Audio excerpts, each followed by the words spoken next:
finger guns controlled cameras. So I could be like, Pakow, Pakow, Pakow. I could set off the different cameras. Aeon first! There we go. Update the boards right off the bat. You and Catras were... You were waiting.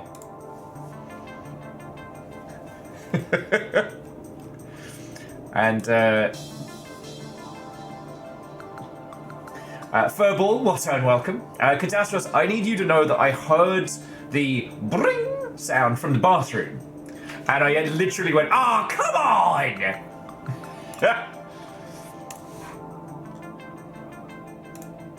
Yeah, Aeon, that puts you 2 ahead for January. Boosh.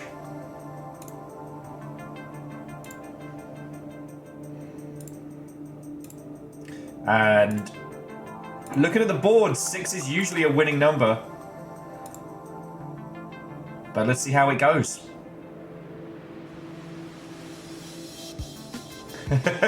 Let's see how it goes. How are you all doing, you beautiful Mother Hubbards? What are we welcome?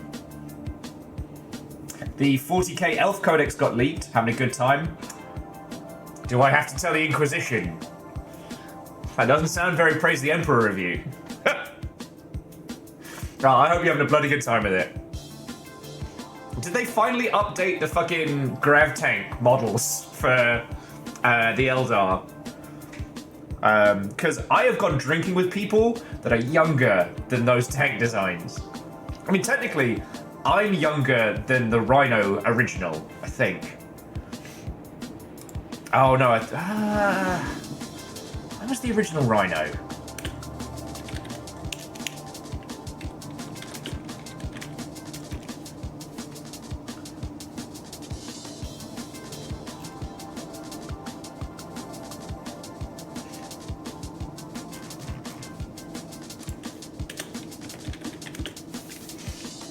Sorry, this is now very important that I find out about this.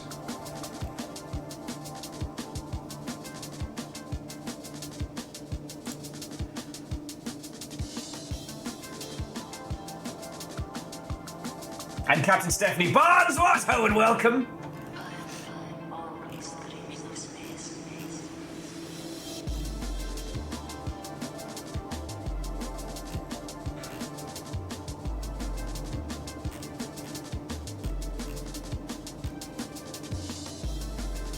Okay, you know what? I'll have to have a look at this one later. This is a hole to climb down on later.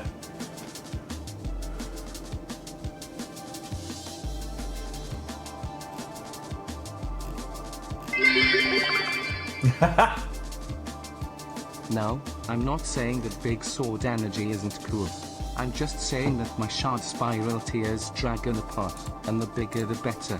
Which is a fancy way to say that I beat Bale with minimal fuss. Oh. Look, for some reason Bale took exception to me in my existence and tried to destroy not me, not my character, but the very PC, the very fabric of reality upon which his world was based. And well, once that got fixed, it took me about, what was it, like 20 minutes and change.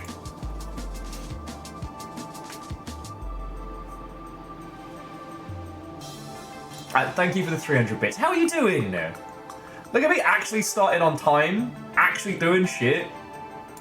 You'd be amazed. You'd be amazed. Wolfgran, what ho and welcome.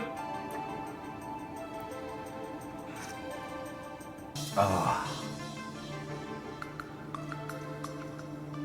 Exactly. What is time but a social construct? And I'm working on sorting my nonsense out. Woke up at like 9:30 this morning, actually having slept. See, now what I need to not do is take all of this energy and then stay up until 6 o'clock in the morning again. Yeah, noonish start. Like, we're doing good. Games news is interesting. Nothing super spicy, nothing terrible. Nintendo, fuck me running. Anytime there's some nonsense going on, I'm like, Nintendo! Wait, no, hang on. Microsoft had their little, like, mini presser today. There's going to be a mech dragon in the new Doom.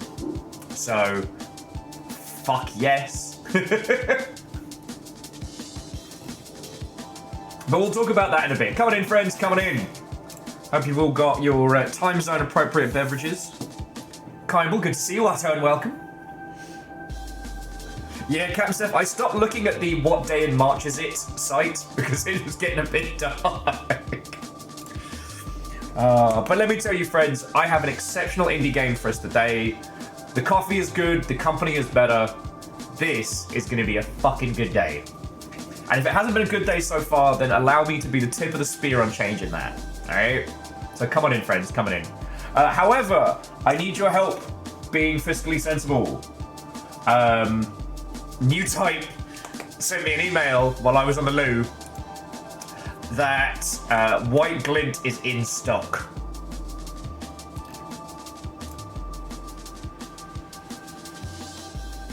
Thank you, Legend. And I cannot biff a bunch of money on a model kit when literally there is a literal tower of literal kits extending to the fucking heavens. I did sensible purchasing yesterday. I got myself an air fryer and a pizza cutter and loads of boring things. Although I did find out the ramen noodles I used to love back when I was at back when I was at Molinaire, that you can just buy a box of them online. So I splashed the cash, got some snacky snacks. Okay, splashed the cash. I was going for the lowest budget option that wasn't going to give me like lead poisoning, but you know what I mean. That is a good point, Legend. The no more Gundams rule was a Fiona rule, along with the nerf accord.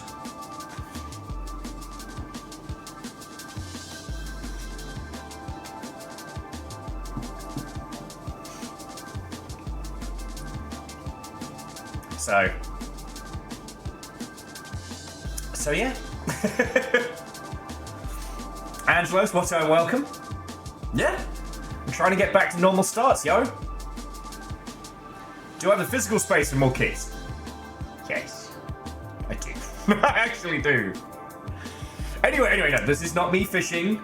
It's just I keep flitting between fuck it, get it, work it out later, and no, I need to be sensible.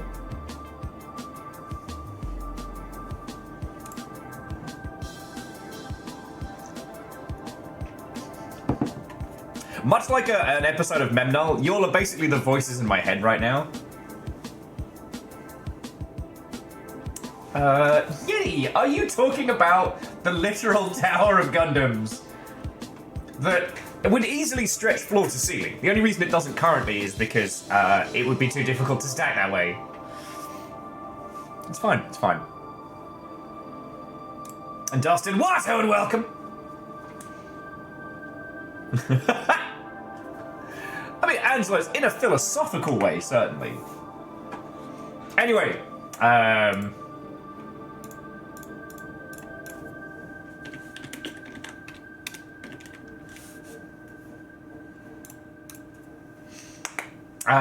how are you all doing, friends? Video game news is interesting today, for certain. We've got plenty to banter on, and today's game is fucking fascinating. So we're playing Things Too Ugly, and it is like a mystery detective game where we're using like an old school like BBC / Amiga / I guess not quite Acorn, trying to solve weird little mysteries, like listening to tapes and deciphering like pamphlets. There's fucking code wheels in this, all right? Cam Steph, please tell me that you have had a chance to watch the What If series. I can't imagine you've missed it, but I don't want to spoil stuff just on the off chance.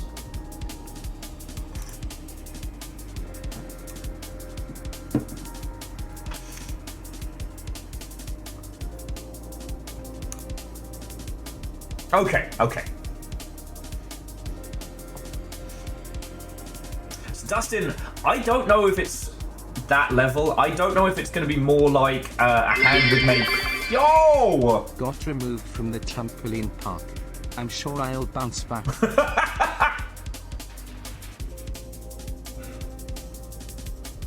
Herriman, thank you for the 1,000. One of my favorite little pieces of Schadenfreude media is a dude bro chode who thinks he's about to jump onto one of those bounce park like trampoline basketball courses, but it's just a regular course. Sometimes, friends, rage and Schadenfreude, I think, sit in the same part of the human condition, that it's very, very cathartic to indulge them now and then. You can't have too much of it. That's bad for you. But... And, Herriman, that's $10 to keeping me alive, friend. Thank you. Alright? Thank you.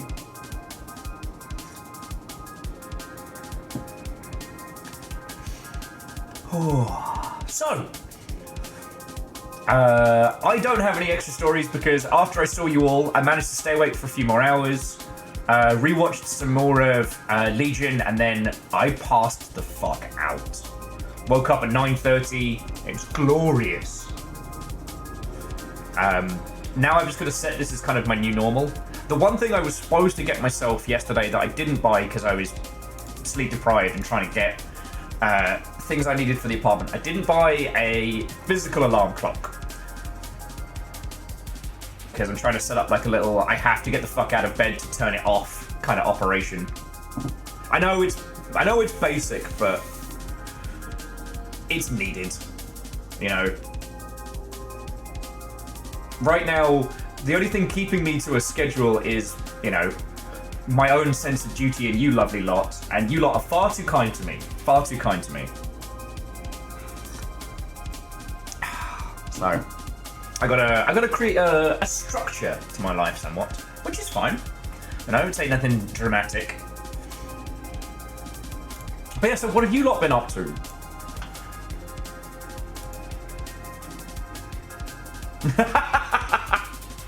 Angelos, you just can't help it. It bleeds through. We are the odd sincerity. Obviously, the big release that did come out today on this, the 23rd of January, is in fact Star Wars Episode 1 Jedi Power Battles. It's on Steam. Let's fucking go. I was just checking my my wish list released, and I was like, all right, Butcher Creek. I haven't had the chance to look into that one. Dream Care, that's my Dream Core, which looks very interesting, and Tokyo Extreme Racer in early access, which is already overwhelmingly positive. I considered picking that up when it dropped last night, but then I realized I would have fucked my sleep fucked my sleep worse. Like, the sheer number of exceptional games we get day in, day out. Yes, Dustin, I Am Your Beast just dropped the Cold Sweat update, which, okay, according to Strange Scaffold, the I Am Your Beast update is a non-story, pure, just challenges and gameplay, featuring our good friend and occasional co-conspirator, Megaran, doing a reworking of the titular track, which I hate. I am blanking on. Tyrants Better Run, which feels rather apt for these days.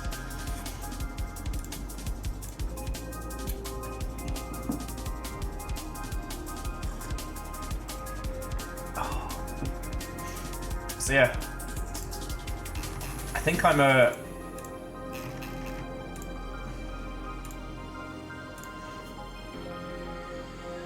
Yeah, I'm working on S-ranking the therapy levels, and then all I've got to do is complete Cold Sweat, and I'm back up to 1,000. I get to do a follow-up to my previous, what have you got left for me, Zalavir? What have you got?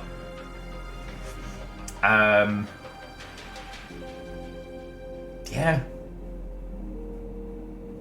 For all the everything that keeps happening so much right now, you know, and I don't want to downplay the state of stuff, but we gotta take these beats to just appreciate how fucking good video games are right now. Like, it's insane. It's insane. The sheer amount of stuff day in, day out that's so good. Vanderbeest, well, and welcome. How goes it? How goes it? Has Meatbot done its job? Should probably tell people on Blue Sky.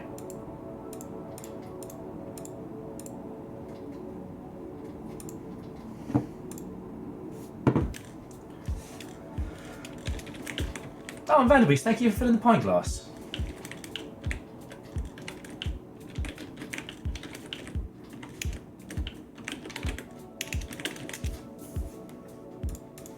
Okay.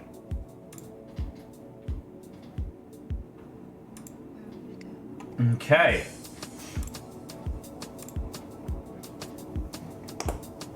Vanderbeest, I'm doing splendid today.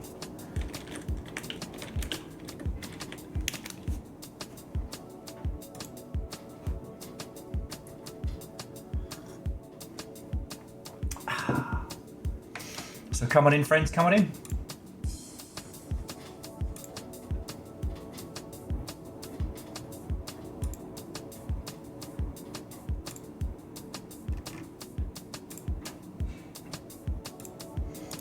Okay. Sorry, I'm just gonna tell the internet.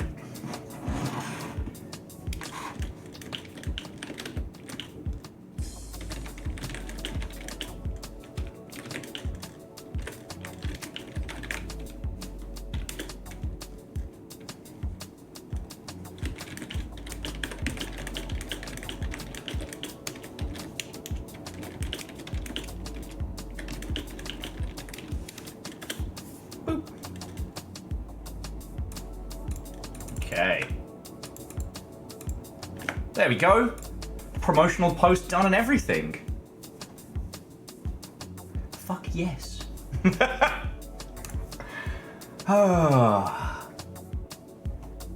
yeah, I just kind of Alright. So this morning has been lovely for a multitude of reasons, and if you'll indulge me, friends, I'd love to share. So, as we're saying, game news has been kind of quiet today. Nothing bombastic. Although, today was Microsoft's like mini showcase. So we got a bunch of release dates for Doom the Dark Ages and Expedition 33. Ninja Gaiden 4 is going to be done by, I guess, whatever remains of Team Ninja, but also Platinum Games, which feels fucking smart. South of Midnight now has a release date. So like a bunch of stuff.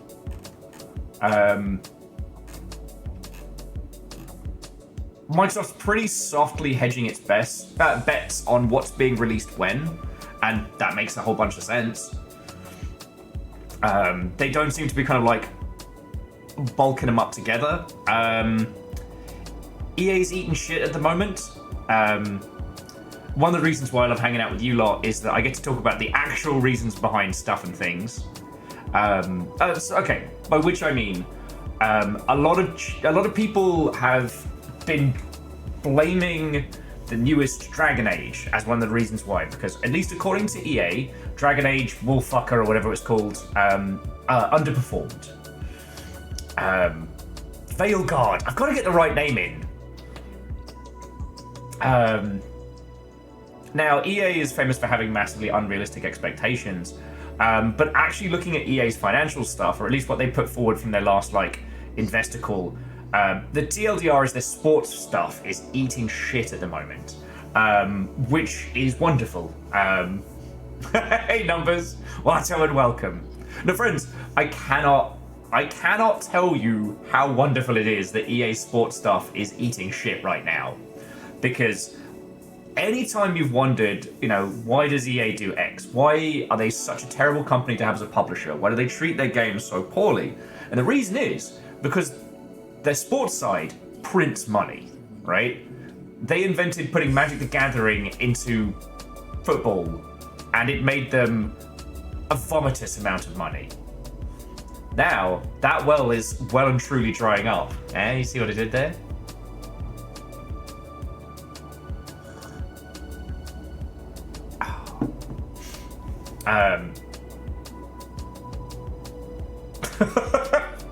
Jesus, Van Beast.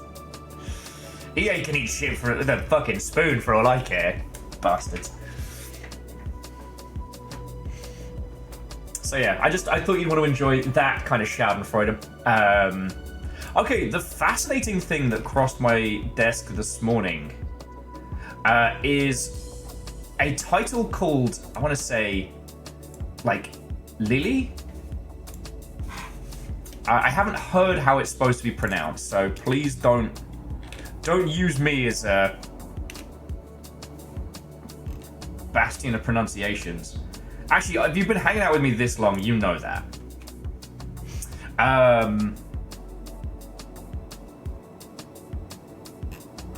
But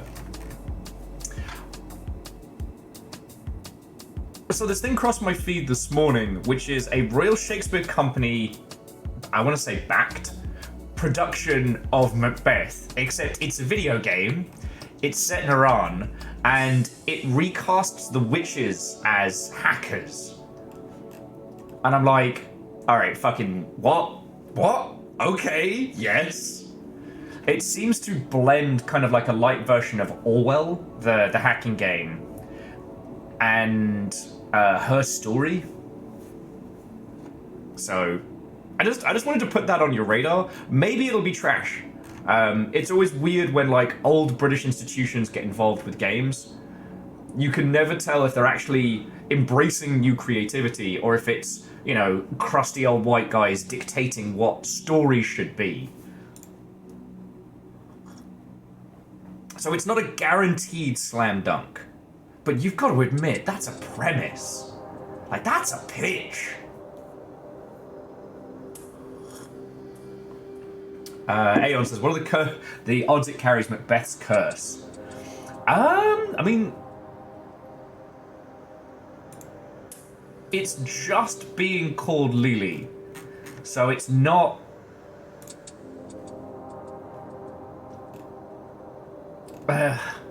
it's not being called Macbeth per se. I do like that it was described as eyeofnewt.exe, and that's been making me smile this morning. Alright. So I'm just trying to see if there's any other gaming news to talk about before I share with you delicious Schadenfreude. I mean, we're talking the kind of Schadenfreude that had me literally cackling.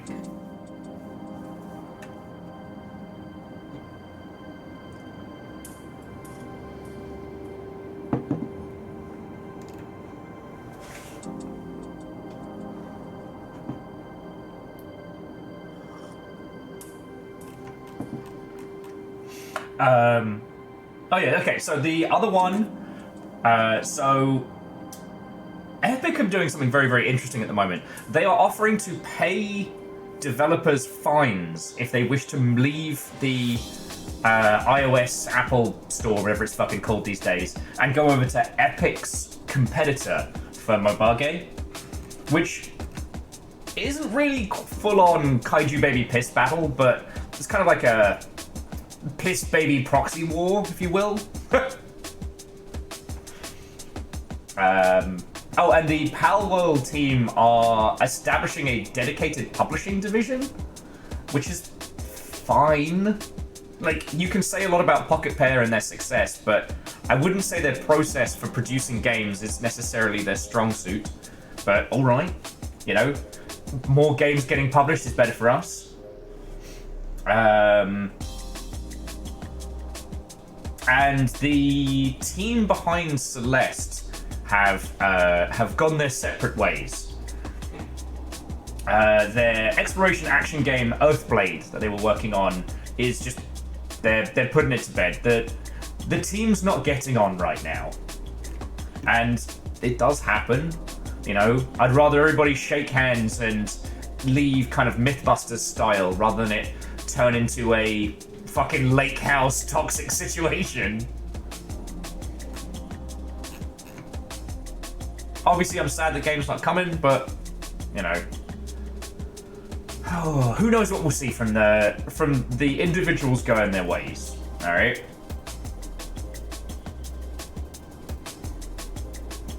Aeon, I do like the idea that any streams of that previous game, Lily, would just be people spamming Macbeth in chat.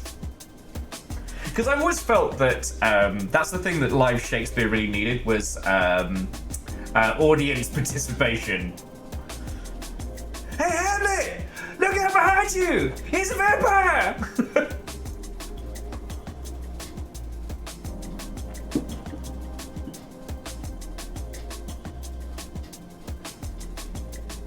Araman, let me get back to you on that one. I didn't think my metaphor through, and now I've got this whole, like, you know, kaiju baby piss battle Cold War thing going on in my noggin.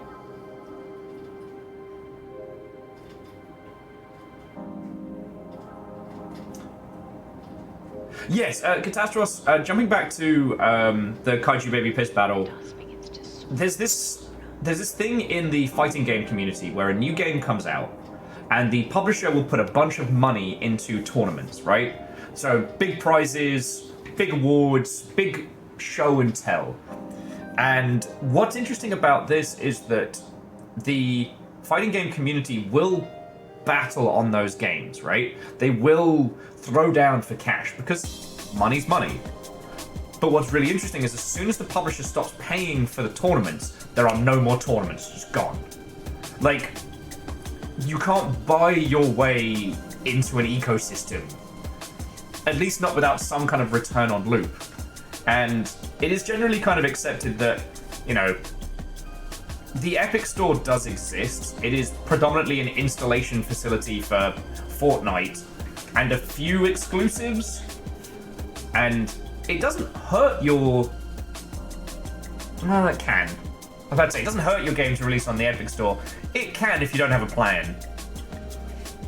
There was a kind of like pinball pachinko-esque boss battler that released a while ago, and they did their big release on the Epic Store and they sold nothing. And I still think about that one. You know, we can't all be Hades 1, right? So... Kaiju Baby Piss Battle Cold War is a good band name. And yeah, Araman, somehow, not a strange scaffold game. Zalavir, get on it, mate. Because of all that fucking free time you have.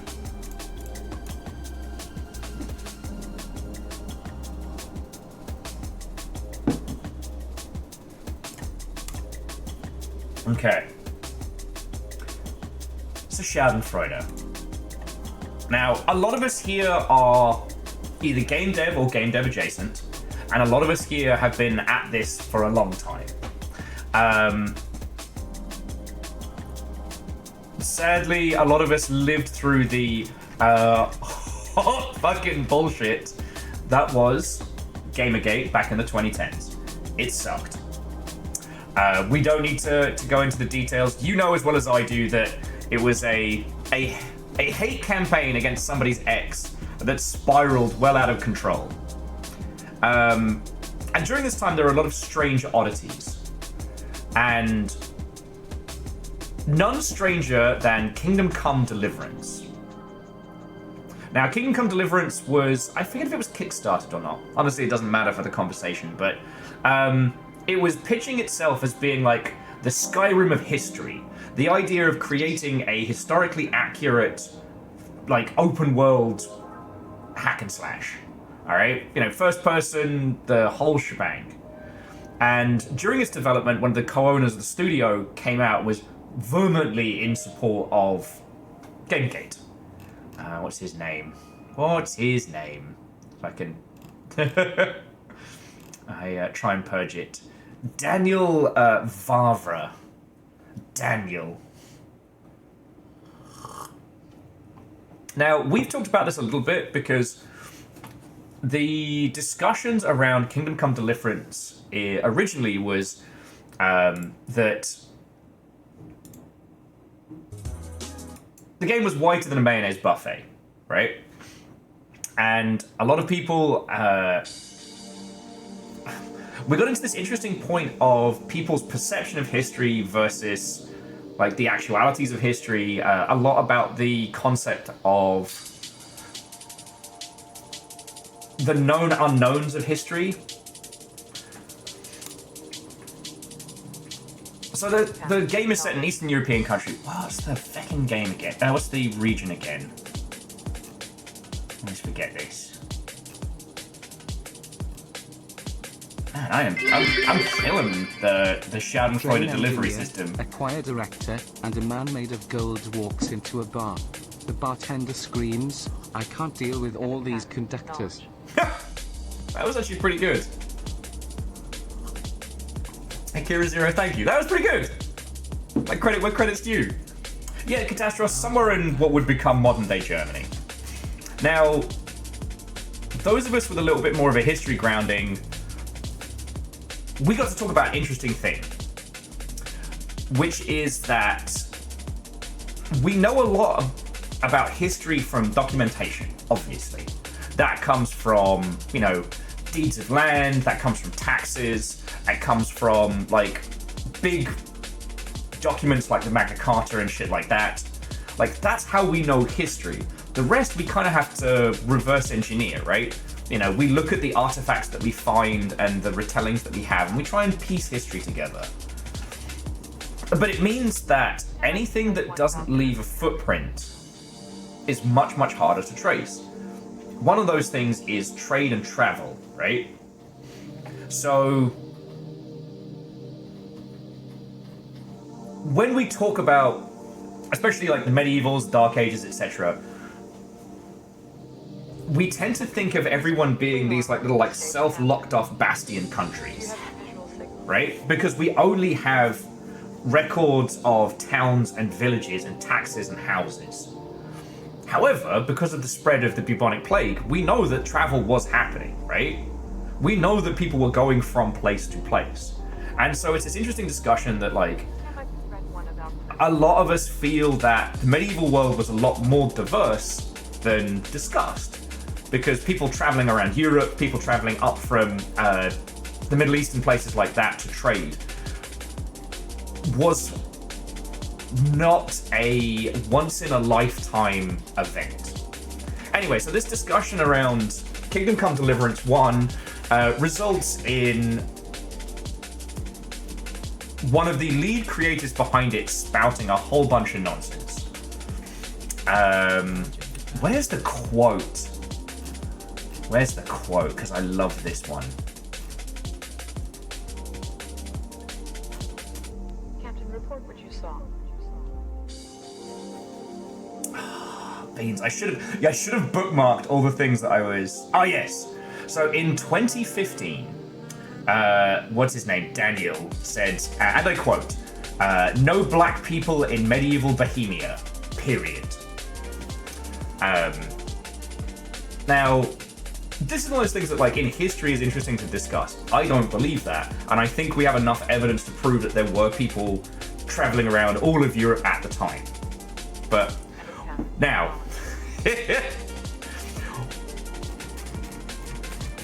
why do I bring this up? Why is this delicious Schadenfreude? Well, Kingdom Come Deliverance 2 has come out, and it is currently being torn apart by the worst people. All of the individuals that they have been courting with this kind of, you know, mayonnaise buffet rhetoric have turned on them because they do have a character from, I want to say, is it Numidia? They have the character Musa, who is supposed to be a trader from, God, I want to say, an African trader? Supposed to set up some of the story's plot points and things like that. And the awful fan base that they've courted with this rhetoric are just, it's a bloodbath. I've been reading about it all morning and it has been giving me life.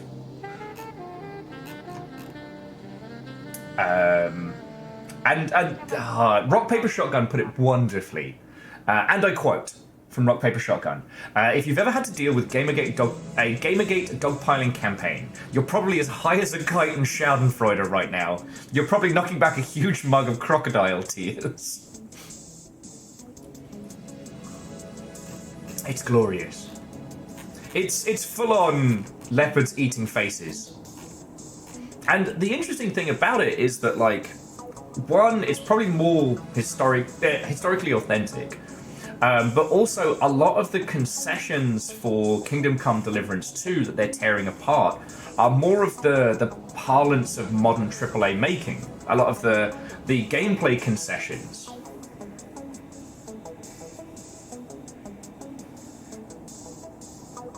Yeah, Mental Monk. I was pretty sure on that one. But my medieval history is actually one of my weakest suits, so I'm trying not to misquote or misrepresent. What I can represent with glorious clarity is that Kingdom Come Deliverance 2 having like more historical grounding has resulted in their entire fan base turning on them, and it's glorious.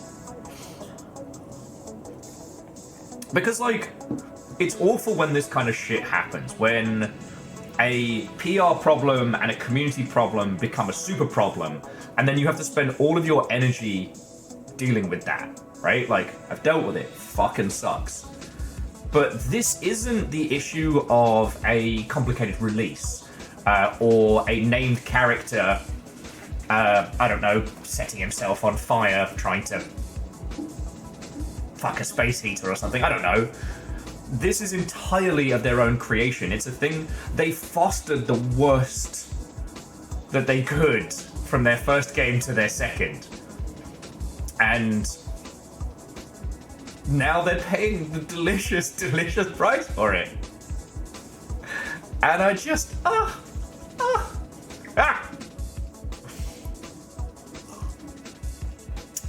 So yes, as I said, friends, Schadenfreude, like rage, something to indulge sparingly, lest it consume you. But I had to share this with you, because I've been starting to feel like a fucking crazy person when it comes to Kingdom Come Deliverance, because I was like, did everyone forget? Did everyone forget? Am I the only one? I was like, nope. Nope.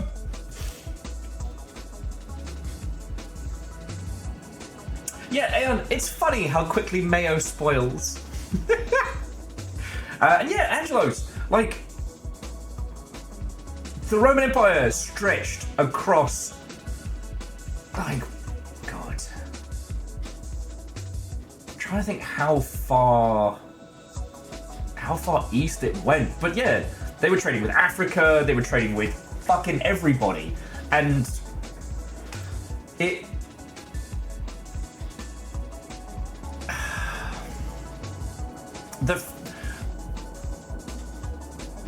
Yeah.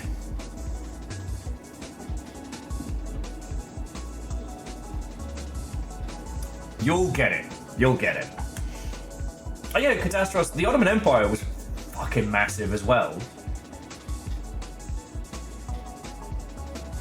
Like, the diversity that we saw, you know, throughout most of history is far more pronounced. I mean, again, like, okay, aside from shitty people using gaps in history to push their own narrative, you know, that's why I do not like great man history type wankery. It is a fascinating discussion because we don't know, but it's interesting to talk about, right? Because if there is no way to record people traveling and moving from, you know, from city to city, from country to country, you know, trading would still be a huge thing, and any taxes that someone from out of town was paying would have been like coin in someone's hand, and that's not recorded. You know, we know very little about the steppe tribes because predominantly they worked on a system of barter and direct exchange. They had no land, and they didn't do taxes. If I remember correctly, there was some tithes, but not in a formal sense. I wanted to tell you, but we weren't really talking when it happened. All those Bens I've known my whole life, and stores. Catastros, exactly. Now, what we used to do with Total War was that the tagline was it's historically authentic, because historical accuracy is always going to be a moving target, right? all it takes is one discovery to throw everything out of fucking whack. And when a video game takes 3 years to make, what you don't need is some fucking Indiana Jones type unearthing the sphere of you were all wrong. Like, and also, that was one of the fun things about being in Total War, right? Like, if you want to conquer the ancient world as, I don't know, the Gaelic Scottish tribes, then let's fucking go. Be the, you know, the Scottish Empire, right? It's your campaign, it's your setup. But when you try and make things that are historically accurate, you're butting up against not just history, but a popular perception of history. Because the amount of shit that people know wrong, I mean, we do not have enough hours in the fucking heat death of the universe to discuss that. And Angel Kalina, Watto and welcome. And very merry lunch to those who observe.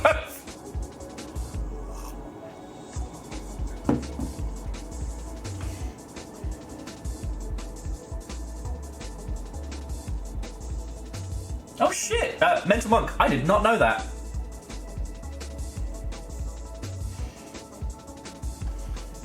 And Flame Skyon, getting platinum on it was a fucking smart play. I'm kind of curious, I don't know if we have any data on just how much of Team Ninja is actually left. But with the Dynasty Warriors reboot and this, like, I think they're starting to set themselves back up again for success, which would be great because Koei Tenko were the masters of the low budget, high fun title for so long,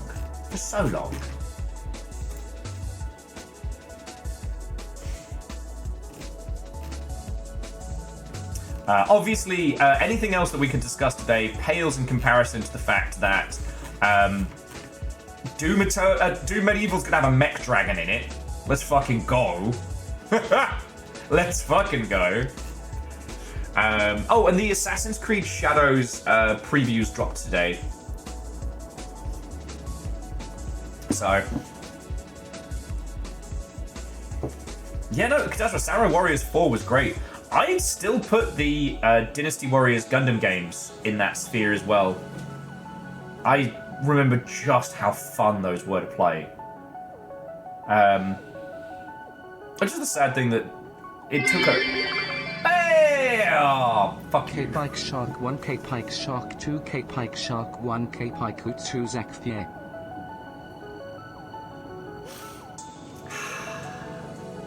Why are you like this? Why are you like this?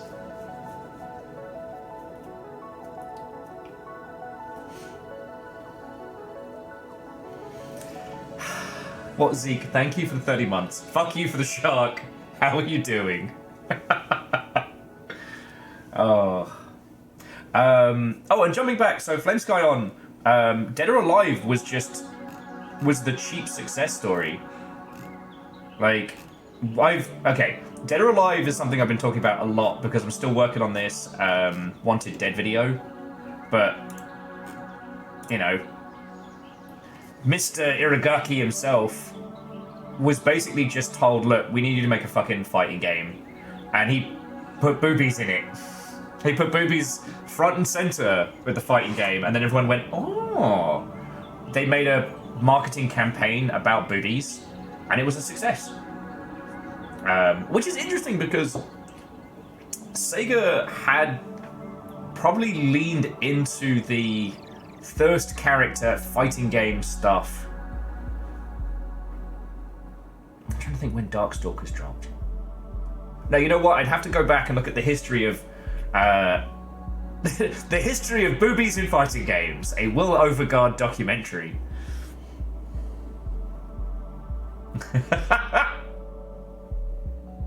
Your Varbles, I'd have to find that interview. That was very funny.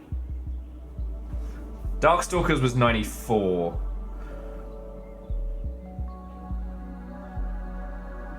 I'm just trying to remember, Catastrophe, if Darkstalkers got a 16-bit release. No, it didn't.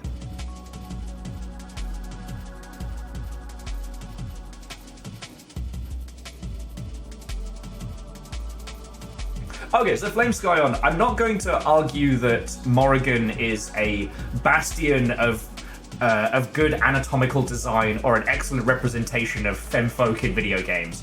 What I will say, though, is that if you look at the sprite sheets from anything from Darkstalkers, the artistic talent in those is still fucking ridiculous.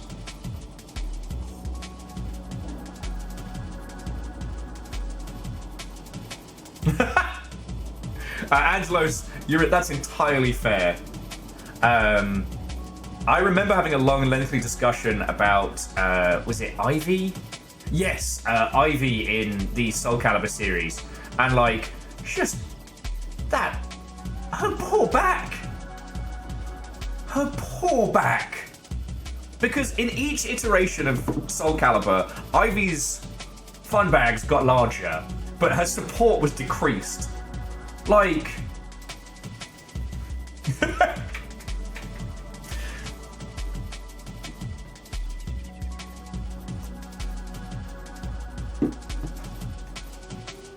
Angelos, I'd argue it's the lack of armor that was definitely her problem. She has a whip made of blades. Anyway. Fearless, oh, I'm so sorry. I'm so sorry.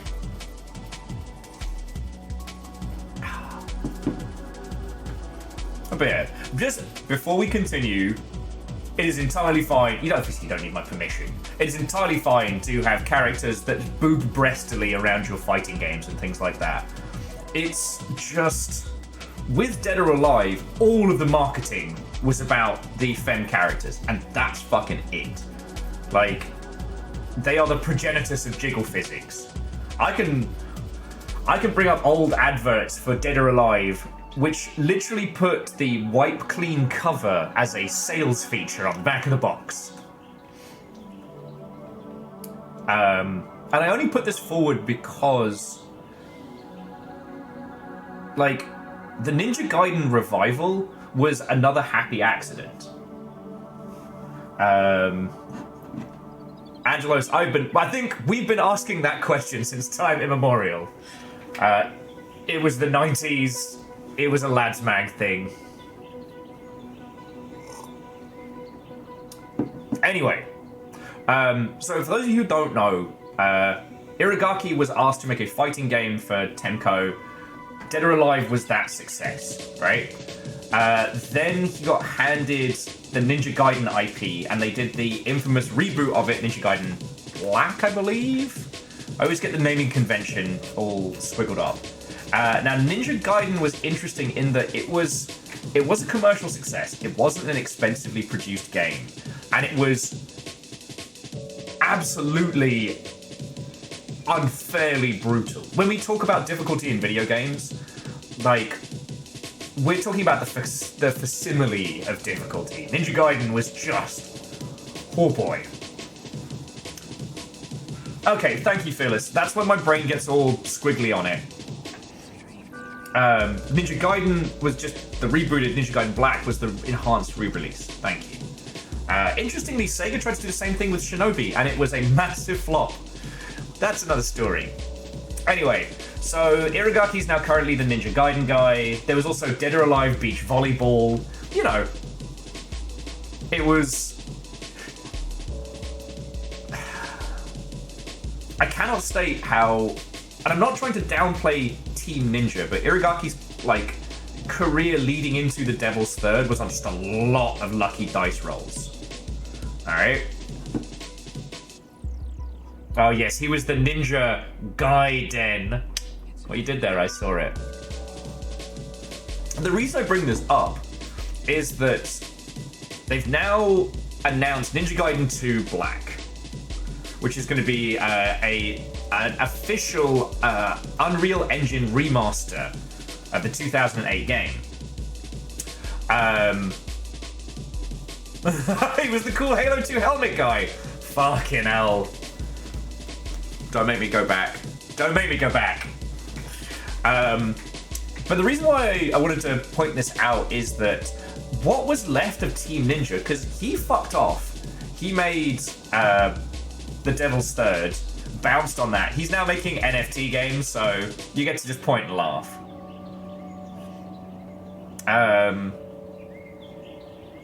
So what was left of Team Ninja? What have they been up to since he left? Because that I'm really curious about now. However, what I will say is that they're working with Platinum, and Platinum's gotta essentially be like the best, one of the best co-working studios.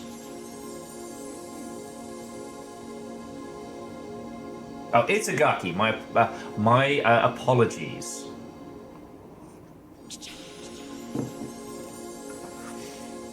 Oh shit, they were working on Neo! That's what they've been doing. How did I forget that?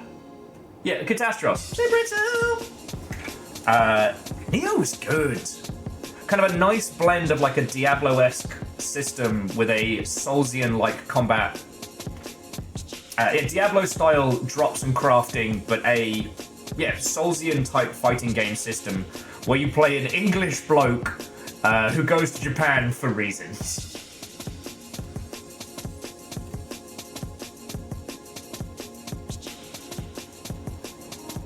So yeah, so basically,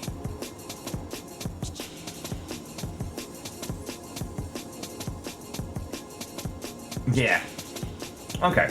Sorry, I'm just quickly checking the history of Team Ninja to make sure I'm not being completely ridiculous. Okay.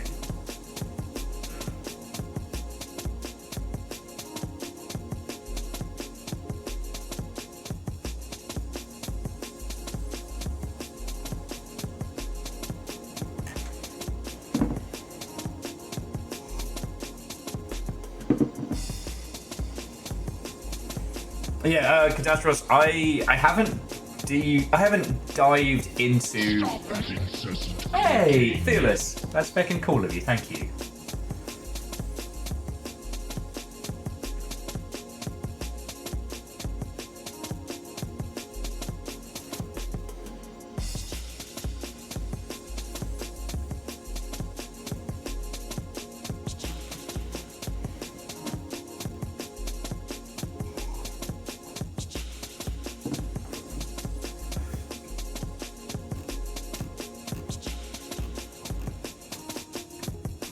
So yeah, Team Ninja has basically been on like a squillion different titles.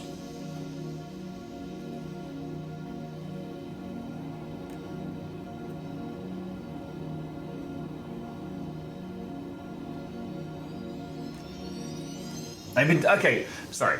Apologies for the 1,000-yard stare there. I was just reading up on basically what the fuck have Team Ninja been doing since last we've seen them, and yeah, the last real banger they put out was Neo 2, but they did Stranger of Paradise.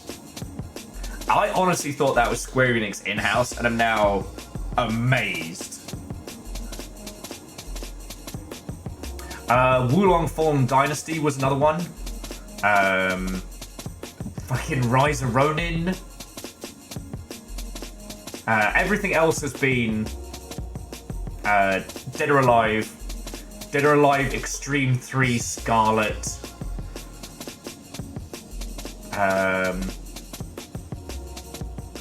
They co-developed Fire Emblem Warriors with Omega Force. It's kind of fascinating. Snuggly! Oh yes, they were responsible for Metroid Other M, in case you wanted more reasons to bear a grudge. Snuggly, how was your stream? What were you up to? We're talking about Team Ninja, and I am going to show you some gloriously weird indie stuff today.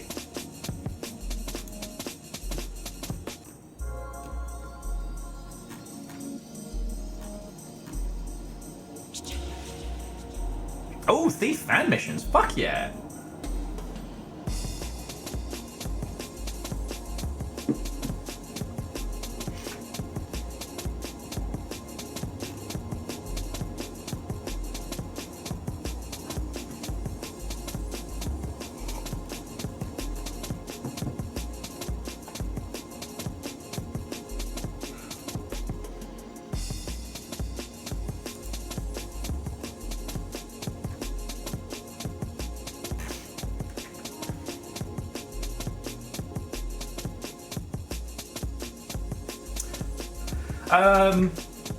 Quasi, Team Ninja is not the source of the gloriously weird indie stuff somehow. Basically, they announced that Ninja Gaiden 2... that Ninja Gaiden Black 2 was announced, which is going to be Team Ninja and Platinum Games.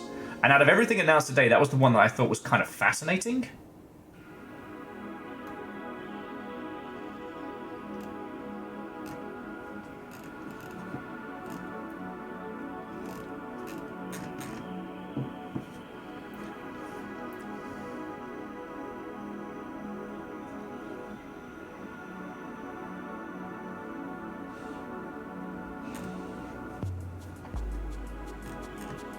Wait, it didn't launch today, did it? Like, wait, it didn't just drop. Did it? What the fuck? I thought we were talking about an announcement. Alright. I've been reading all these fucking press releases all morning. No one mentioned it was just out. Alright.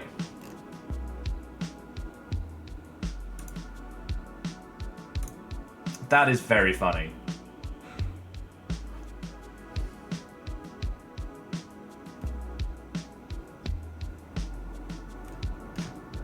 Oh, on the subject of also games that just dropped that are worth looking at. So Ender Magnolia, this sequel to the previous Magnolia game. Oh, I always keep forgetting what it was called. Ender Lilies, that's it. Is officially out in full-on version 1 goodness. And has been very well received. Kind of like a dark gothic Odin sphere. It's very, very good. I didn't have the chance to finish Ender Lilies, but I have no doubt that it is an absolute fucking banger.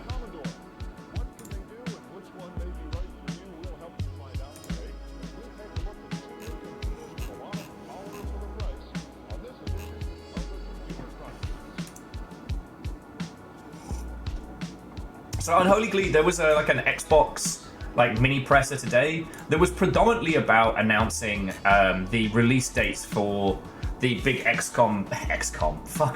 big Xbox release titles. Well, Angel Kalina, it was announced today, though we could definitely go for some more XCOM games. It's when you think about how long it's been, even since Chimera Squad. Been far too long. Far too long. So yeah. Mega Boss, you do. For one reason, one knows the Mecha Dragon.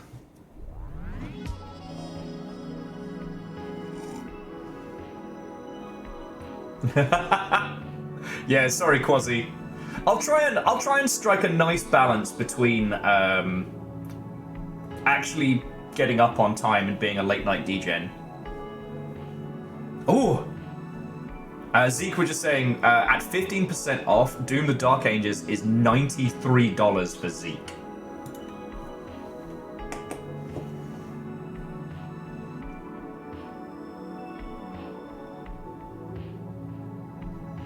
Yeah. How about no? Oh yeah, Quasi, like, I'm sorry. Sandy! Watto and Weka. Ooh, none shall intrude. That doesn't ring a bell. Have you found a game I don't know?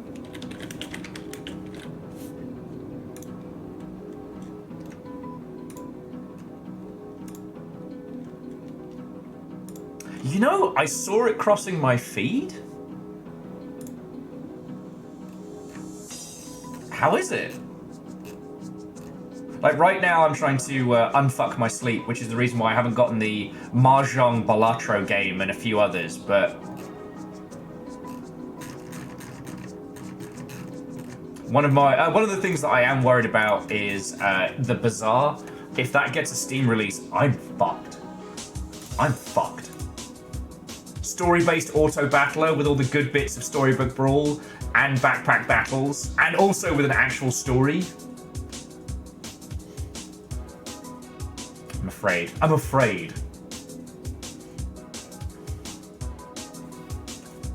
Oh yeah, Flames Iron, we know Cryptmaster.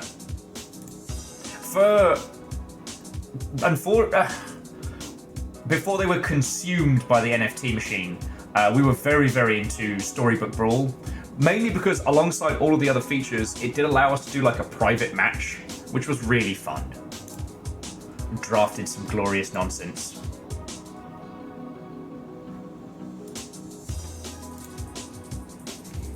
I kind of miss it, you know.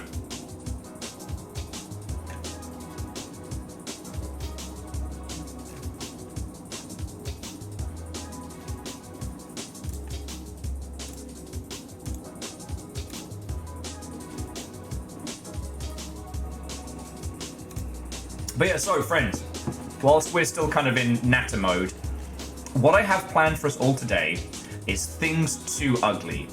And this is indie as fuck. It currently has 13 reviews on Steam. It is bust out the notebook puzzle nonsense, and it is going to be fucking glorious. We are going to be doing some like decipher the conspiracy type nonsense, but from like an old school like BBC style computer. Ah, Flame Sire, don't put yourself down. And honestly, like, again, today's game news has been mostly just Xbox announcements. There hasn't been any, like, industry news that you all got to know about.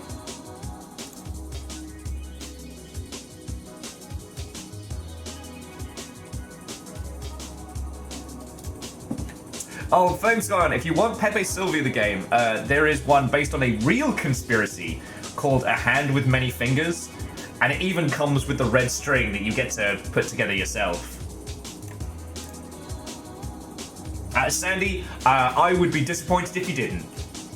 Our whole philosophy, for those of you that haven't done like puzzle games with us here, we basically do it like a group game, alright? This isn't like I have to solve the puzzle and you must all sit there in reverent silence. Oh, and Zeke, have a lovely rest of your day. Yeah, sorry about the fucking Xbox prices and shit. Well, because, yeah, Doom is Bethesda, Bethesda is Microsoft, and we're all on a spinning ball of dirt. Hey, no, Legend, that's entirely fine. But if you have ideas, thoughts, and feels, so long as you haven't played through it already and you're not looking up the answers online, then let's fucking go.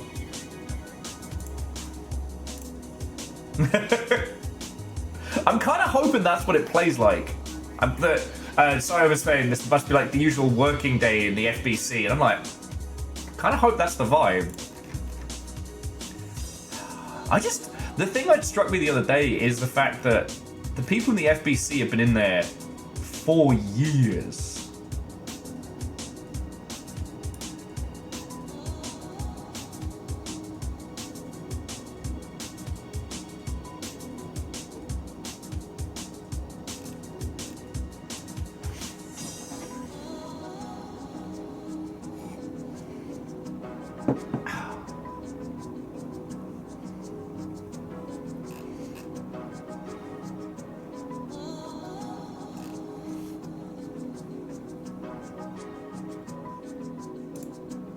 Oh, lovely. Oh, sorry, Megaboss was just, I like thinking of your library as a wine cellar rather than a backlog of shame. That's something that I definitely want to, what's the term, hammer home.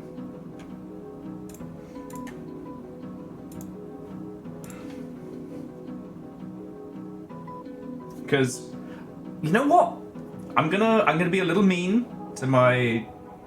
I'm going to be a little bit mean to my video game peers on this one. I do think that the concept of the pile of shame comes more from people who are industry or adjacent, who feel they should be playing more games, but they spend all day making games, and then by the time they get home, it's like, I don't want to play something smart and clever.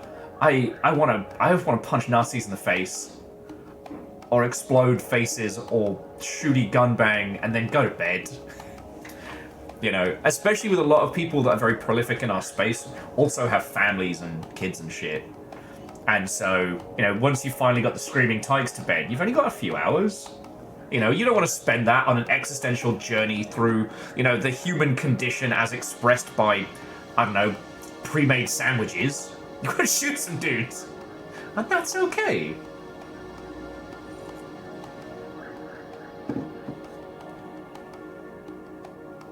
Exactly, Sakara, exactly. But I like the idea of the wine cellar because it's like there are certain games that you should, you know, sit by yourself on a cold winter night, and there are some you pop open for a party and have a fucking good time.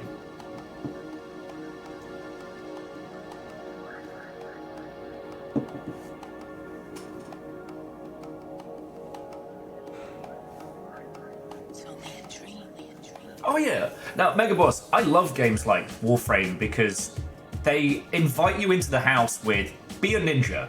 Well, what's my motivation? What's my... Be a ninja.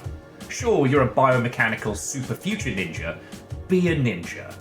Oh, cool, I'm being a ninja. I'm flipping around, I'm cutting guys in half. Ooh, cool ninja weapon. Cool ninja gun. Fuck yeah. And then once you've been playing it for 100 hours, it's like, oh, you've actually tricked me into thinking and feeling things. Ah, I see what you did there. Be the ninja you want to see in the world. Or not see in the world. Ah.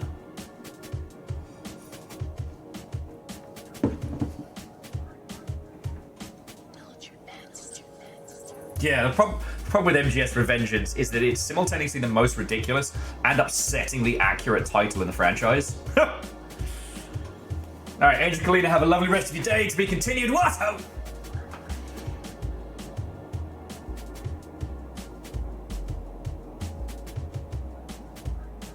Yeah, Unholy Glee, and that's entirely fine. You know? One of the reasons why I try and do what I do, like, obviously I've been guilty of it the last, like, 6-7 months, that we've been leaning more and more into large production games and things like that. But, like, the thing that we're going to be playing today, I don't know if I would play it just in my downtime by myself, right? But we can do this together. And for those of you that are doing other stuff at the same time, you get to experience it and understand it. And, you know, essentially working collaboratively, we get to have a better understanding of games as a whole. But, like, if we start to play this and you're like, hey, actually, this is too fucking cool, I want to save this, well, then that's great too. You know, you can bust that shit out and then go back to the Eat Cheese Zone or some fucked up shit. I was going to download Sniper Elite for afterwards, just, you know, exploding some surprised Nazi skeletons. Unfortunately, it's a fucking massive download and I didn't have time. I should have put it on the download last night.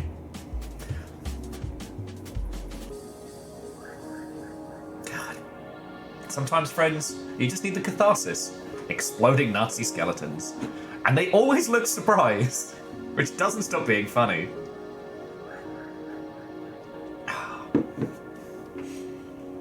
We do actually have a new Sniper Elite game coming out next week.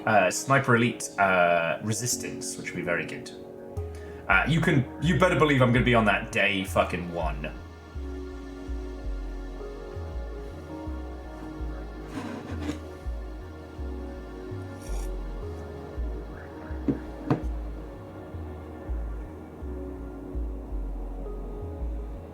Yeah, Phyllis, that's very, very much understandable. And I think it's something that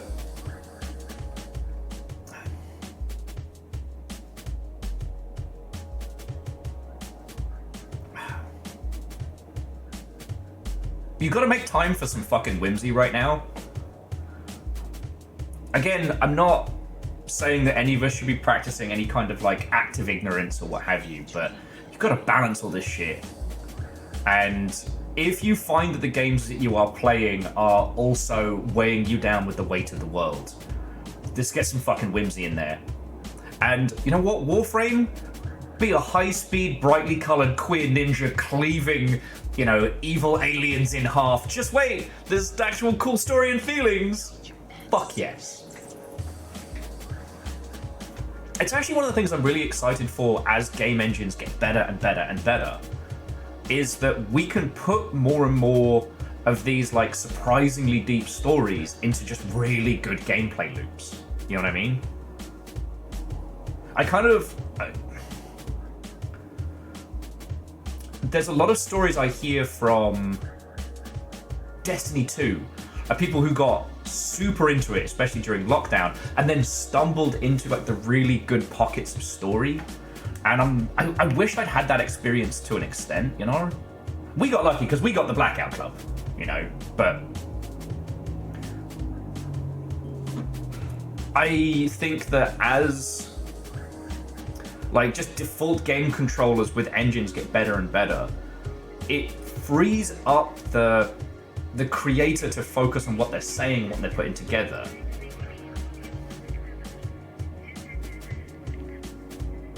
Carnival says, I don't think it's worth applying to work on RuneScape. I don't know anyone over there in like a gajillion years. I was talking to some friends, God, a couple days ago about the RuneScape biz dev team who used to be like the most ridiculous pissheads. But I only know people who survived RuneScape. I don't know anybody who's gone back. It's only a dream. Because what used to happen is, okay, so for those who don't know, Jagex, the company that does RuneScape, used to hire shitloads of like in-person like moderators and QA. So out of all the places in the UK where one could get your start in video games, a lot of people started at Jagex.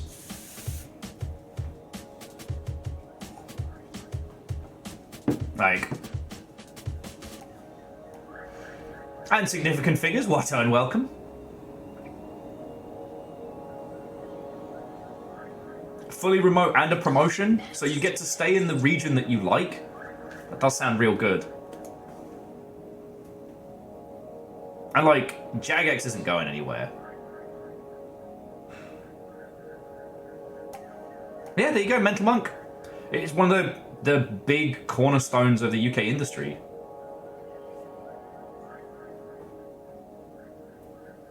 Uh-oh. Wallosaurus has an amazing game idea. You know that might mean that this is a thing you have to start making. Okay. Well, if you need my help, you've got it. You already started. Well, there we go. What the fuck do you need me for? Now's the time. Now's the time. Like, more so than any other time. Like, if you're able to work on your own game in your downtime, now's the time. Made a confluence in everything? Fucking yo! Go you! Man. You know, of all the things of starting a project that seem tedious but are actually really satisfying, the starting project management stuff, I used to predominantly use Trello before it got fucking terrible, but setting up that first, like, all the structures for first milestone, I really used to like that. I also prided myself on picking the best images and GIFs for each of the major blocks.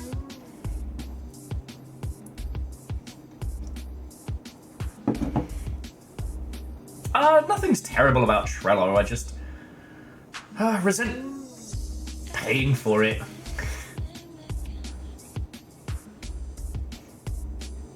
I like this, we've almost got like a quasi-CA reunion going on in chat, this is great.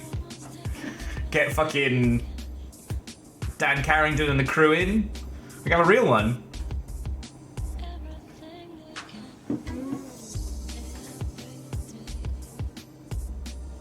Fuck CA. Did I say that out loud? Fucking Rob. Fucking Rob. Wallace saw an amazing Glassdoor review today of CA. Oh. Can you look at Glassdoor without signing in? I forget. Because actually, if you can put it in... It's like a morgue. Just not really anything going on. Oh, God.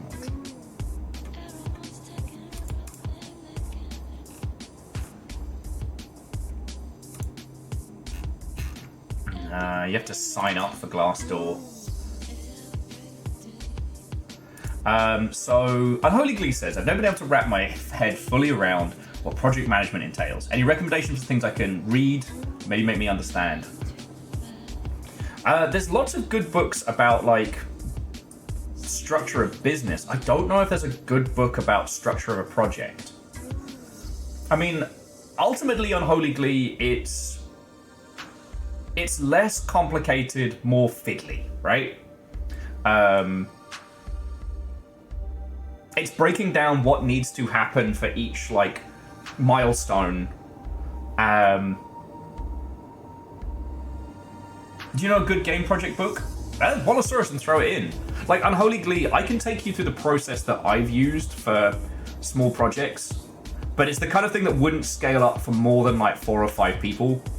Because it doesn't work on breaking down elements between people of the same discipline. But, like, honestly, you don't need expensive software and you don't need any fancy kit for doing it. I've seen squillion-dollar projects run on a whiteboard with post-it notes. It doesn't stop being funny.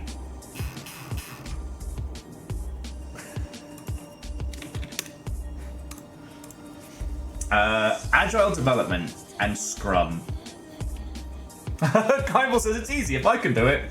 Kymble, I say this with love and affection. Your ability to downplay your skill set is like the Cirque du Soleil of underplaying abilities. You've handled so much stuff.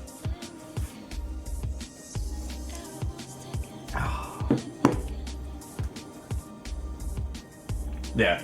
I mean, honestly, Unholy Glee, it just comes down to breaking everything down into pieces and working out what needs to get done by when and who's responsible for it, and then keeping track of it.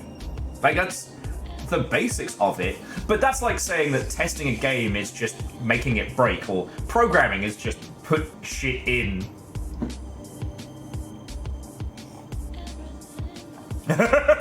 The beard. Scrum, yes, please. More meetings solves everything. The rule is, if you have to have a meeting about meetings, that's the point where shit's gone sideways. Kymble, I know it's not what you meant, but Scrum naked? I remember every stand-up I've ever been to, and I want those fully clothed, thank you.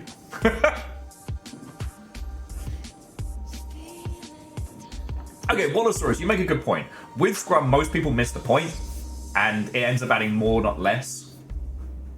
Do not Scrum naked, it can cause a rash. Scrum should be 8 people max and 15 minutes maximum. Yep.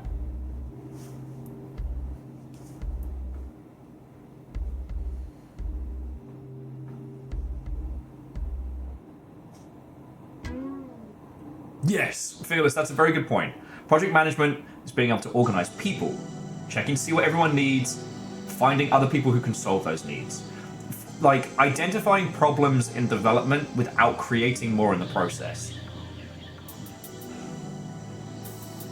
So yeah, Unholy Glee, if you want to ask, like, Kymble's like a fucking badass producer. I kind of wish Seb came by as well. Just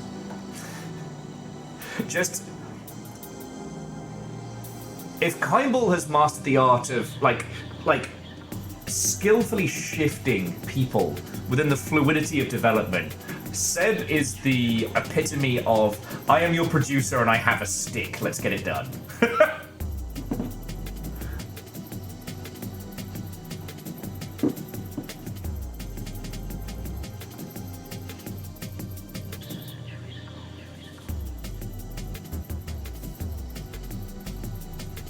Yeah, Wallosaurus, yeah, 100%, 100%.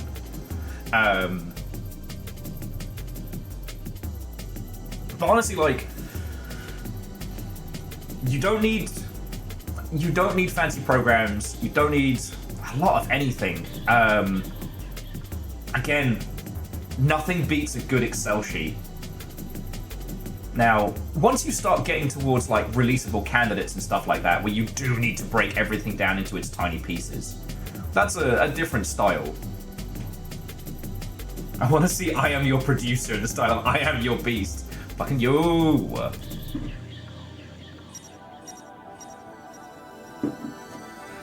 Well, you see, my personal philosophy is that any project tracking software has to remove more problems than it introduces by its implementation. Because like I had this one project tracking software, which I always forget the name of it, and it's all about circles.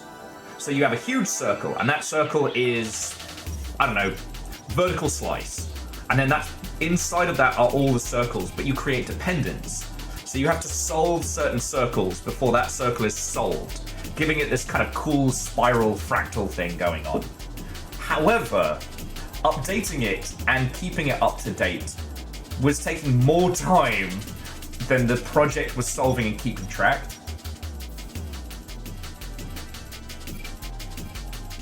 Yes, Wallosaurus, 100%.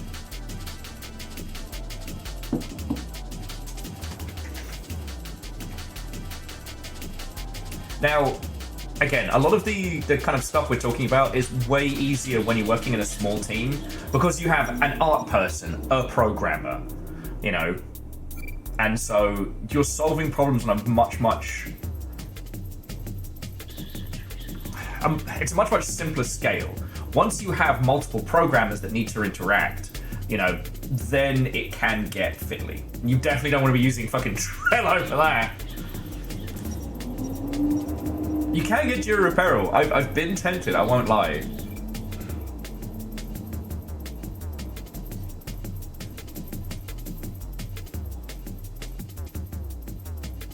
Yes, Wallosaurus. And that's the interesting thing is like, working with people who have been in the industry for a long time, they know what needs to go through.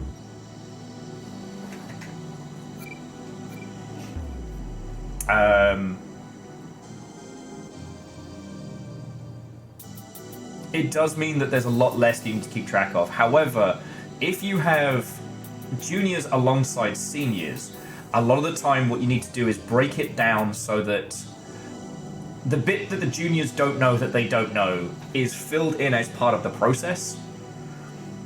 Because they'll see the workflow of a senior and go, oh, well, I just need to do X, Y, and Z. They don't necessarily understand the connective tissue between those tasks. So that's where it can be interesting, you know?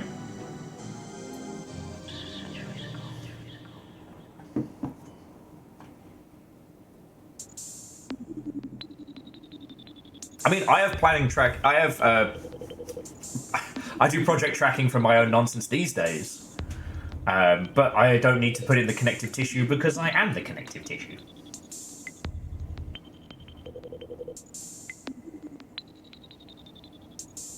Kymble recommends Microsoft Planner. Okay.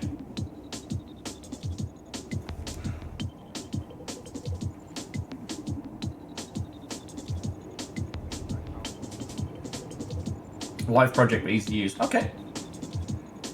Fa la la la la la, close your tickets. Update your Jira. Oh, God. Wallosaurus, it's called trauma, and you're currently working through it.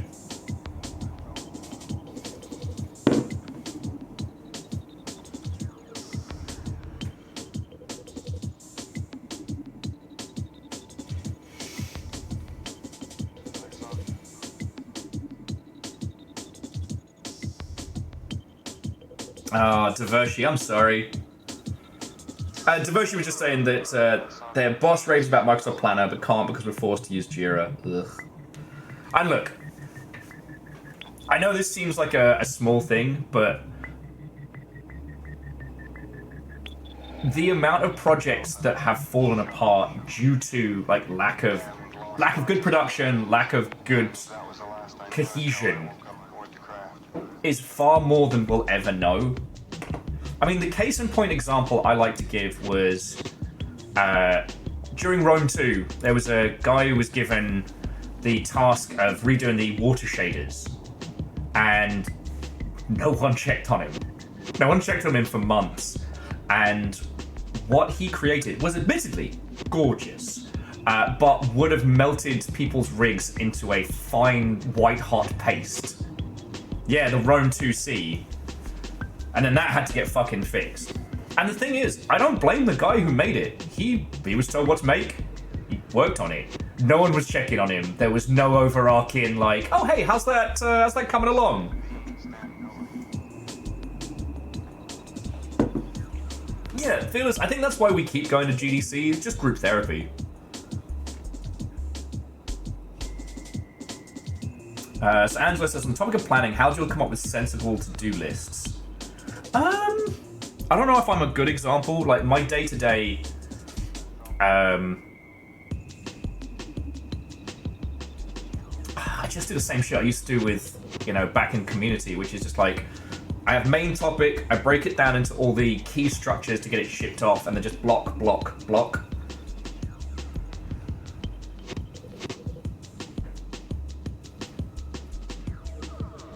Yeah, Wallosaurus, fucking exactly. And then the users scream at us because the ships are clipping through the fucking castles, or the fortifications.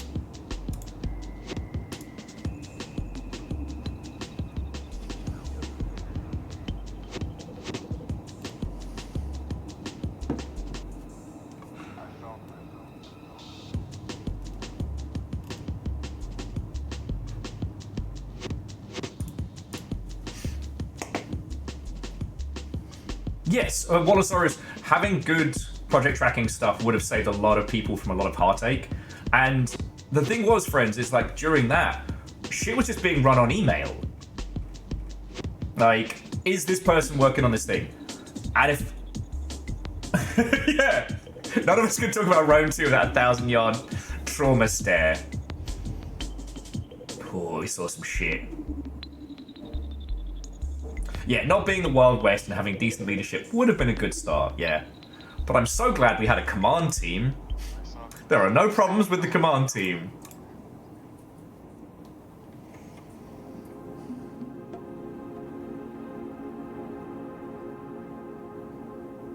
I know, I'm so fucking 90s. Anyway, jumping back. So the actionable things. So even if it's just you working on your game, or if it's like you with 2 other friends, if you have the skills for it, like, because I think you can get a free small Jira. Microsoft project might also work. I like Trello, but it depends on how your team is working. Like, get something together, break everything down.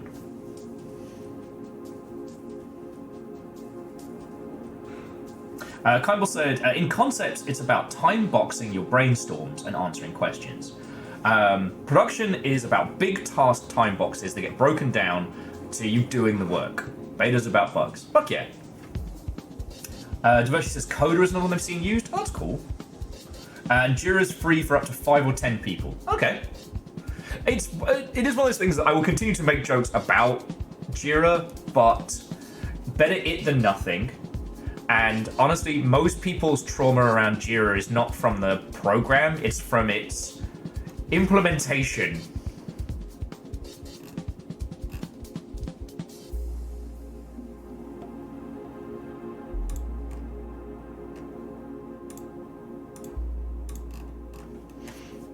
Like, most Jira trauma doesn't come from Jira.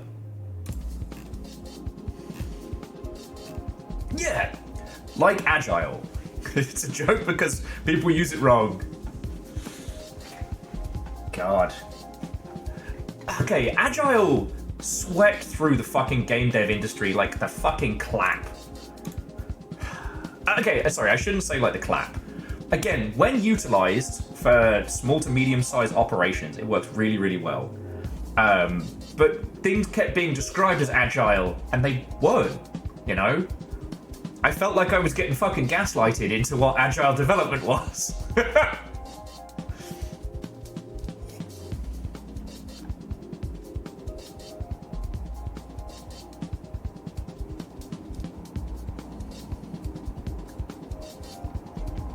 Yeah, Phyllis, Jira's not a bad tool, but the tool is only as good as the hand that wields it.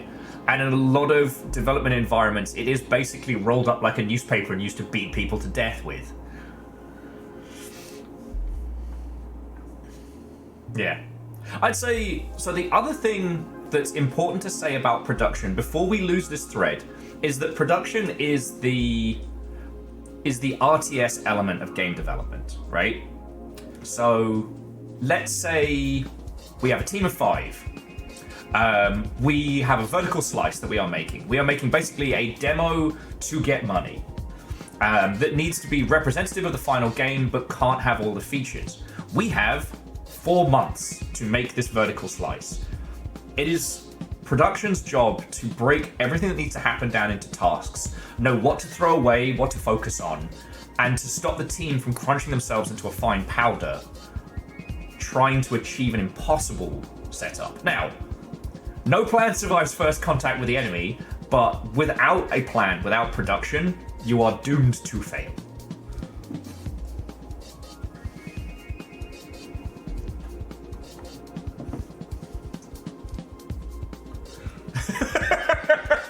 Angela's sharing some trauma with us all with production is when a guy comes around, asks if you've updated your handsoft, and your lead says, just make something up.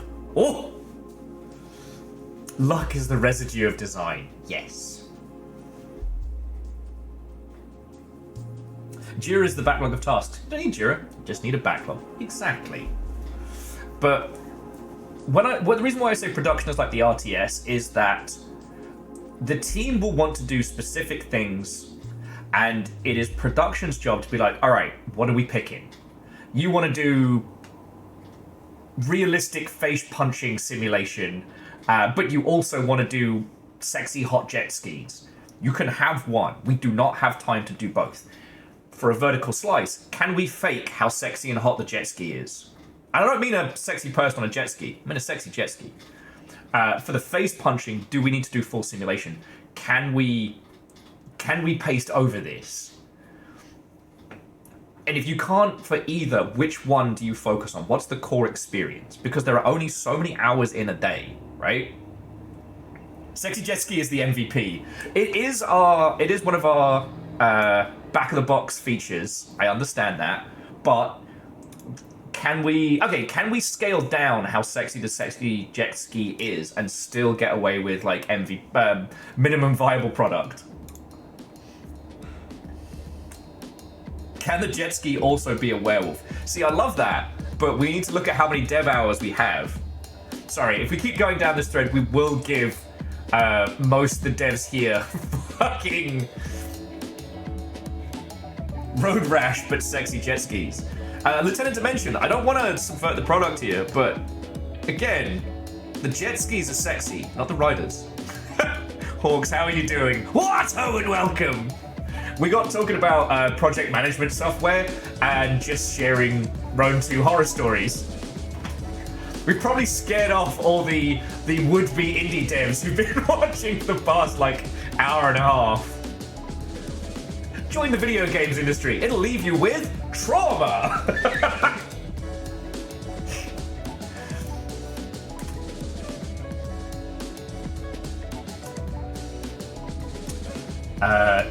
Kimball does make a good point. Unless you're a middle-aged white guy who wants everything yesterday. Just make it happen, says bad producer. Bad producer Whiteman. Yeah, it's trauma and less money than if you did the same job somewhere else. Okay, I joke, but I fucking love the games industry. It's still one of the best. Better than film and telly. So DJ Core says, sometimes jet ski sex factor is MVP. When I was building my Geometry Wars like, the first thing I made was feels like you're going fast. Okay, so how sexy does the jet ski need to be? How do we make it sexy with the time and resources we have? Like, I know I'm being a bit of a silly bugger right now, but that's a genuine question you got to ask yourself, because even if you are just a person working for yourself, there is an absolute physical limit to how much you can work, and there is an absolute amount of how much you should work. It gets a bit spongy, but like, let's say we're doing GDC pitching, right? We need a vertical slice to take to publishers to say, give us money. You've got 4 months to do that. GDC is the unmovable block, right? So all the time you have then, that is your resource. Those are your pylons, your Tiberium, right? So you chop it all up into pieces and you decide where those resources go, right? I like how we're basically just designing a combination of Wave Racer and Only Cans right now.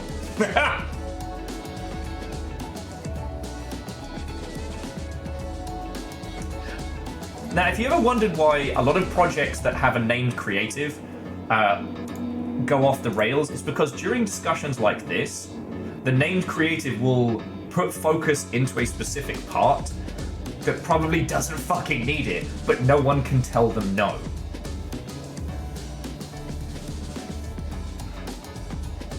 Megaboss says, Brain's trying to figure out where to put the jiggle physics on the jet ski. The handlebars. Just the handlebars. Nothing else. only can stream when. Well, I'll tell you what, if I end up in dire financial straits, we can add that one to the bounty board.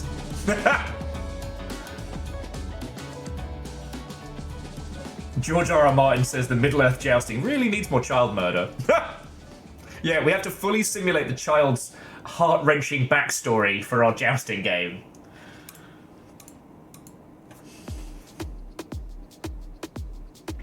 But you would be amazed, friends, how many times that this part of games industry stuff doesn't get talked about, and how many times this is what fucks people over. Because when it comes to producing things like vertical slices and pitch demos and things like that, if the team fails, you'll never hear about it. They die in silence. And when it comes to releases being fucking balked, if the team is large enough, they won't talk about what happened because they don't want to open up the possibility of like class action lawsuits and shit like that. So everybody just keeps their head down, they let the users blame QA, and they never talk about it.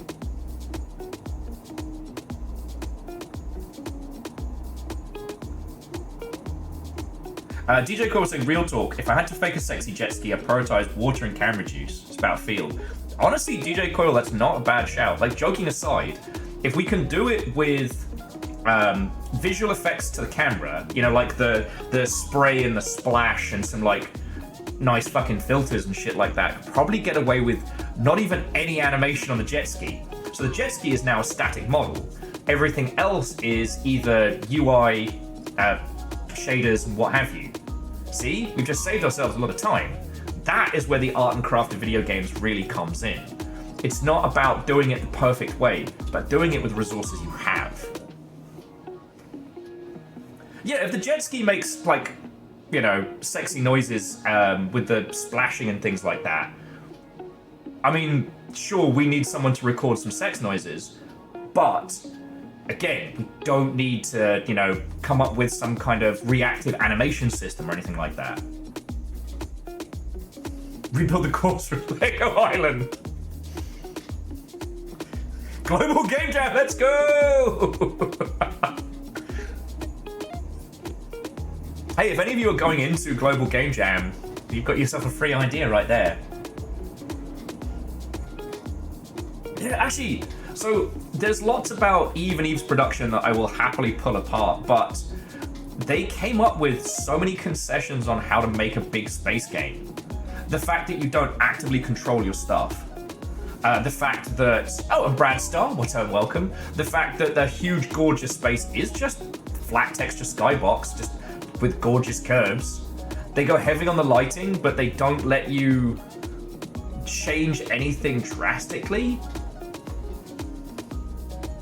All right, Wallosaurus, I hope this was cathartic and not a reminder of nightmares.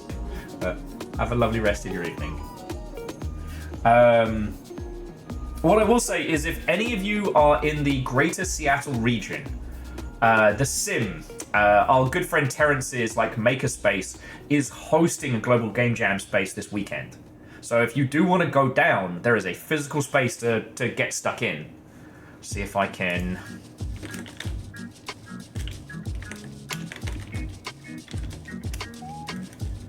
The Seattle Interactive Media Lab. Let me just drop this into chat. So yeah, friends, if you are looking for a team for Global Game Jam, head on down. I don't currently have any plans to host a team, just because I've been going too hard. I've been running the red line.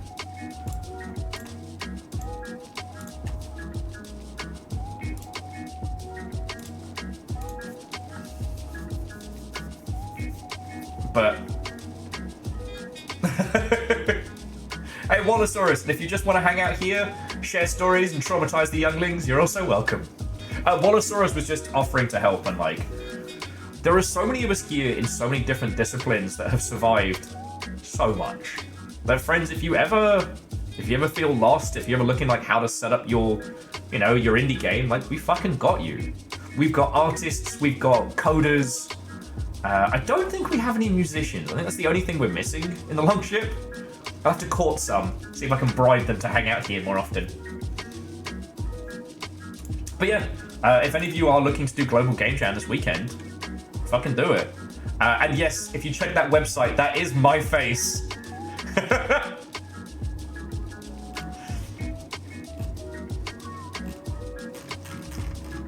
Megaboss is secretly a musician. I know you're a writer.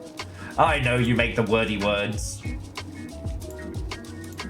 But yeah, the only thing that I want to add on to the end of this conversation is that now really is the time to start your game. All right, so like, even if all you do today is just start like blocking out like a one-page GDD game design document, like the absolute basics, like, now is the day to do it. Because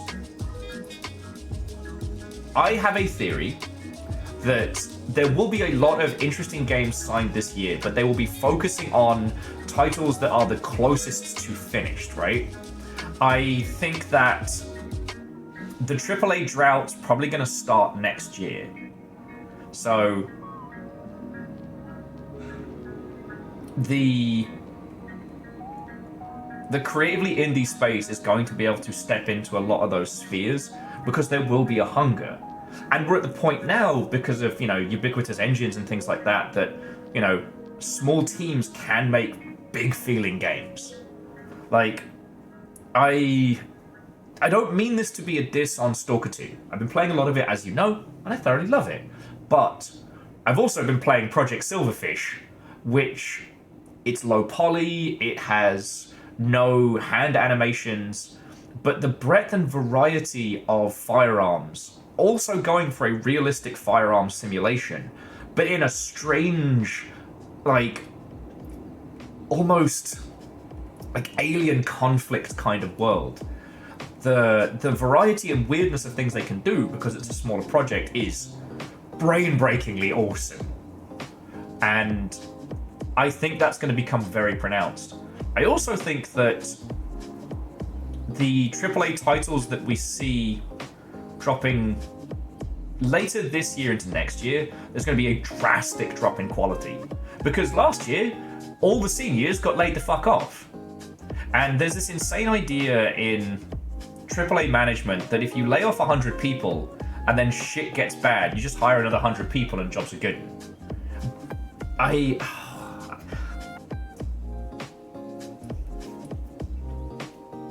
What was the term?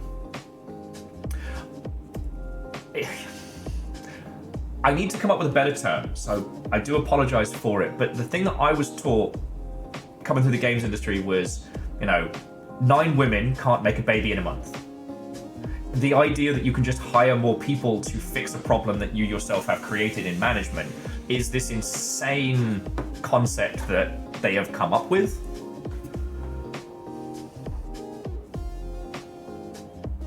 It's not software development exclusive, Vanderbeest, absolutely. Not with that attitude. Not with any attitude. The reason why I think this is important to mention, though, is because so many incredibly talented people got laid off last year. That isn't a gap you can just fill with numbers. You can't pour 10 juniors on a senior problem and then just fix it. Oh, Bradstar just started an indie studio last month, and I'm hoping to release the first game in a year, but want to keep it self-published. Good shout. A lot of friends in the industry have horror stories about publishers, and I have a day job to keep me financially stable, but the time balance is definitely a rough one. Yes. See, you have the resources in terms of money, but not the resources in terms of time. Bradstar, if me or any of the squad here can help, just ask. I'm very, very lucky that the stream is what keeps me alive. So that's why I'm here. If you need anybody to bounce ideas off of. If you're unsure, just come ask us, yo.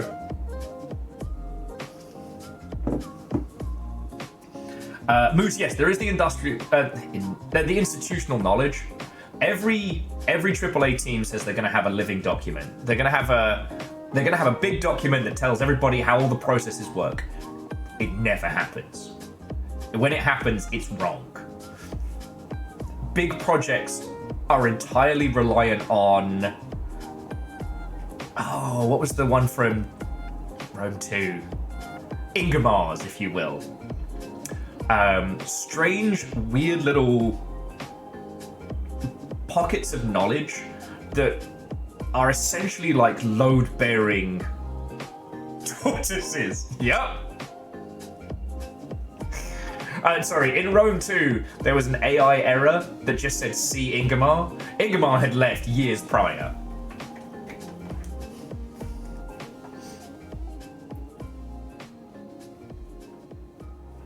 Well, what I will say, numbers as well. There's a bunch of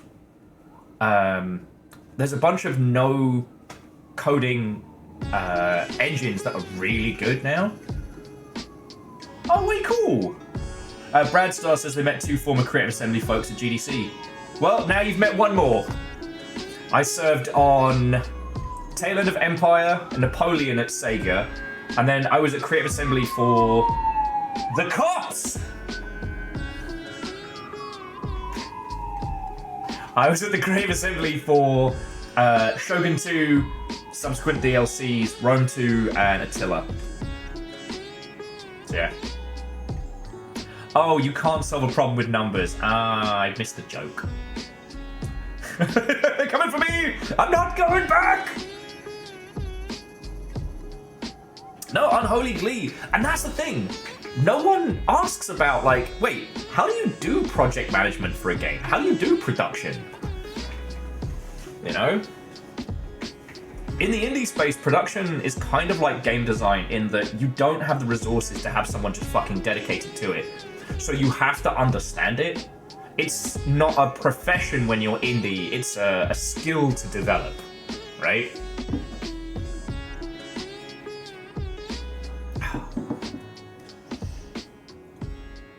I was attacked. Yeah, my claim to fame, Brad, is that we got attacked by dogs for the Rome 2 unboxing video. For a hot second back in 2013, I was a known entity in video games for 2 reasons. Eating a spicy pepper, getting attacked by dogs. And I have to do the pepper thing again, and I've been stalling.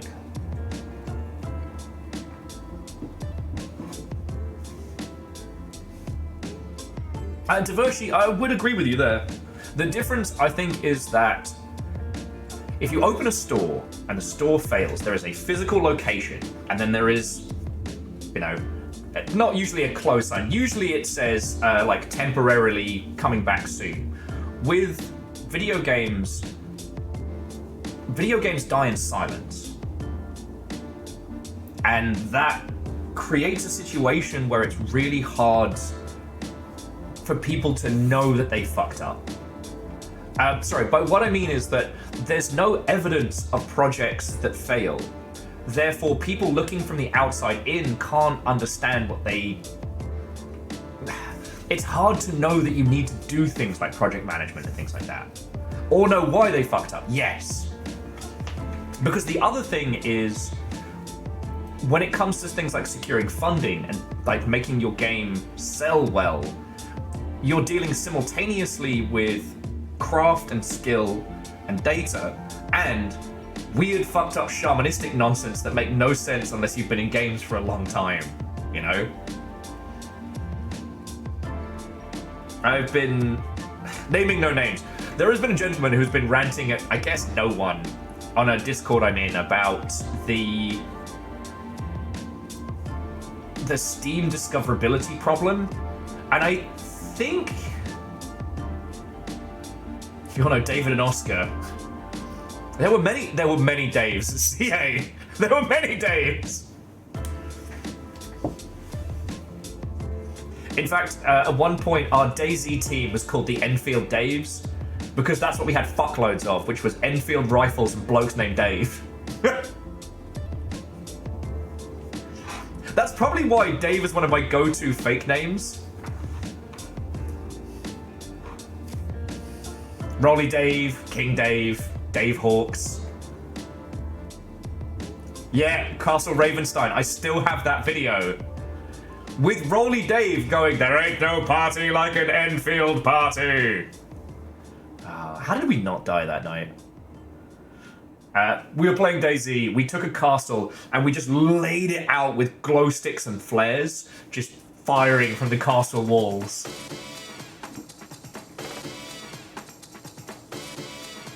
Yeah, Rolly Dave. Rolly Dave actually settled down. I think he quit social media cold turkey. I think him and his missus had a kid. I hope he's doing really well. That was a gentleman that deserved some peace. Yeah, if for those of you who've heard me mention Rolly Dave was a real guy. Please let the kid be named Dave. That would be perfect, Angelos. That would be perfect.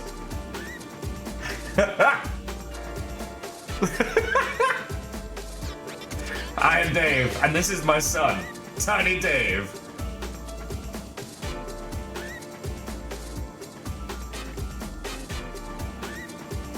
Divershi, to say someone in the games industry just like, you know, quit social media and had a kid feels like the retiring to the woods, like they got out. They live a peaceful life now.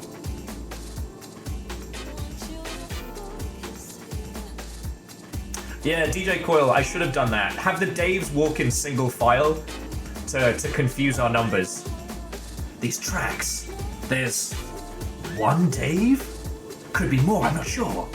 Oh god, it was all Daves! Oh, Castle Ravenstein? Actually a real place. But it's Castle Rave and Stein. Right, the punctuation's very important. There ain't no party like an Enfield party.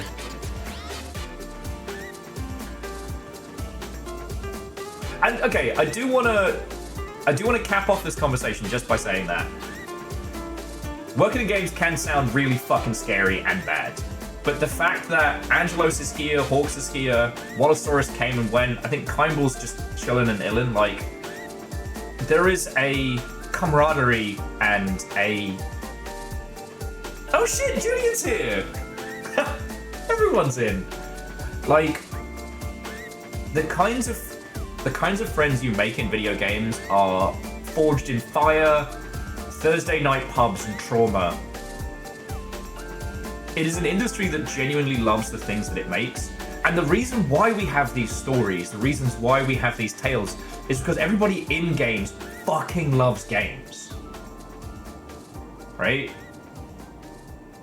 You don't get into this business if you want to make an easy, quick buck. And...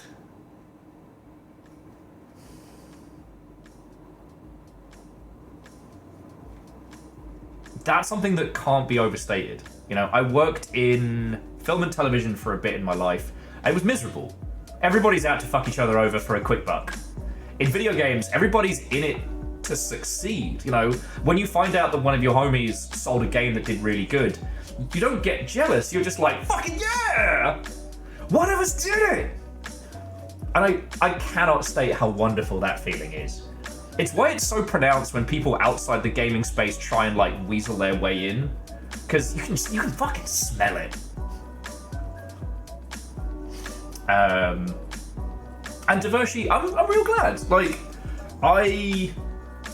I'm so glad that Hatsune Miku's project ended up with a really nice team.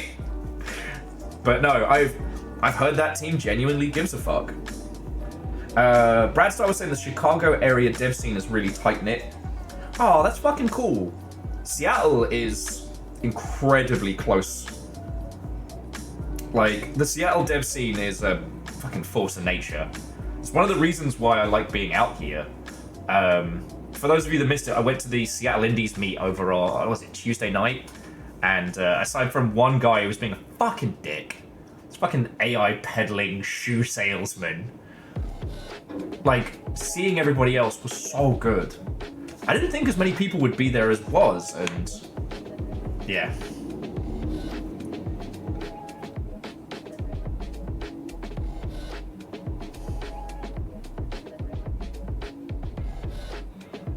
Yeah. Well, and DJ Coil, in the same vein, the thing that always makes me laugh is when people think that, you know, studios and publishers and hey, what and welcome, Crux. We're talking about, and this will shock you, them video games. How you doing?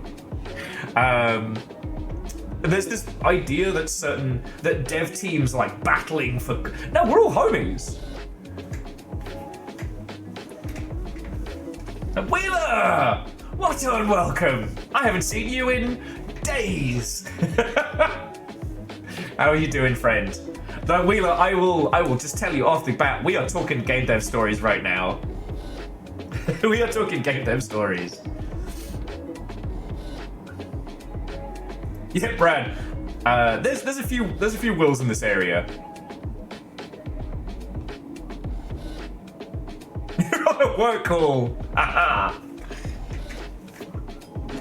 Well, all hands corporate. Oh good. Oh good. I hope it's not a scary one. May your all hands meetings be boring and not spicy. Oh, specifically goes by William. All right. But yeah, there are a few here. There are a few.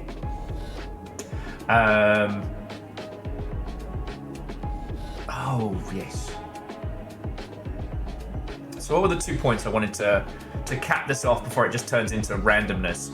One, yes, now is the time to start making your game, as I do believe that the hunger for interesting and weird is only going to continue, and that next year the declining quality of AAA is going to become very, very apparent. And that won't last forever. AAA will bounce back in whatever weird way it does. Like, I actually think that GTA 6 is probably going to hurt a lot of the other huge productions. And the reason I think this is it's kind of like what Xalavir was talking about with Baldur's Gate 3. That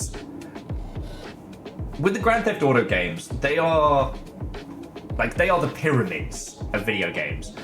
They achieve with hundreds upon squillions of human bodies these insurmountably large creations, right? And users... Oh shit! One of your lot works with Xalavir! Bradstar! Fuck it, see? It's a fucking tiny industry. We've been supporting Xalavir and Strange Scaffold for a long time. River is in a bunch of Strange Scaffold games. And, God, yeah. We even did like a little run of Divinity 2 with Xalavir and Laura like a million years ago. She made a lot of the art for I Am Your Beast? Fuck, yes! And actually, River should be in every game. I'm working on it. Blink, blink. Oh, yes. So, GTA 6 is dropping this year. Users do not give a shit that Rockstar has more money than Sin and has just been churning through people like Soylent Green to make it. When it drops, the amount of back-of-the-box features and pointlessly fiddly simulacrum in it will be mind-boggling, as we saw with how they produced Red Dead Redemption 2. And everything else in the AAA space that even looks vaguely like a big game will be compared to it. Julian's saying it's like $2 billion dev cost apparently. Wouldn't be surprised. Would not be surprised. And Bradstar, I don't know what they will do. I think it will be $70 price point for GTA 6. I think it will ship with GTA Online. And I think that they will make so much money on whatever the new shark cards are that we have to redefine what money is. Varble says, I could do so much with $2 billion.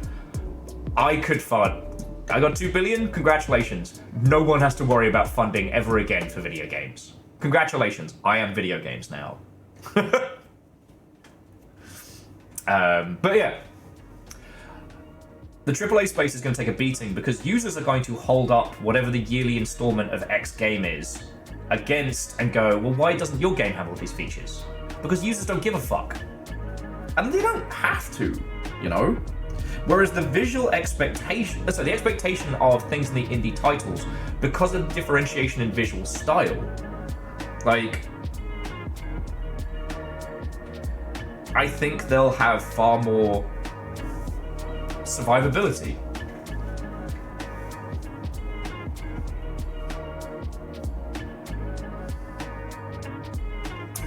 So Moose, I don't think they will care. I honestly don't think they'll care at this point. Metacritic doesn't seem to affect user purchasing habits anymore. And MC Catmaster! It's me, the Game Lord. I'm Will Overguard, and I am video games. Sorry, I've been trying to write a comedy book similar to Bruce Campbell's, Make Love the Bruce Campbell Way, where I take credit for every video game ever made. And this has proved like a very fun thought exercise so far. You might be thinking, Will, how did you invent video games if you were born in 85? And I'm like, well, let me introduce you to time travel.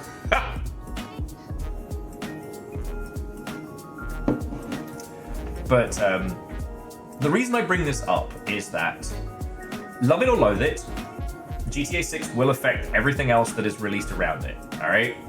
It's the same effect we see of every big launch multiplied. See, back in the day, when we were doing like video game magazines and predominantly physical releases, the games industry and games media sphere had a little bit more of a containment to it, right? Now we are chronically online. Video games are culture. When GTA 5 dropped, we were starting to get into that space, and Grand Theft Auto is already a mainstream property. But now we have this entire industry around content creators, influencers, I mean, numpties. The digital and physical world are inexplicably twisted. And this thing will be bigger than any other release. You know, I find myself guilty of still thinking about games as just games. And GTA ain't gonna be that, because like, you mentioned like James Cameron movies. This is going to shit on Avatar 2. This is going to make Avatar 2 seem like the tiny orphan boy in Oliver Twist asking for some crumbs. Quasi says, what is the percentage it's bad release? Low. Not impossible, but like Rockstar just churn through people. If there were any pain points during development, they'd either have increased the people or thrown people out of an airlock. Like, for those of us who work in the UK games industry, at some point you've met like a survivor from Rockstar, and bless them, it's like working with a rescue dog.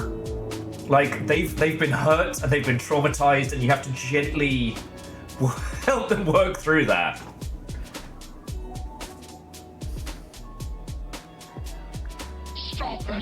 Hey, J-Post. That's feckin' cool. Thank you. So yeah.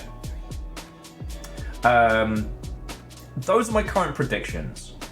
And the knock-on effect will be interesting to see because AAA is really struggling right now. And, I mean, they've been struggling for a while. A lot of it has been rods for their own back. Bloating development costs predominantly due to inability to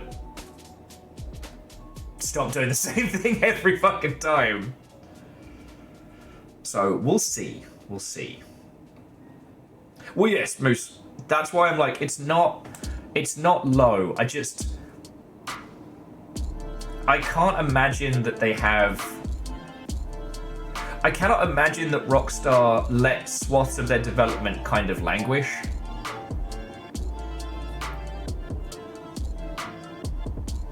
But who knows? Who knows? If it stacks it and eats shit, then... Whamp whamp. You know, Rockstar aren't our friends. They are not the small, plucky fighty little indies, like trying to stick it to the man. They are the man. There is no one more the man than Rockstar. Like, they used to do interesting shit. They don't do interesting shit anymore. They do 2 games. Year in, year out, Grand Theft Auto Online makes more money than... I don't have an analogy for how much money they make. And... Nini, yay! Thank you for the follow. But, again, just to cap that off, users won't care that Rockstar is the biggest entity in the space. They will compare other AAA titles to it. And then, while we have a round of AAA games coming out this year, anything else that's been in development has had its in-house knowledge gutted due to the large level of layoffs from last year. Meaning, yeah, so as we get towards the end of 25, as we go into 26, big budget games are about to just fucking stack it down the stairs. And that is where we step in, being the cool kid indies. Oh, what's that? Your favorite franchise of shooting dudes in the face sucked? Well, let me introduce you to Shooty Gunbang, but good. You know, New Blood is about to eat everybody's fucking lunch. And the thing is, New Blood's not even that hungry. They don't even need that many lunches. Some points they're just eating it out of spite. That's how you get a tummy ache. If it hits big 6 more weeks of winter.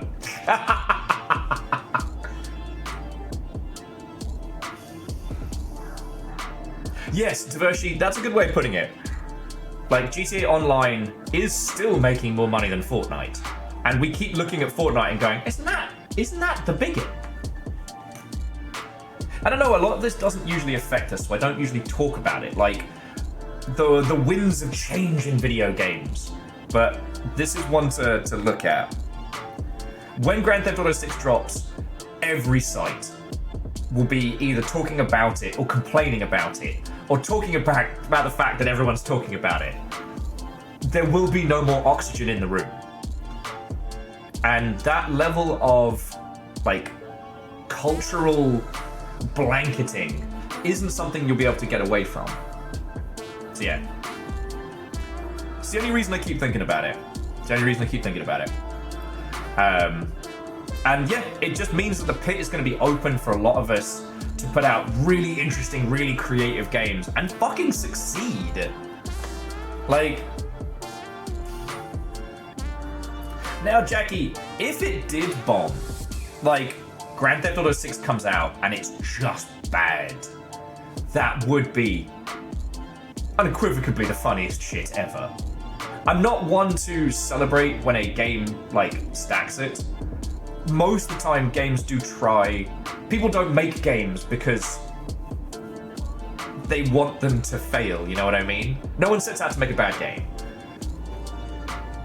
And, you know, we've seen that, especially with Cyberpunk 2077, it is entirely possible for a large quasi-independent team to turn that shit around.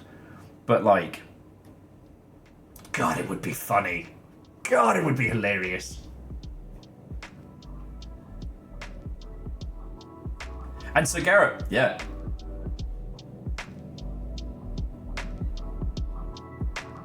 Ooh! To Lieutenant Dimension, I have that on my wish list. I did consider streaming it, but I felt that I would get too into the paint. Oh, sorry, so Butcher's Creek came out today. Let me drop the link in chat. This is David Szymanski's new thing. I worry that I would get too into it and would basically ignore all of you. But yeah, as Hawks is saying, it's indie condemned. And it looks like it fucking works. You know? He got that Hollywood iron lung money now.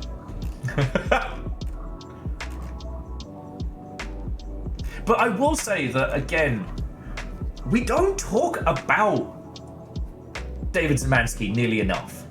Let's say we. God, that's one of the wankiest sentences one can put on social media. Why don't we talk about this thing more?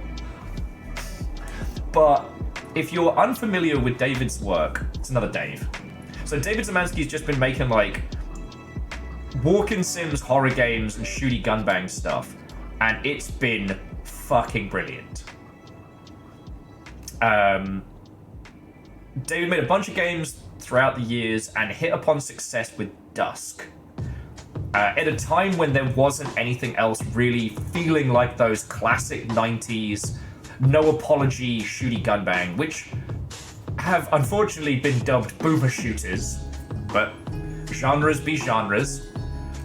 Also saw massive success with Iron Lung, a tight, tiny, focused horror game. And then Gloomwood, which is basically like Thief but indie. Like, David Zemansky's been building a specific type of game, keeping it focused, keeping it tight, and doing well. So like, Brad Starr, like what you were talking about making small games in a year, I highly recommend looking at that. Hang on, Boomer Shooters is a great name. I promise I'm not going to rant about the naming convention of genres in video games, because that's my crazy people topic. But like, I'm there with you. I'm there with you, Orcs of Lieutenant Dimension. I really hate the name Boomer Shooter because all the boomers that raised me didn't want me playing video games. However, we don't get to choose what genres are named. They have an organic flavor of nonsense their own. Like, and that's just how it is. That's just how it is. You know? Metroidvania has stayed in our industry, but Doom-like is gone.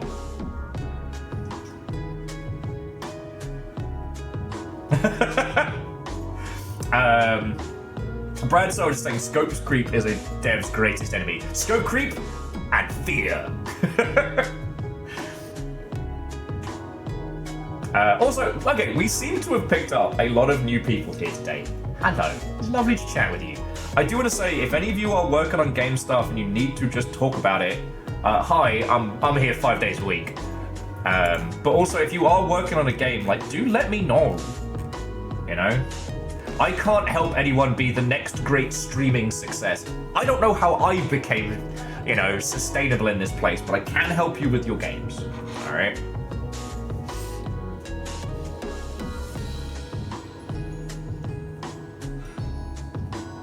And Quasi, understandable.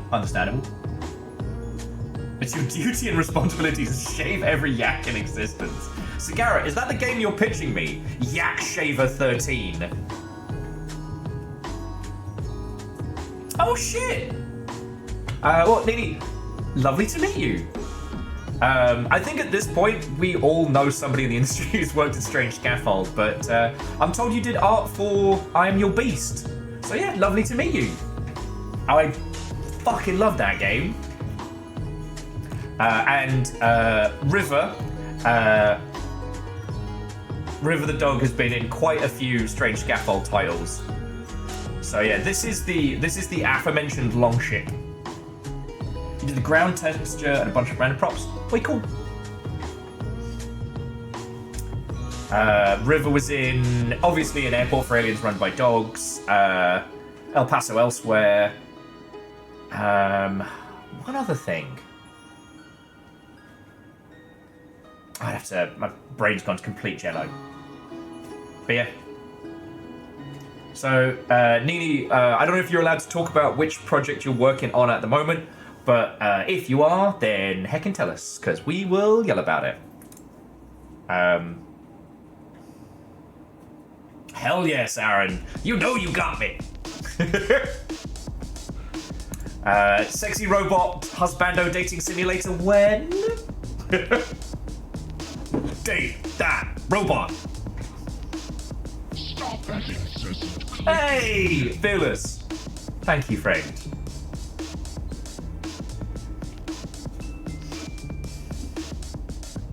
Mega, I too believe in Sauron.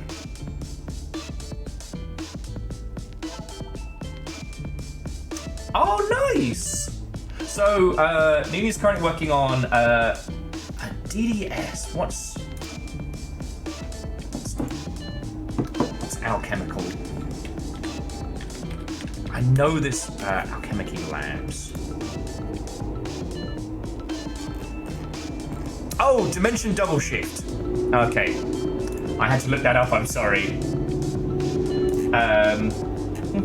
Thanks. Cement mixer. But you're also working on the Kaiju what's it? It's co-op Kaiju cooking game. Not to be confused with the Match 3 Dinosaur Redneck Mansion.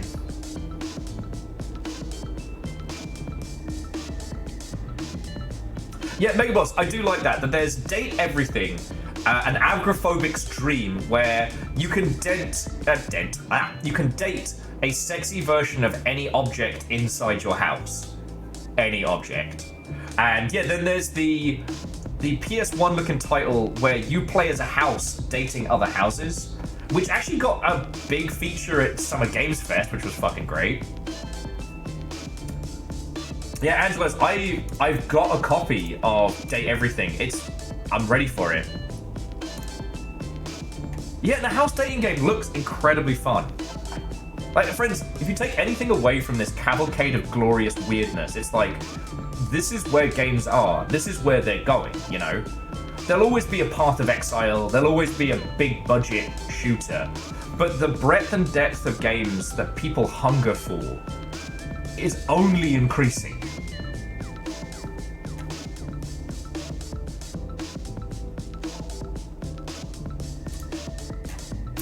Apropos of nothing, for those of you, I'm thinking of Dustin specifically, but for those of you that are very much into Scrabble or word puzzles, check out this Mother Hubbard. Like, that's where we're at. Yeah, Phyllis, we've got Spirit Swap coming in. Like, I do often think about how Puzzle Quest was such a weirdly fresh game, but it ended up becoming part of like the Mabage success machine, in that the gameplay was simplified, but you know, was highly successful on mobile. Whereas like the original Puzzle Quest, you could conquer realms, you could build castles, study dark spells, like through the medium of Match 3, you could do so much. And like one of my favorite games is a giant robot roguelike where you play Victorian steam mechs versus the French. And I always get it. Ironcast. I have it both on Switch and on Steam.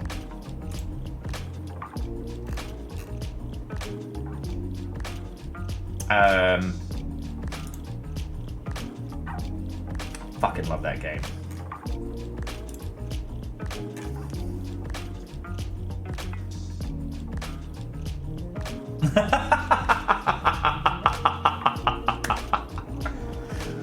Sorry, Rebels says, sadly, they love studying dark spells. Sadly, the closest they got to working on a dating game was, and I quote, "Which Elden Ring demigod is your messy ex?"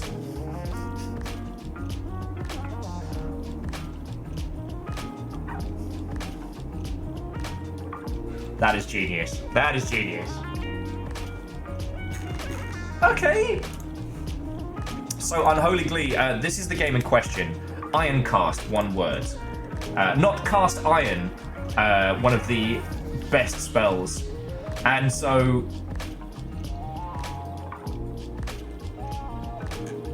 I think this game is brilliant. It has a mostly positive rating because it is hard as nails. But yeah, you have your steam-powered mech. You flip between like shields, coolant, and ammunition. So you can fire your weapons as many times as you have the resources to do so. And so you're kind of balancing between things that will shred shields, things that will shred armor. But the cool thing about it is that it's not just matching 3, it's as long as you can make the chains go through. So you can have these incredible like first-hand, like Alpha Strike salvos. And also you're against the French. It's not actually the French, but it still makes me laugh. It is a great game for Steam Deck and for... I play the Switch version constantly.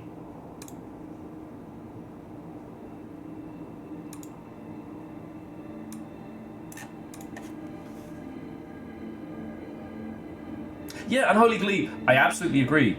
And I think that you can use the gameplay of Match 3 to do more than just, you know, dazzle children with bouncing fruit. Yeah, good old Bejeweled.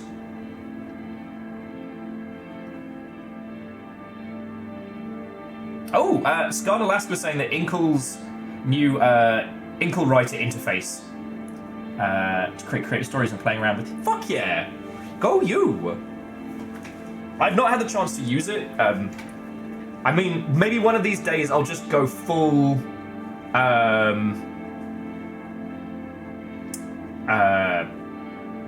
what was it? Pizza game, and just make a make a visual novel with no spell checking. Bram says they released their first game, Destructible Environment Puzzle Platformer FPS. Couldn't get a publisher and had no marketing. Well, Bram, what's the title? What's the title? Because the two things to note, Bram, is that we are in a really good space in games in that it's called Rubble. That sometimes you can see a resurgence on a title. The Rubble Extreme Challenge, RXC. Way cool. Throwing that into wish list. This is the game in question. And it looks like Red Faction 1 multiplayer as a challenge game. No, Bram, you're all good. Like, marketing games, it's fucking hard. And annoyingly, it's still one of those things that you don't know what you don't know until you go to release a title. You know, that's why I try and share the knowledge that I have and try and help people, because you can make a fucking good game and then, unfortunately, it doesn't get found. But with something like Rubble, which is like a top of the mountain game, a challenge climber, if you will, like something like that can have a resurgence even afterwards, you know? Like, trailer's good, store page good. References to MXC. Most extreme eliminations of the day with Vic Romano and Kenny Blankenship.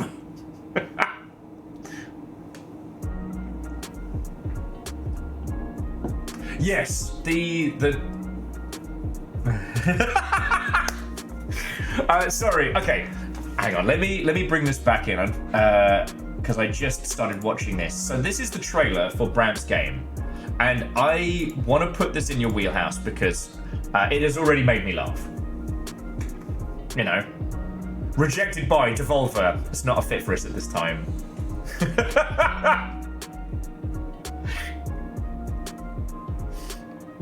Wait, it gets better. Rejected by Jugglefish. It's not a good fit for us right now.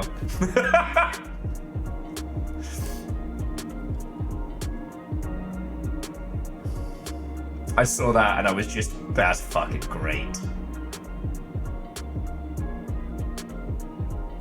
Rejected by Tiny Build. We don't think this is the right fit for us and our publishing plans in the near future.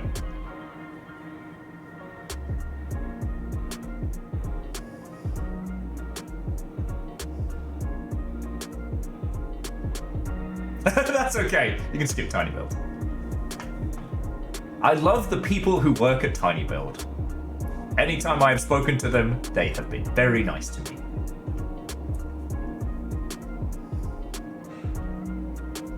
Rejected by 11-Bit Studios. It's not a fit for 11-Bit. It's looking for projects similar to blah blah blah.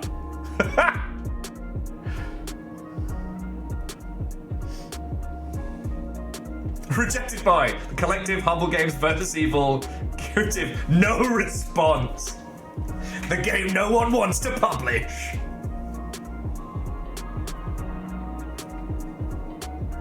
See, like, you've got a good angle.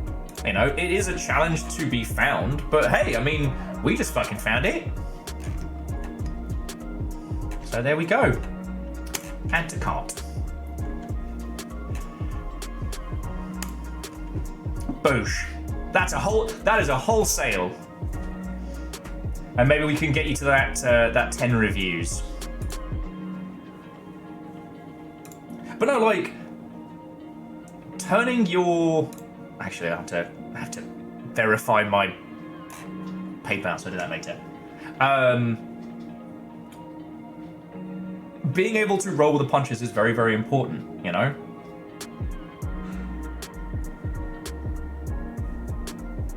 Oh, Nini, I absolutely understand. I absolutely understand.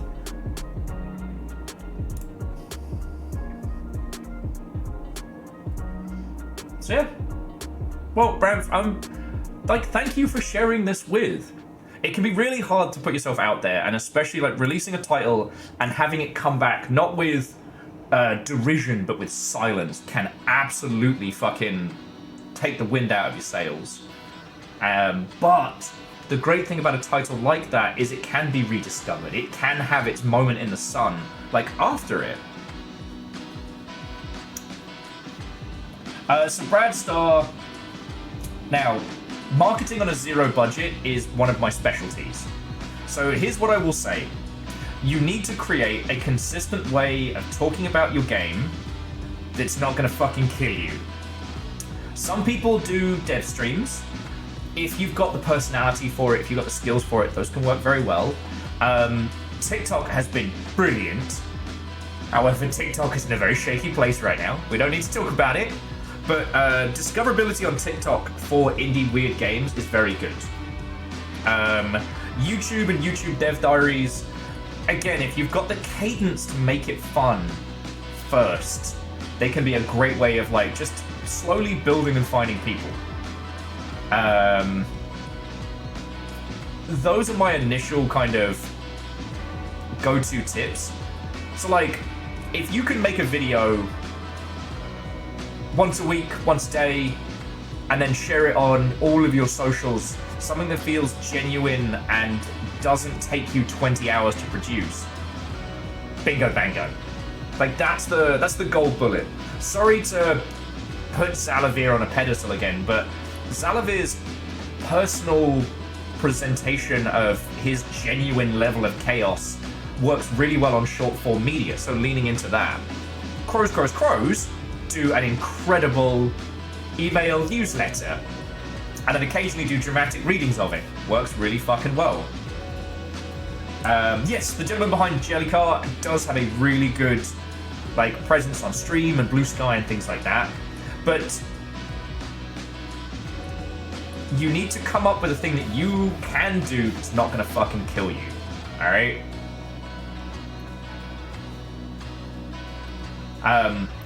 I would say that Zalavir's output in terms of like social media interactions in the ilk is unsustainable.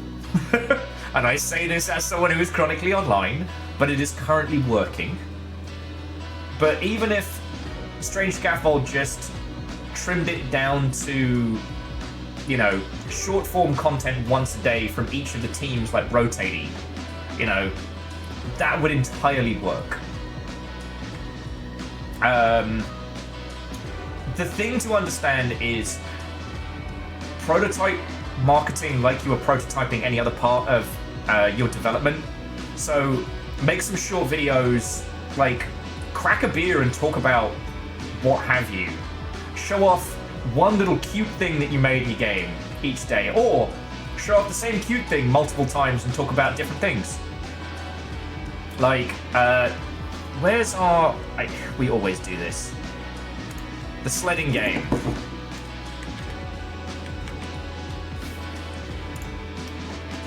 Hang on, let me just bring this up on... Sledding game has done incredibly well. Now, obviously, this is a game with a visual element that's really easy to convey. This dude's been doing short form content. Short form content is anything sub 1 minute, and just puts out a little video of something in game every day. Maybe talking about it, maybe talking about like bugs and weirdness, and it works really well. Now again, it works because the visuals of this game convey everything you need to know about it. It's cute, you sled. You sled with friends. But if you can hit to this kind of level, the other thing is using gameplay B-roll in the back while talking about other stuff that's going down. Like maybe you have some big thinks on, you know, unrelated industry stuff. Having that. So for example, if we take Rumble, you know, that is a game with a very easy to understand premise, but it doesn't have a thematic premise. So discussing it and discussing how it's been whilst showing it could be a way to start creating short form content around that. Yes, Nini is correct. Aggro Crab's shit posting style works very well. But again, you gotta find your voice in that one. If you already have the heart of a shit poster, lean into it. I don't. I'm a pisshead, and I like talking about very silly shit. I'm not great at advertising myself and stream. But with each of the games I've worked on, I've tried to find the voice of it and follow that. But that's easy when you hire a dickhead like me to advertise it for you. So like for Stationeers, we came up with an in-universe character for me.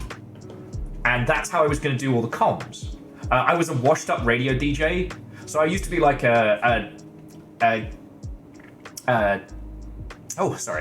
used to be like a fancy super radio host of the galaxy, and then ran my career into the ground. So now I'm stuck working corporate radio on a space experiment, and by creating a character inside of the universe, it gave me something to do. Now, I do have a grounding in like theatre acting and shit like that, so I'm not a good actor by any means, but I knew what I was doing in that. But yeah, find your voice. Find a way you can do stuff that you like. I'm gonna say it, and all of the long shit is gonna be like, for fuck's sake, Will, stop bringing it up. Puppets. If you are not comfortable on camera, if you find it awkward to be yourself, get a puppet. Congratulations to, okay, Brav, I'm gonna pick on you a little bit, just because it's easier because you have a commercial product that I can look at, right? So if we bring up... Hey! Whoever it was that just gave a sub to Bradstar, that's fucking cool of you. Yeah, so Bradstar, that is a challenge, but I think what we've got here with Rubble could work. So, Rubble is an experiential game, right? There isn't necessarily a thematic reason why you are climbing this. It doesn't need one, but it means that outside of shoot, there isn't much that the player does in terms of expression. So, we lean into the MXC of it. So, we create either a character, a host, even just a fucking cartoon character of sorts, who is like the mascot of it. And boof, now you've got yourself a tone of voice. Now you've got yourself a character that you can use to talk about it, right? Well, Bram, and there you go. Now, you yourself might not have the cadence to do that, but that is a great way of doing it.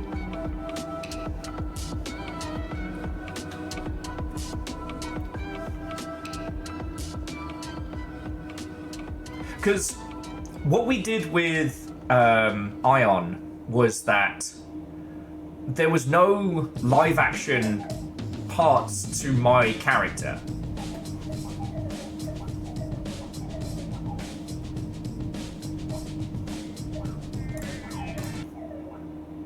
You will hear that, right?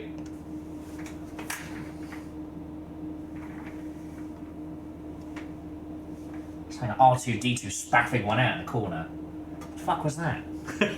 Looking out my window like, the fuck was that? Sorry about that. But yeah, so Bramf, you've got the concept now, like adding a character or mascot or element that would allow you to do that in the space. Now again, you released that game 2 years ago. Well, congratulations on like releasing any game is a fucking miracle.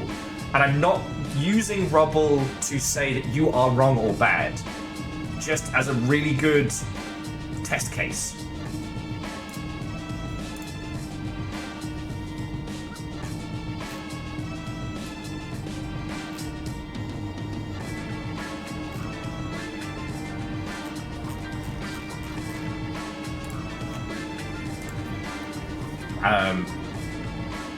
So yeah.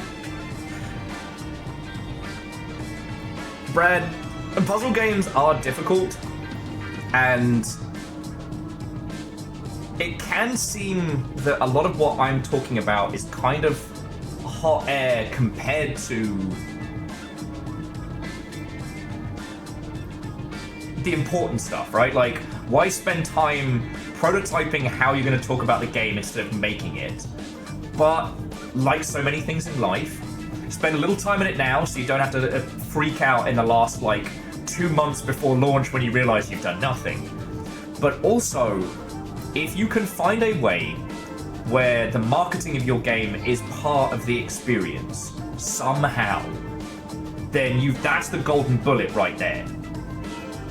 You know, Aggro Crab took the development process and fucked around with it. So things like giving the crab a gun as a shell, as an accessibility thing, was fucking brilliant for marketing.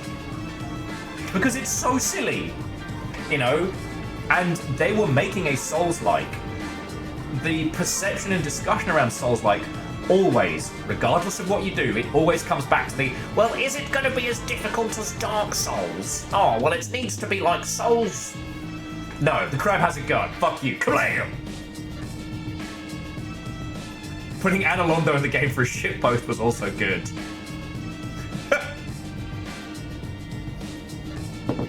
God. Actually, so Brev, completely apropos of nothing, did you ever play, what was it, Maglift? Mag Runner.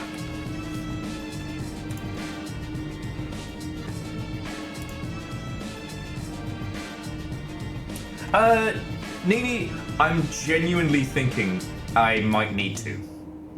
I am going to, once the stream is over, I'm going to check in with a very good friend and see if I still have a sofa to sleep on. And I think that's going to be...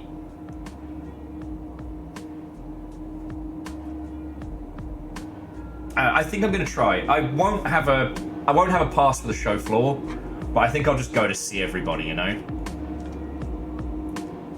Okay, so yeah, so this is Mag Run of the Dark Pulse. And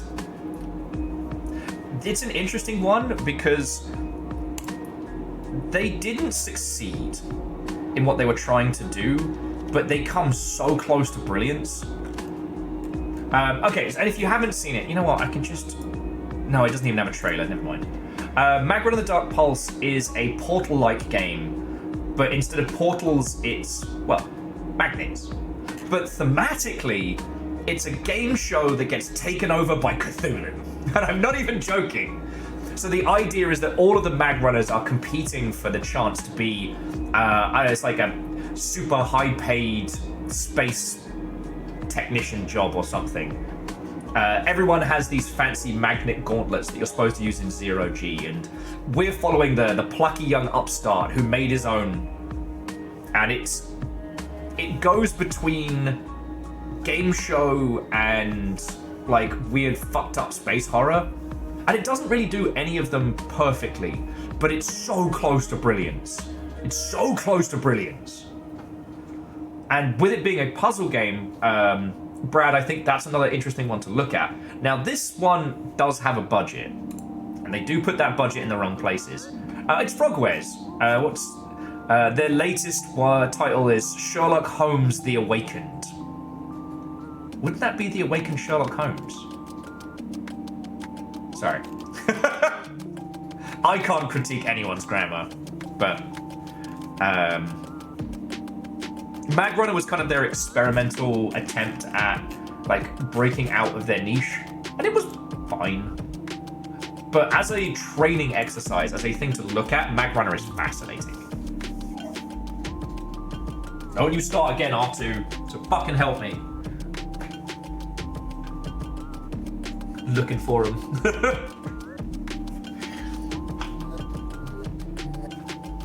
Yeah. Unholy Glee. I mean, those Sherlock Holmes games are a great example of, like, find your niche, make it right. So look, friends, long shippy and nonsense merchants, game devs I have served with 1,000 years ago. Oh, there's a newer sort of remake version of The Awakened. Oh, okay. Thank you. I want to show you a weird indie game. I know a lot of you will be tapping out for the evening and whatnot, so it has been lovely talking with you. For those of you who are sticking around, like, feel free to ask questions, bring up game dev stuff, but I really, really want to throw us at Things Too Ugly. This is like a conspiracy puzzle game, and what's fucking brilliant about it is it's one of those, like, it's just you at your desk. Wait, you like weird indie games? That's so off-brand. I know, but sometimes you gotta mix it up. Sometimes you gotta mix it up.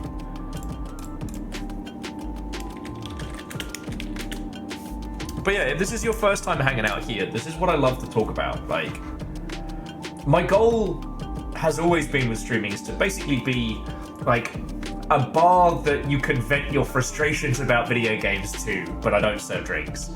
To be a second screen while you're working, you know, and to dive into games that you wouldn't otherwise have time to do, you know? And this is going to be one of those games. Mainly because I think I'm actually going to need to get my fucking notepad out for it. Okay, Tumelo. I think I've got everything all set up. Okay. And just to restate, you are all welcome to join in playing this with me, you know what I mean? Like, these are puzzles that we will solve together. So yeah, if you don't know the answer, just join in.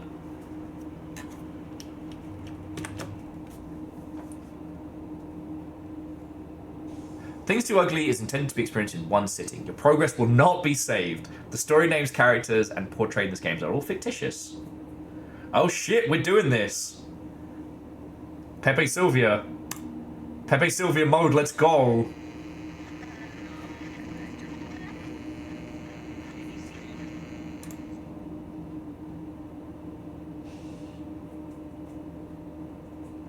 Yeah, so Edwin, we should probably all get up and stretch before we get into this.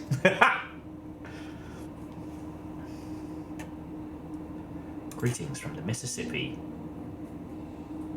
Fish! Okay, dear valued Treborough Incorporated employee. This is set in 86. Congratulations on your promotion to join the third shift risk assessment and management team. As an incident data processor, you will work closely with R&M supervisor to model prior incidents and determine alternate approaches that may yield more favorable outcomes in the future. You are important to the protection of Cerebro's human and financial assets. To this end, remember, never share personal or information with any other staff. Always adhere to your restroom and meal break schedule, and always input clean, accurate data into your terminal. Remember to clock in, begin your shift. All right. So, actually, let me... Okay. Let me put on some emotional support Dreamcast music, because I think this is a good point to say, like, as we're hitting the 3-hour mark, I'm going to nip to the loo, grab a quick snack. I don't think I need more coffee. I want more coffee, but I don't need more coffee. So yeah, if you'll want to stretch, pay attention to your pets and your nearest and dearest, grab a beveragino of whatever suits your timeline, and let's fucking get to it. So yeah, see you all back here in a couple minutes, and we can do whatever the fuck this is about to throw at us. I've been looking forward to this all fucking week.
Okay, so we're not officially off break yet, because I've decided I'm going to make myself some noodles.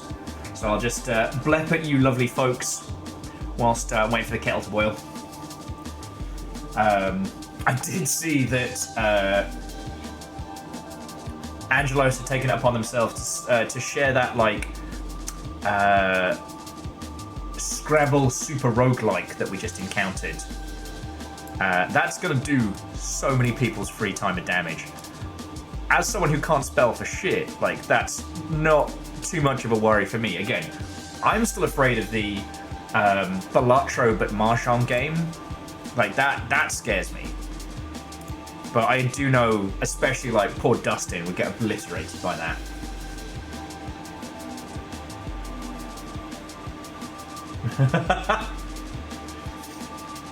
Omega I do like that.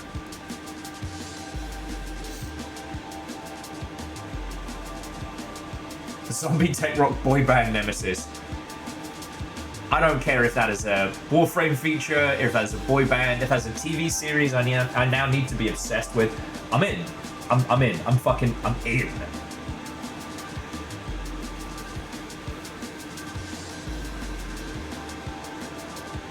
I was thinking about this the other day and I was like, do you know, not that Valve would ever go back and either review their old features, but Steam curation doesn't need reviews.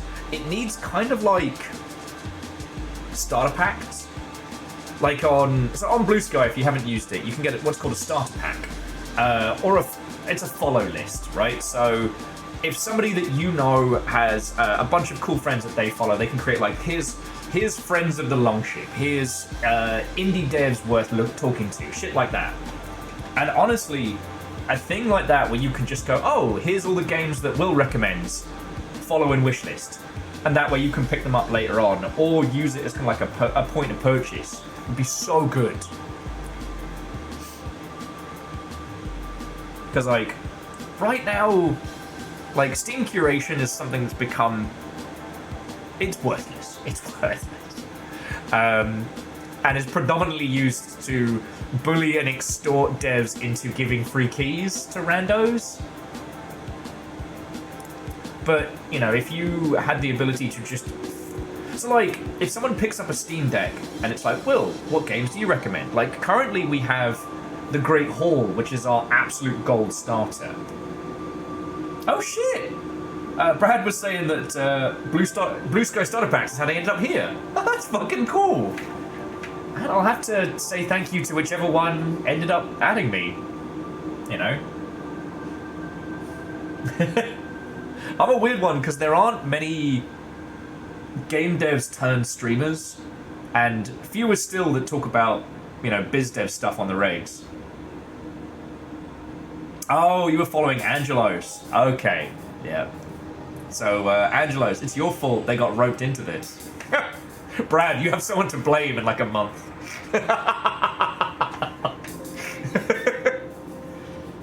Yeah. All along, friends, it's not been the games industry, it's been the Angelos industry.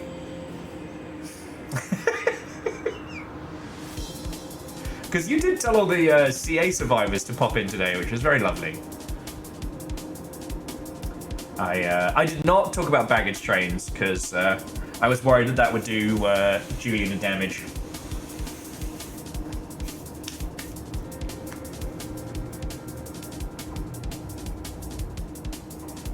Oh, I mean, Angelos, that just makes sense, right? Angelos was saying they wish they were paid enough to be the root of this industry. In the same way that this entire operation is hinged on a single unregistered Excel spreadsheet, so too must the whole industry be teetering on the sanity of one drastically underpaid indie. Oh, and Holy Glee, the indie game that will eat your life is called Horizon End of Words, and it's like Scrabble as an exploration title. I'll drop the link in chat because I'm a villain. But in my defense, I have told you all, I am not a good friend if your goal is to play less games and sleep more. All right? There's probably some idiot online who can help with that. I'm here for the indie games, my friends.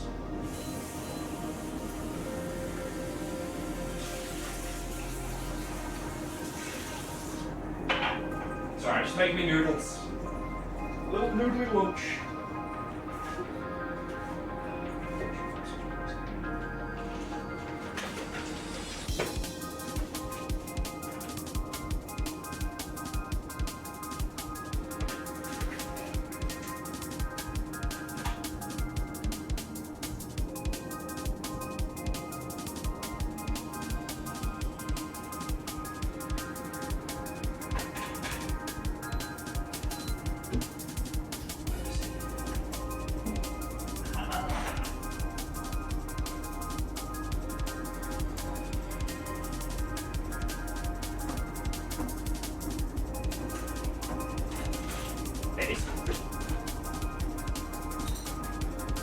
Do not let the guinea pigs fool you, they have been fed very well today. Do not believe their lies.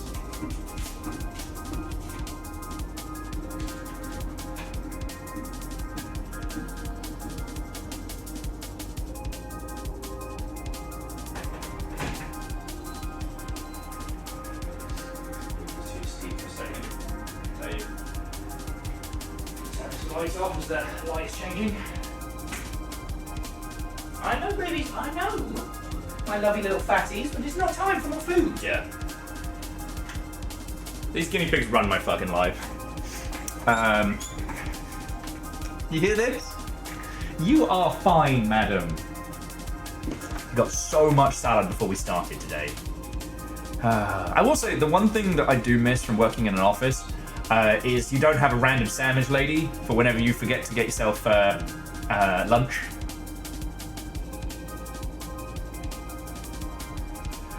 Okay.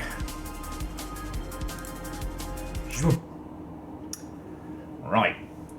Plonk that down. We might still need tunes because I don't think this game has a soundtrack to it, but we shall see. Yeah, morning, sandwiches. It was a real good thing if you forgot. New Zealand was terrible for finding places for lunch. Okay. Well, the studio we were at was so far from anywhere to walk and get a sandwich.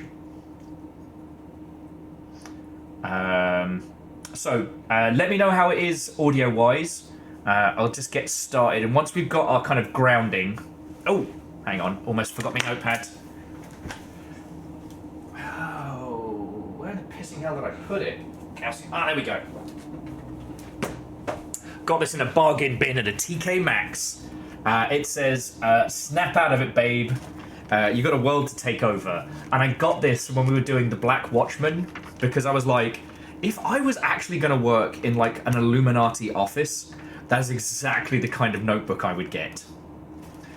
So this is my notebook for all of the games that we've done stuff on. So, okay.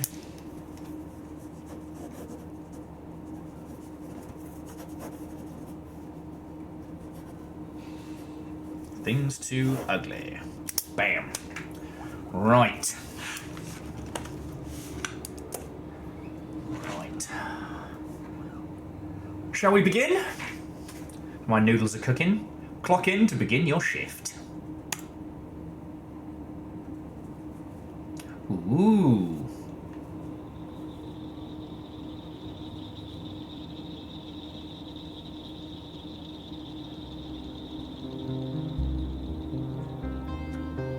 Pepe Sylvia mode engaged. Oh, I'm digging the MIDI music.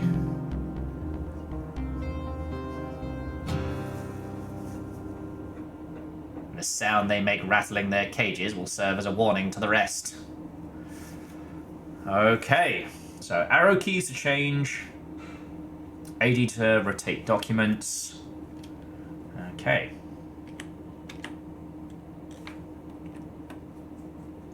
Okay, so there's our computer. There's our desk proper. Oh cool, we've got a little starfighter. Oh, that's cute.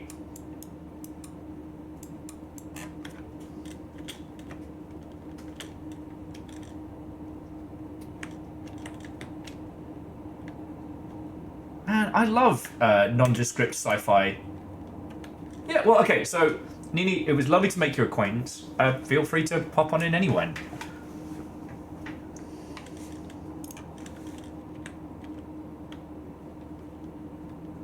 Okay.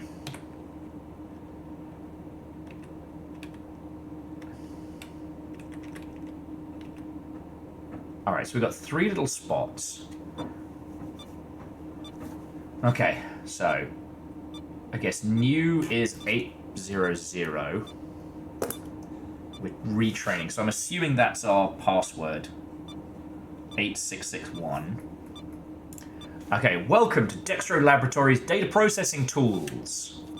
Okay, so we've got the Easy Coder, begin encrypting sensitive information within inter-office communications since 1958. Portable AM FM radio. It's not just for listening to music. Portable GPS unit. Still in prototype stage, units are capable of displaying various locations held by Terebro. Enter a valid 4-digit location ID, commonly known as location. Ooh, so A81 might be that. Rotate the core cipher for individual encrypted. Tuning, submit keys. Okay.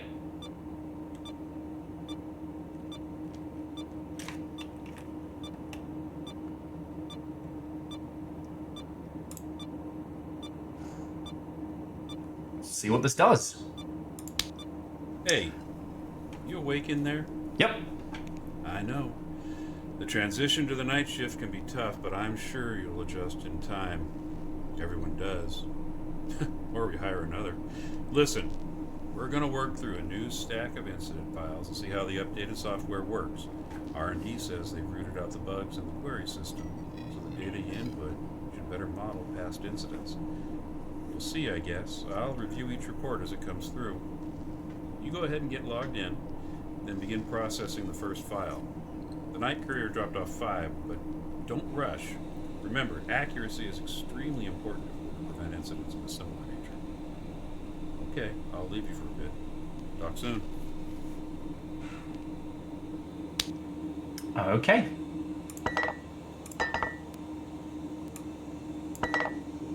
Enjoy a sip of piping hot coffee.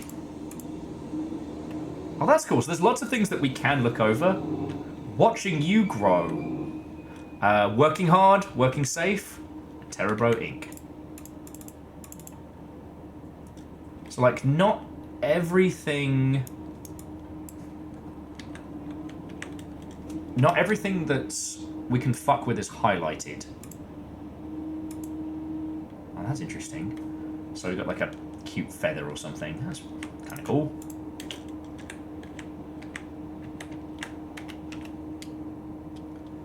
Let's see if I can get us some tunes going.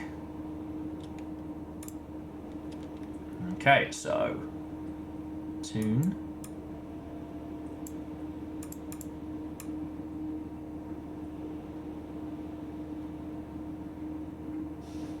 Nothing? Oh. Fucking... It's old school.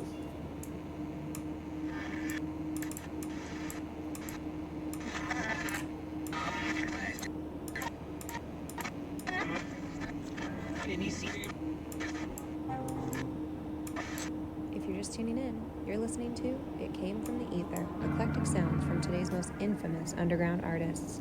As always, I'm your host CJ, and I'm here to help you get through the night shift. Our next song is a strange little number.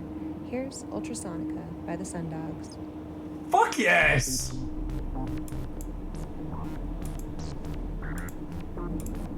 Alright, now we're cooking! I mean, it's no... Prodigy Fat in the Land, but, well, technically music for a tilted generation. But it'll do. It will do.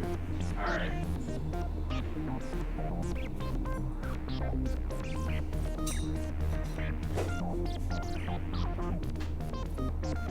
Alright, I've got my tea, I've got my noodles. Who's ready to crack a conspiracy with me?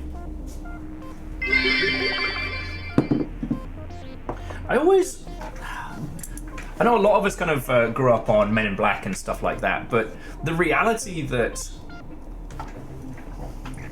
Yeah, J-Post, it's a little too slow for that, like, pump up the jam. But... we got this.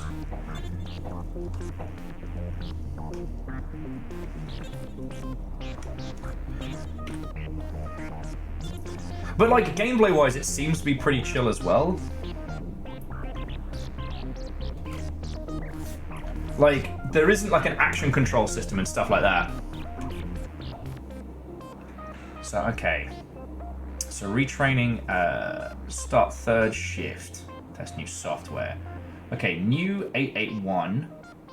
So, 95.5. I think that's what we just found. Okay, quick reference ID. Here. If you're anything like me, then you know how hard it can be to find a truly good mechanic. Just a few weeks ago, my car was making the most hideous ka-clunk, ka-clunk, ka-clunk sound. I know, right? Well, the folks over at Nelson's sure made light work of it. And at a fair price, too. Need service, repairs, or new tires? Head to Nelson's, just off Route 3 in Chester. I hope you enjoyed that tune from the Sun Dogs as much as I did. They're such a fun band to see live. I highly recommend you catch them in St. Louis in July. Next, we've got Cloudfall, the latest single from Mooncreeper. Okay. So shift codes update with each shift change, first, second, and third, and are broadcast locally on AM 820. Okay, so that's shift code AM 820.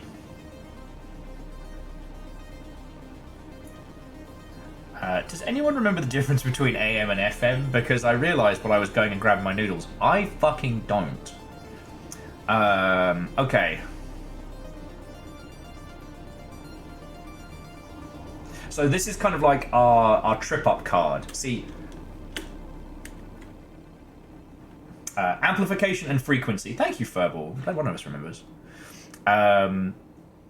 Where meters is used, replaced with yards. Apples replaced with alpha. Butter with Bravo. Charlie, no change. And wherever ABC, use XYZ. Okay. So I'm just making little notes here for our shift. So I need to write on my knee because it shakes the whole fucking desk. Meters to yards. Apples to alpha.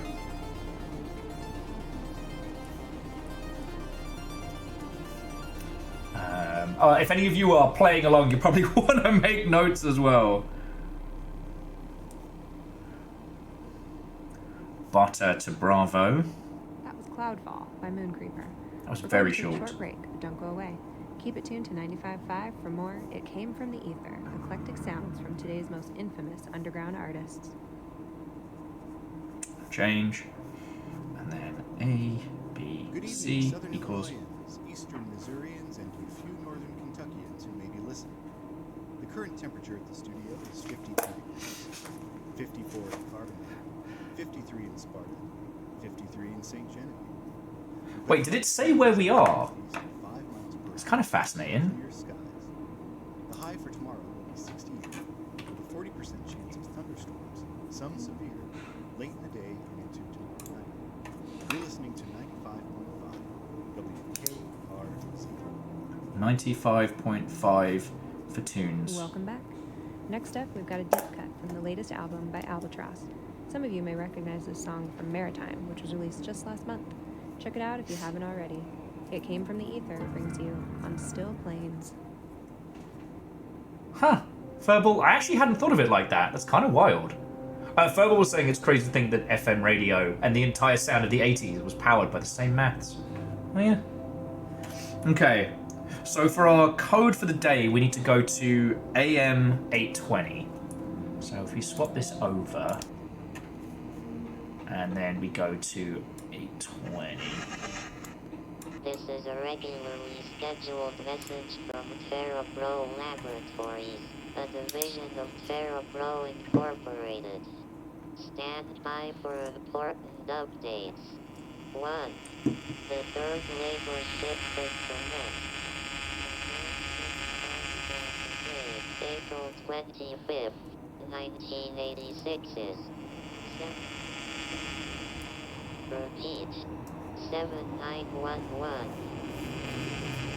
7911.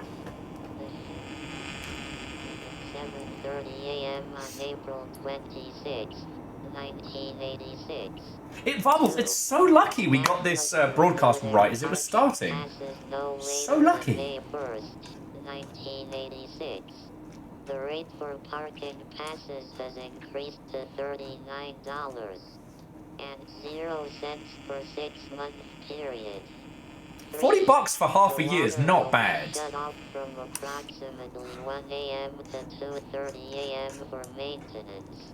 We apologize for any inconvenience. Terrabro Incorporated. Working hard. Working safely. Working always. Working hard or hardly working? No. Alright, let's get it back to the radio. There we go. Okay.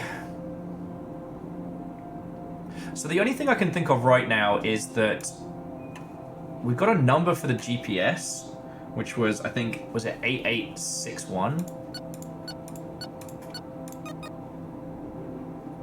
Verify monthly passcode. Crossroads. So 881 equals Crossroads? Is that our login? If it is, I'm gonna feel really fucking cool right now. So then what is 7911? No such location, alright. I was being too clever there. Oh, interesting. Wolfcrowd was saying that it's meant the dates it mentioned are of the Chernobyl disaster. Fucking good spot. What if it turns out that I've been just... Someone put me in charge of that. Yo! Pancake breakfast and fish fry. Goes all day.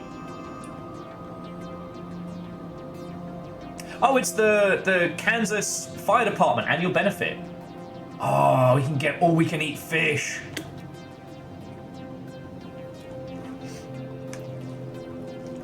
Yeah, no, Rebels. We'll get an Uber down after shift. Okay, so one thing that's real cool, as we're finding things, our character is making notes, which I think is real cool. Something fishy about these pancakes. Okay. So we need our user ID, which I guess is 7911. The passcode is Crossroads. Or is the shift code 7991? Fuck. Let's give it a try.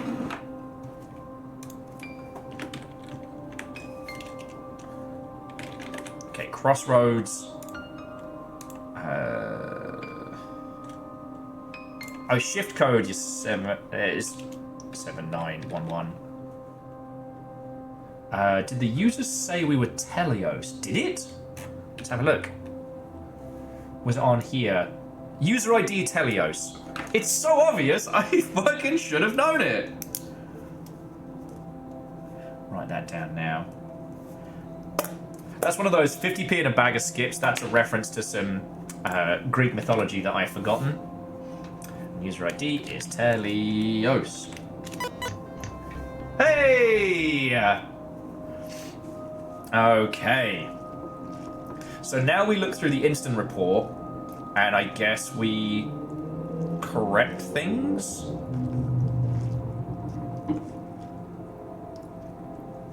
Telios is a big machine. I mean, I remember it in fucking Deus Ex, so it must have some ridiculous nonsense.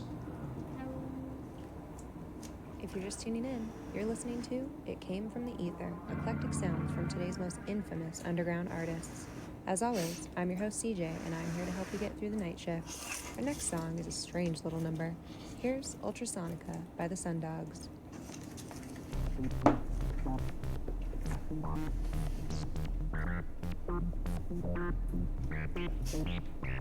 What is a bag of skips? Okay. So here's the incident file we're working on. Telebro intensifies the search for natural resources in the late 1950s. Incident files 12.1 through 5 contain important data regarding a series of events during and after a seismic test at the Mississippi River. Task 1. Which submersible watercraft was launched in the Mississippi River and at what depth? Task 2. Reproduce the conditions of a subsequent seismic thumper test. Okay. British is too close to the sun.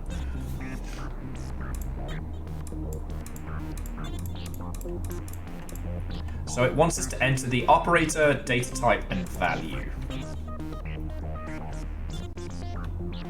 Okay.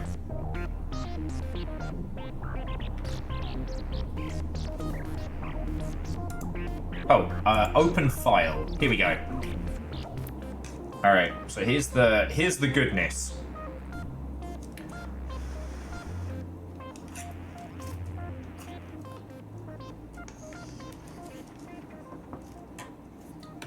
So just to recap, we need the operator, Hi all, CJ here. data type, and value. Then you know how hard it can be to find a truly good mechanic.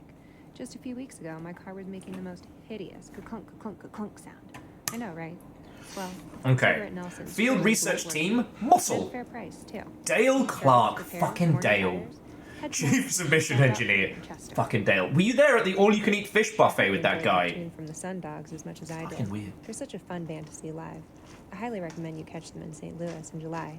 Next, we've got Cloudfall, the latest single from Mooncreeper. I really like Cloudfall.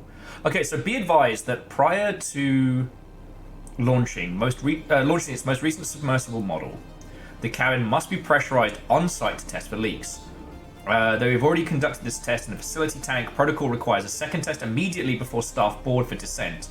Whee! It's the return of the redacted noise. Okay. Pressure to...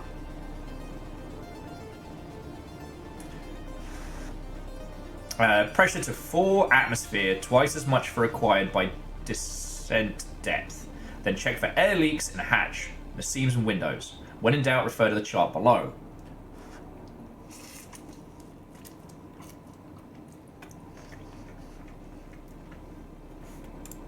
Alright.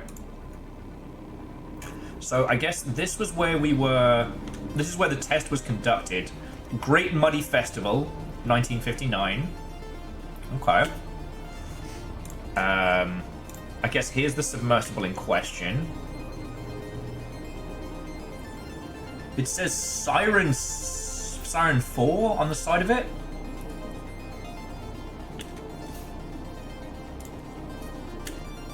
Here's the boat. Can't see the name of it. Okay, and then Earthquake means true promise for local community. It's Cloudfall by Mooncreeper. Residents of... We're going to take a short break, but don't go away. Keep it tuned to 95.5 for more It Came From the Ether, eclectic sounds from today's most infamous underground artists. I went to see what the advert... Southern Illinoisans, Eastern Missourians, and your future. Okay. Put that away for just a second. It's about to be an extremely bad Muddy Festival, but residents of Chester, Illinois experienced what was originally thought to be an earthquake on Friday. However, Telebro Inc. has revised its official statement explaining the vibrations some felt as far away as St. Genevieve, Missouri, were caused by a seismic equipment placed in the Mississippi River. The statement explains the equipment was deployed to produce sine waves that could reveal changes in ecological densities, which may suggest the presence of natural resources. Telebro spokesman Harold Jacobs told Eagle Daily staff on Monday there is no cause for alarm. We've placed our public and environmental safety team. We dispatched our public and environmental safety team. They're given the river the all clear, Jacobs added. The initial data indicates great promise, finding substantial resources. On the back, get some fucking coupons on the way home. Ooh, this might be useful. I just realised, because I can do this. Okay, looking great after the pressure test. So the sub passed the pressure test. All right, and then we have this here. Just got a quick note for you, reminder. The new thumper can propagate 3 types of waveforms: sine, square, and triangle. Each 4 has a different purpose. We do know for sure that 50% of the max hertz, can't recall, was a way to go. Be safe on Friday. P.S. Fishing next week. Regards. And what's this? The seismic frequencies for sine, square, and triangle. Trained personnel only. Risk of shock.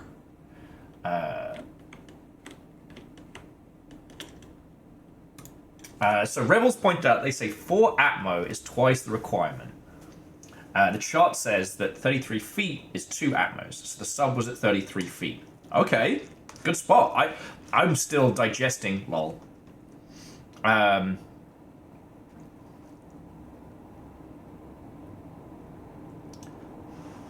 Oh, because the pressure test worked. Yeah, okay.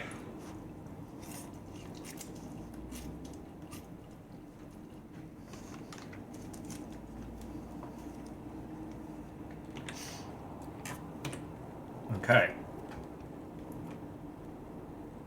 So, task 1. Which submersible watercraft was launched at what depth?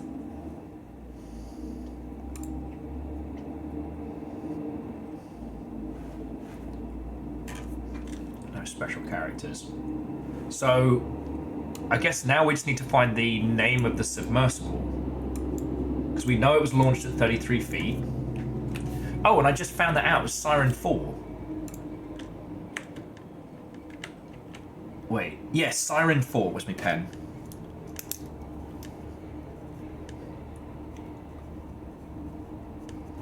Or Siren IV. Great, after the pressure test. So I guess who was the operator? So, operator...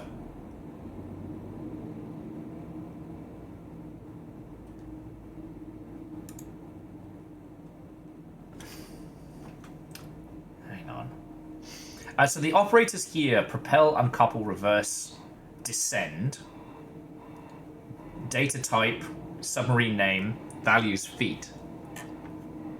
Okay, so it would be... Wait. Why do I feel like I'm missing something on the operators?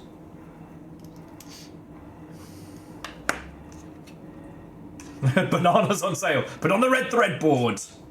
Potassium, that's the real cause. This is absolutely going to be like a hand with many fingers. We're in conspiracy mode here, friends.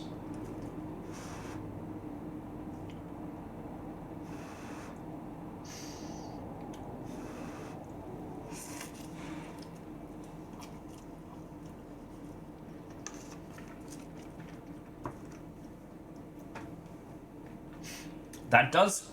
So, Bram, that does sound right. Okay, let's give it a go. Oh, D... Descend. 33. Oh, descend, Siren. Siren IV. Value 33. Alright. Run task. Yeah! Good at math! Okay, now reproduce the conditions of the subsequent seismic thumper.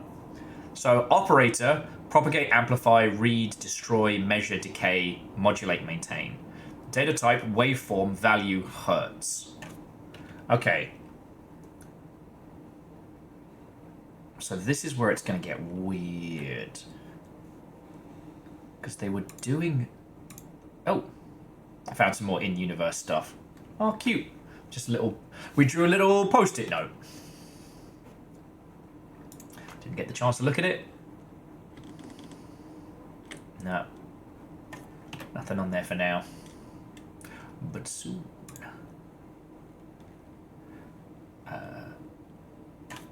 90 and 2. 90 and 2. What does that mean? What? 902. Oh! I think I've been retrained!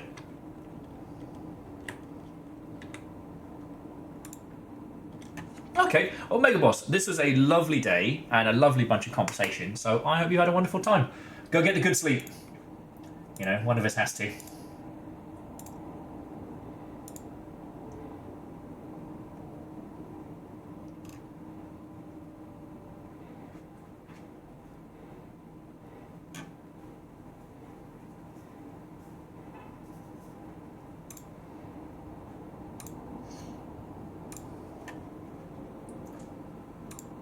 How did my post-it note end up over there?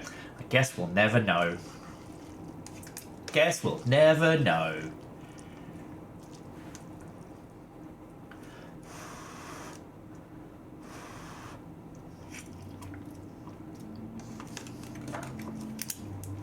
Okay. So we know the location. Is there anything on the back of this? Aha!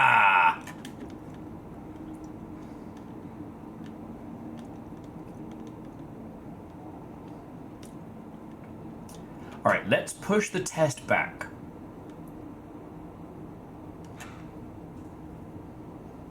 So these are all the different... These are all the different... I guess... Name zone locale? Did I check the back of this? No, nothing there.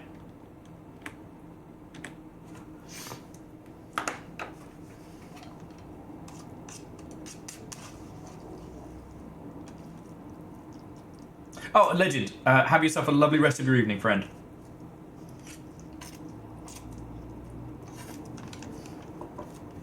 I got noodles and tea. I'm ready to bust this mystery wide the fuck open. Okay. More coffee. Oh, sorry, that was the thing we already looked at. Okay, we may be able to tell how large of a test by which tribes were affected. Okay. So if we go back to it, this is predominantly just about pressurization. All right. This article says that the vibrations were felt as far away as St. Genevieve, Missouri.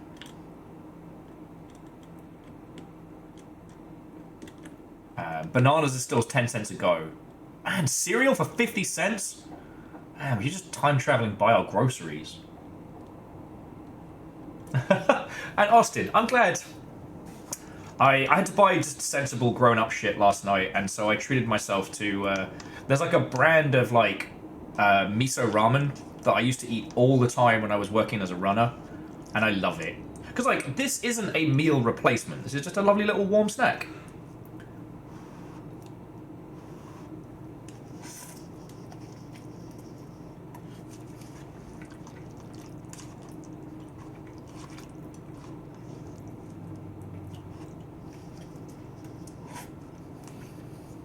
Oh, Aeon, good shout.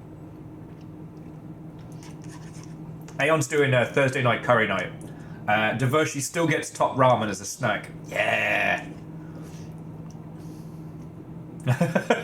You mean Final Fantasy 15 lied to me and cup noodles aren't a meal? I don't know how to tell you this. I do think that there should have been a secret ending to 15 where the boys just die of malnutrition if you don't feed them.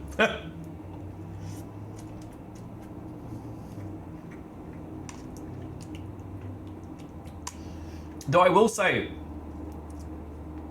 the way in which the game doesn't punish you for misremembering to feed your boys, but rewards you for feeding them well, I think is something that I always want to see more games do. I'd like to see future Persona games not punish you for staying up late and being a dingus, but rewarding you for actually getting, like, good sleep and maintaining a healthy life.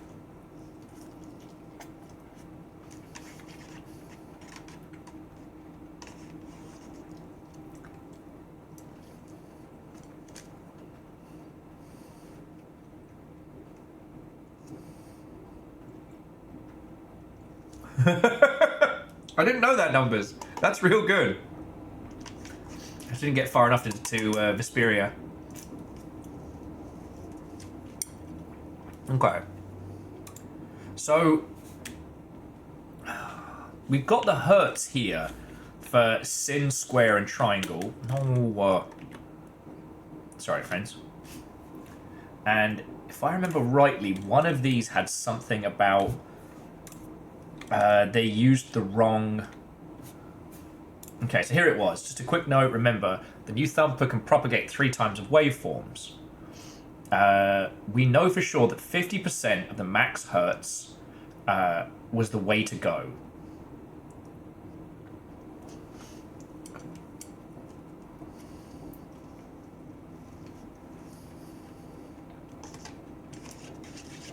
Yeah, Vanderbeest. It's boy band Tamagotchi. I'm a big proponent of rewarding the users when they engage with the themes or engage with their characters as characters rather than punishing them for doing gamey things rather than story things. It's not to say that the Persona games are bad by any means, but like, I'm the kind of person that likes to take an afternoon off, grind my characters until they are all strong as hell, and then go and crush whatever was in front of me. And all I did to my poor characters in Persona 3 was make them very strong, fail at school, and give them super anxiety. It turns out you can't make a bunch of teenagers sleep deprived for a week and not have consequences. What the fuck?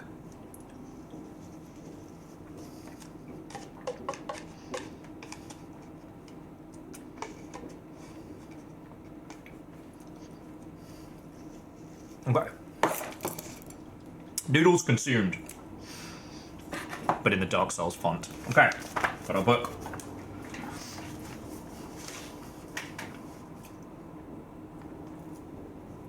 Actually, virtually, we did a few streams of Mines of Moria, and it was really good fun. So, okay. So each has a different purpose. We know for sure that 50% of max hertz was the way to go. Be safe on Friday.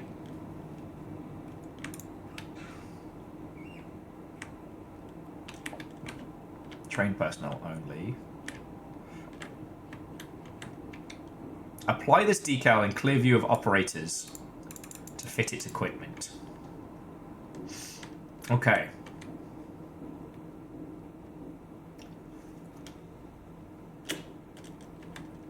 So we know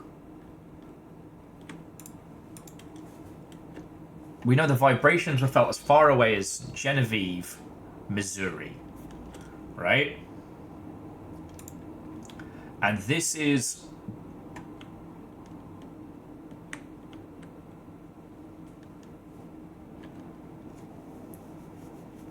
Oh yeah, C222. It's real good.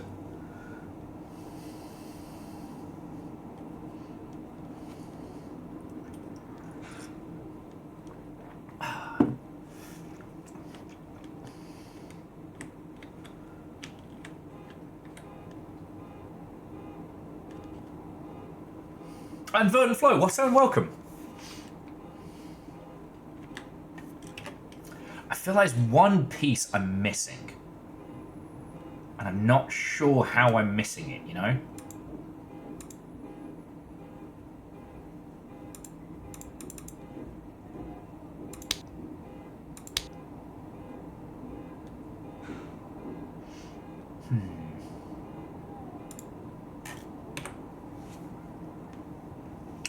Because we need to reproduce the conditions of the subsequent seismic thumper test.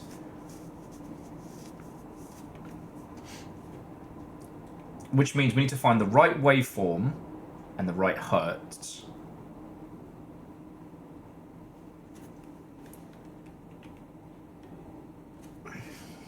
Data's all here.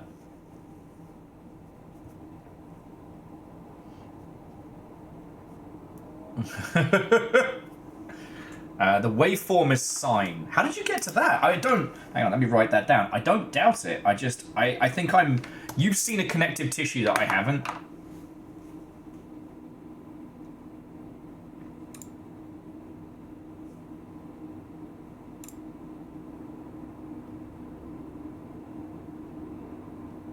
Yeah, so the max here Yeah, then drop down to half. Hang on.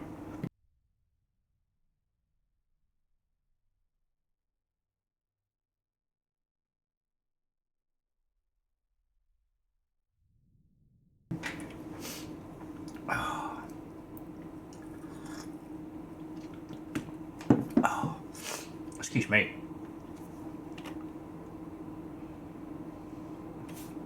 There isn't anything else to be getting detail from right now.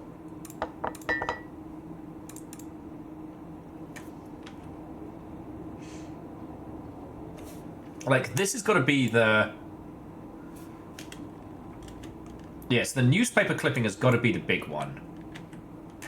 So the seismic thumper device is placed at the bottom of the Mississippi River.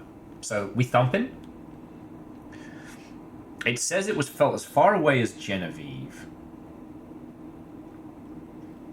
Missouri.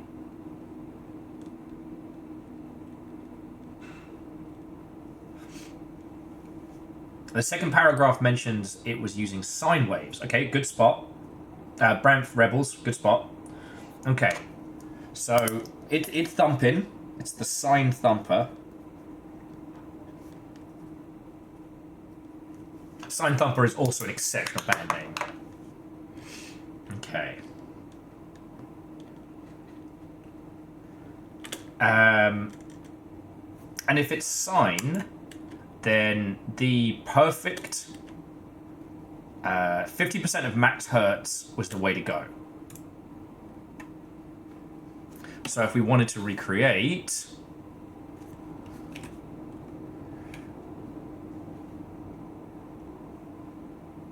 Propagate, amplify, read, destroy, measure, decay, modulate, maintain. Okay, so we know it's a sine.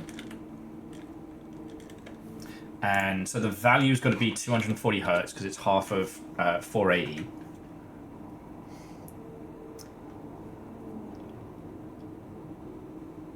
I'm not sure about thumping.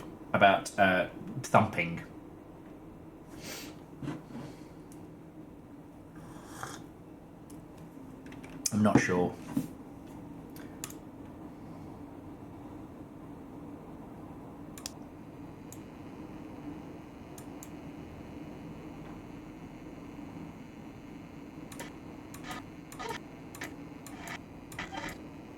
You northern Kentuckians who may be listening. The current temperature at the studio is 52 degrees. 54 in Carbondale, 53 in Sparta, 53 in St. Genevieve. We've got a light breeze out of the northeast at 5 miles per hour and clear skies. The high for tomorrow will be 68, with a 40% chance of thunderstorms, some severe, late in the day and into tomorrow night. You're listening. Vanderbeest, that might have officially gone over my head. I'm too deep in the paint. I'm too deep in the paint. Welcome back. Next up, we've got a deep cut from the latest album by Albatross. Some of you may recognize this song from Maritime, which was released just last month. Check it out if you haven't already. It Came from the Ether brings you On Still Plains.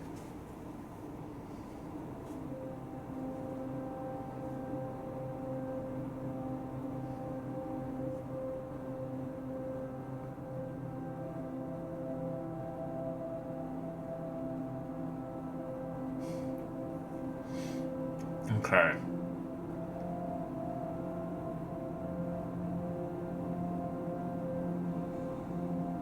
I'm tempted to go with Thumper. Does anyone have a better suggestion? I don't think so. The new Thumper can produce 3 types of waveforms. I can't think that it would be anything else. Okay. Let's see if we got it. Fuck! It's not Thumper. Alright. But it also doesn't penalize us for getting it wrong.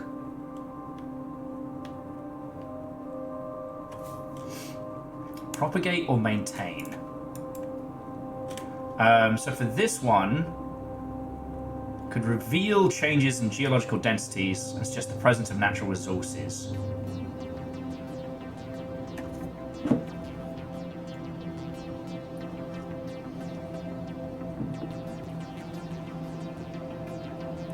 They say it's propagating them, not producing them. Remember the 3 you can propagate 3 types of waveforms. Okay. Now we're cooking. Propagate. Fuck. Propagate. Oh no. I got here in time for the math. Oh, we mathing. Yeah. Oh, hang on. Just gotta turn the radio off for a second. Very doubtful. Fucking thank you. How are you doing? It's fucking $10 in bits, you legend. We're in Puzzle Town, and you are cordially invited. Alright. That one seemed pretty standard. Let's see. On my end, it looks like Verify is working correctly. No errors in the console. Clean report. A-OK. Not that I can actually tell you what's in the report. I mean, we can't even share our names. The left hand doesn't know what the right hand is doing, so to speak. I think... Yeah, I've heard of this incident. Or a version of it, at least. The version printed in the paper.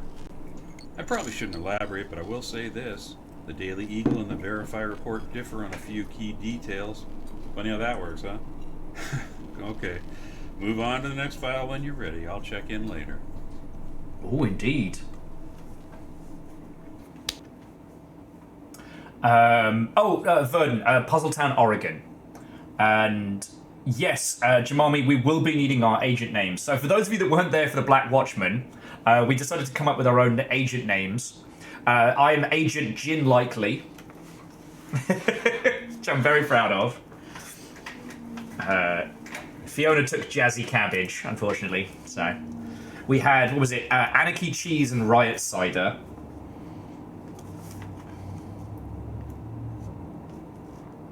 Fuck off. C222 with a proper gait is what you call someone walking very, very well in the UK. You proud of that one? You proud of that one?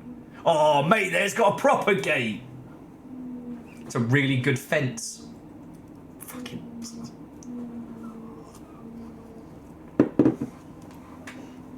Cute babies. Okay. We are working at a shady organization going over old case files. We just have everything on our little desk.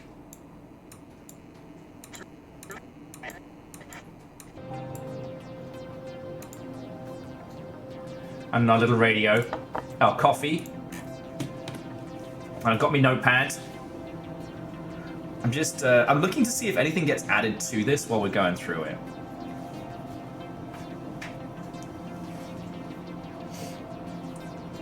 Because we're on the 25th where it says start new software. So I'm sure that's going to have something to do with it. Alright.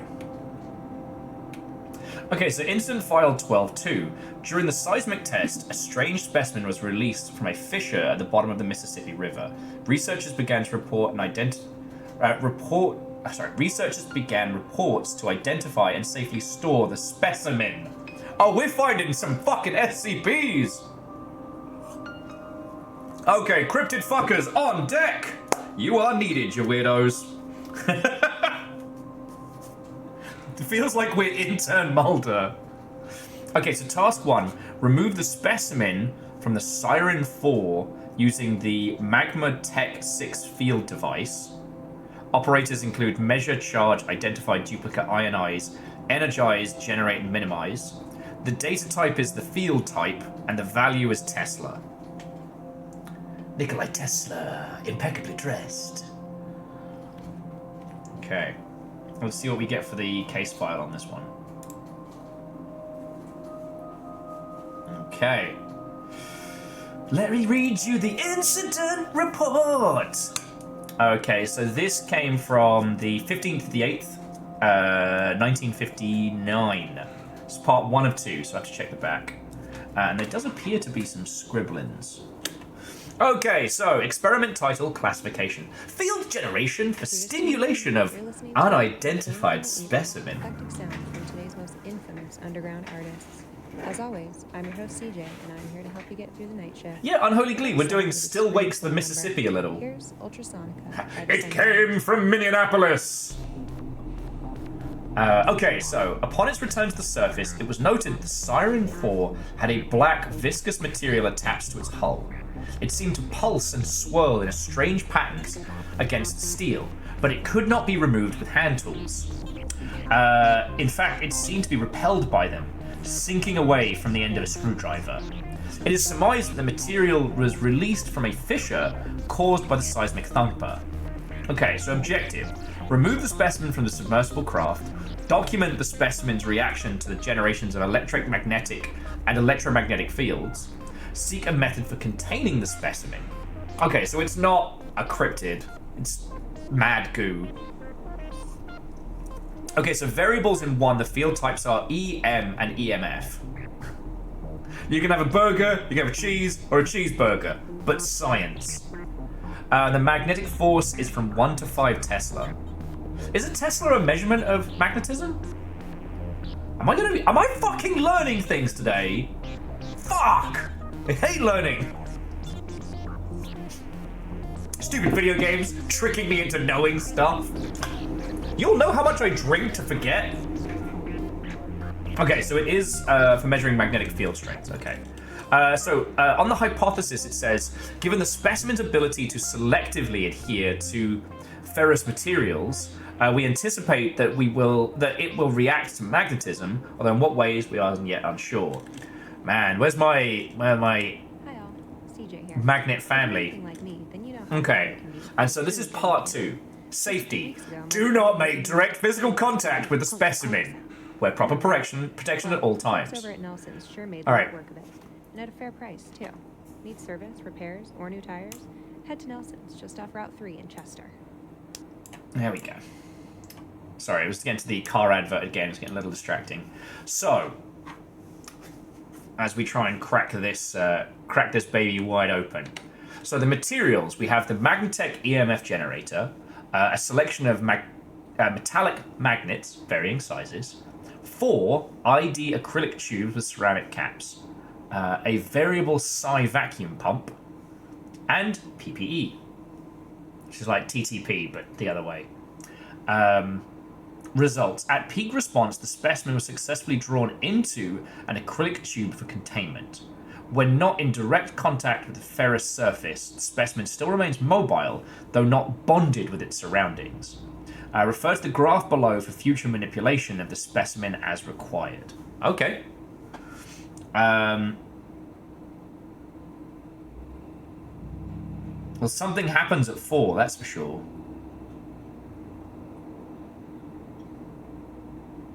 Personal protective equipment, yeah. I like my description better though, because it was funnier. But yeah, just to show, that was what we got from the graph and results. Okay. So what the fuck is this? So this is light emitting diode test, illumination by UV wavelengths, target locations. Okay, this feels like something we're going to look into in a bit. That's the liquid. Thanks, I hate it. I guess those are underwater? Average wavelength of light per Dr. C's instructions. Ah, here we go. Not too far from the bridge, seismic family may indicate natural gas. Cross your fingers. I didn't check the back of this one either. Could make subject something modified to +1 Tesla. That's the thing on the hull. It moves in such odd ways, always searching. Okay, could not replicate results. All right. And the Magnetech field generator for the production of fields necessary for science. All right. Make me learn things again. Introduction, safety, initial powering, selective fields, determining force needs, generating fields, general troubleshooting in case of emergencies, Magtech, mailing address. We at Magmatech hope you find this high-quality piece of equipment satisfactory. In the unlikely event that you do not, we encourage you to first read the entirety of this manual Read the fucking manual, nerd. Prior to contacting us, this will help you more efficiently. Before operating your new equipment, we recommend that you, as well as any operators, view the included film, magnetism, and you. Man, I bet that's a fucking great watch. I bet magnetism and you is like the Tarantino of safety films. The Tarantino of safety films is actually a forklift instructional guide. God. Maybe that's it. Maybe my first coffee table book can just be a collection of ways in which companies have politely told users to RTFM. Oh yeah, Rebels. Those were great. The safety at work videos, I always have a big weakness for those. Like the person just getting obliterated with hot soup. I know, I said hot soup, not salad for guinea pigs. Okay, so let's go back to what we are being asked here. Okay, so remove the specimen from the Siren 4 using the Magnetech field generator. Now, I definitely think it's 4 Teslas. Like, I think that was what they succeeded in. And the field type was probably EMF, right? Like if we look at the data here, like the specimen's response dropped right the fuck off for EMF. Wait, so I think it's just going to be magnetic, right?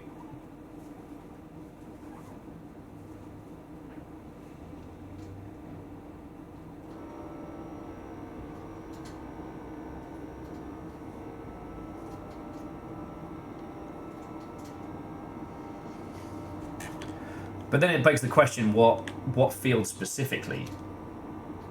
Diversion says this entire game is a college student doing homework.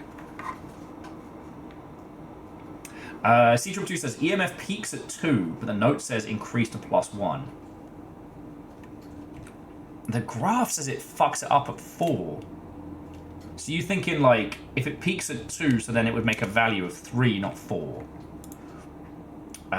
The field type, I do think, is EMF.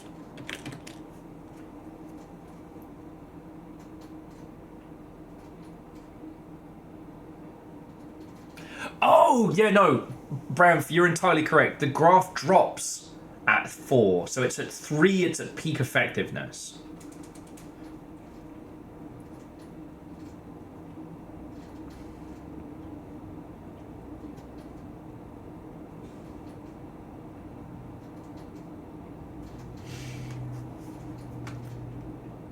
So basically, they're going to get the fucking mimics from Prey Nouveau, cram them in a jar. God. If you like this kind of game and you didn't see one called A Hand with Many Fingers, look up Nothing, pick it up, and play that one.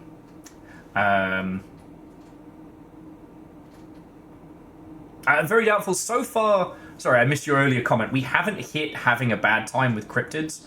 We're just playing a desk researcher, which, as we know from previous SCP-themed horror games, has no downsides or any risk. There is no anti-memetics department.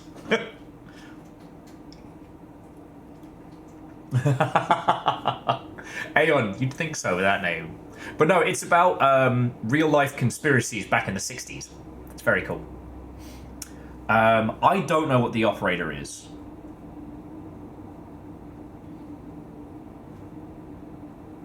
The thing about A Hand with Many Fingers, though, is that you can only really play it once. Charge? That sounds right. Yeah, no, Tavoshi, absolutely. Ah. Okay, so you were correct on 3, and the EMF was the type. It's just the operator. And the operators could be measured, charge, identify, duplicate, ionize, energize, generate, minimize. Galvanize! Do do do do do do do do do boom boom boom. Sorry. Can you tell I've been left alone too much? Eddie! We are a video game now! We could numbers, but I still am haunted by when I managed to brute force some shit in 19.4, and then I got so stuck that to finish the DLC for 19.4, I have to start the fucking game again. Which, I don't know. I don't know if there's much of a scene for 19.4 streamers, but... So... Is it for containing? Because that's the goal, is to contain the subject. No. No, I'm grasping. Do you see this hand? Do you see how few straws it has in it?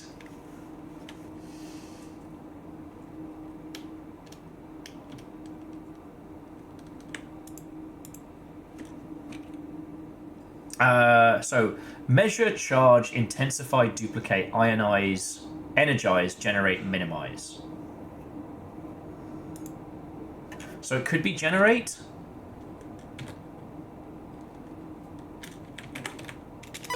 Ah, there we go. Because it was EMF generation, which used... Yeah, there we go. You need to stop leaving those straws on the camel. Won't last forever. Ah, it's fine. Aeon, we'll just throw a couple more straws on there. Camel will be fine. Okay, so now we need to test the specimen's response to various wavelengths of light. Now, this one's a bit more complex. So for the operators, we have shade, illuminate, focus, duplicate, diffract, electrify, apply, refract. Data types are lumens, candles, nanometers, and lux. Value is just the amount of. But I think it was pretty clear from what we saw on the little scribble scene. Light emitting diode test. Illumination by UV wavelength. It was measured in nanometers, as we can see here. So UV wavelength, nano meters, and what does it say on the back? And yeah, 400, 600, 800. If we're following the naming convention, that makes sense. Sorry, down here it says 400 nanometers, no change. 600, no change. 800, observable change. Oh, okay, though C222 wanted to point out that candles, lumens, and lux are measurements of brightness. Nanometers is measurements of, well, color. Okay, so it was UV wavelength.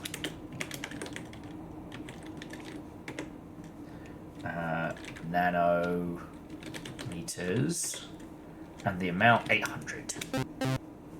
Balls. So if Aeon is right, it should be 300 or less.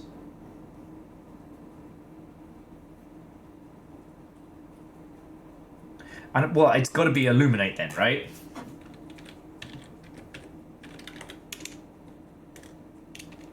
Illuminate.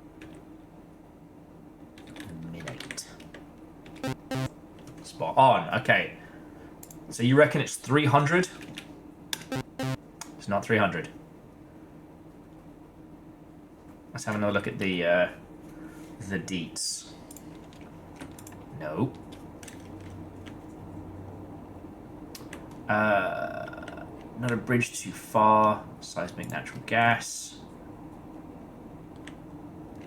Average waveform the light per Dr. C's instructions. It's always searching. Oh! Dimension 400, not 300. Some with the blue lane. Is there anything on the back of the LED test? No.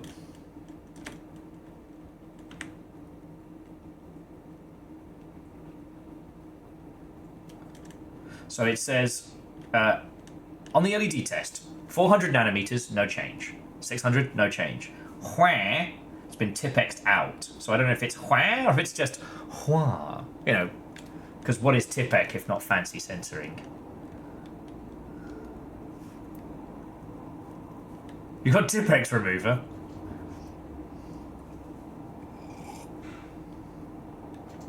Well, see, I would have assumed 800 based on the incrementals, but I don't know the nanometer range. Yeah, actually, very doubtful. Like, I had some noodles, but I could go for a sarnie. I'm pro sauerkraut. Like, sauerkraut, sarnie-wise, sauerkraut, sliced, like, sausage or bratwurst, and good, like, spicy mustard. Oh, let's fucking go. 500 might be it. Well, because we're not brute forcing this, we're working with different color values. Yeah, it was 500. Whoop whoop. Whoop whoop science, bitches. So this is strange. I've got a message in the console, but it's not one known to verify. Here, jot this down on your blotter. 4248. 4248. This stays between us, okay? Galvanized. Do do ba do ba do ba do ba do. All right, so let's see what this says. So that's 4248. Submit. What the fuck? Stop that incessant clicking. All right, whoever that was, comedic timing, perfect. Exactly, and Aeon, science isn't about why. It's about why not? Why not marry safe science if you love it so much?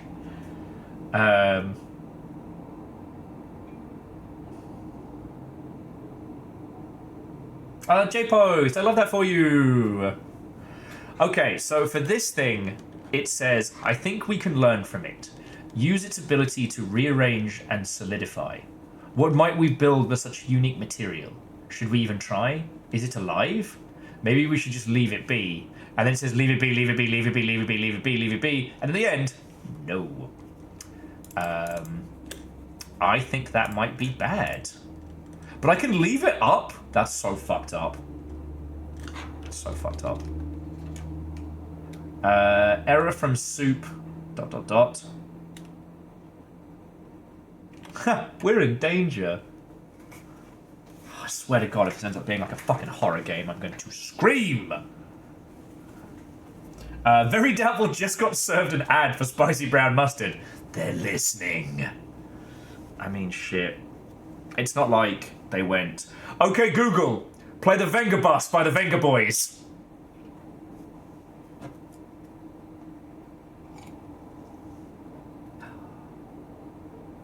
Wait for it. Wait for it.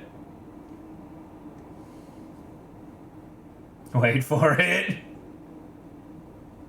The cryptid sees you. As if Alexa knows British accents. Sometimes it works.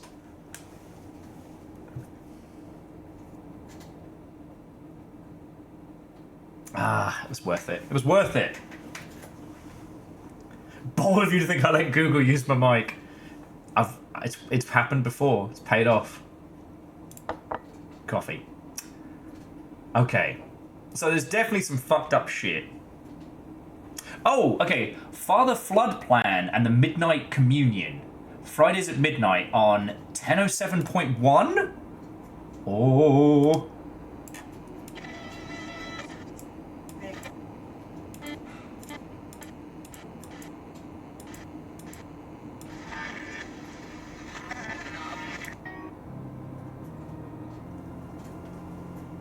You're here with Father Midnight for evening communion.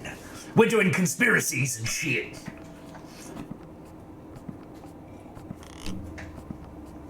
Oh, this is some crack the conspiracy tunes right here. Or start one, I'm not actually sure now.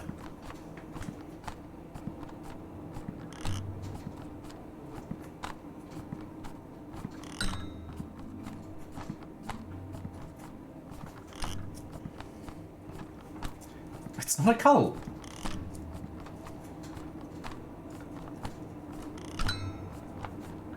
Okay. So let's just continue with the next file, see what we get. So this one, after observing the specimen's bonding characteristics along with its unique method of locomotion, it was determined that control life forms should be introduced. Which animal was initially exposed to the specimen? No! This is how you get venom! Document any changes to the second test animal's anatomy. Oh, we are budget Black Watchmen today.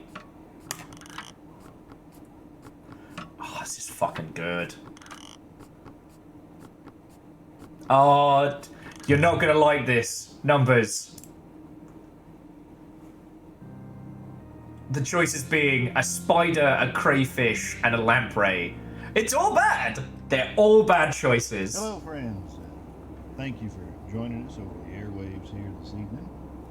You're listening to Father Floodplain and the Midnight Communion. I'm Father Floodplain, and I'd like to take time, as I usually do, to catch up the new listeners, brothers and sisters out there who may not have heard of us. We are a band, I suppose, but to call us country would be limiting. Call us experimental, well, that would be, trite. To call us sonic wizards, musical mystics, or jam band blasphemers, though, well, we reckon that'd be all right.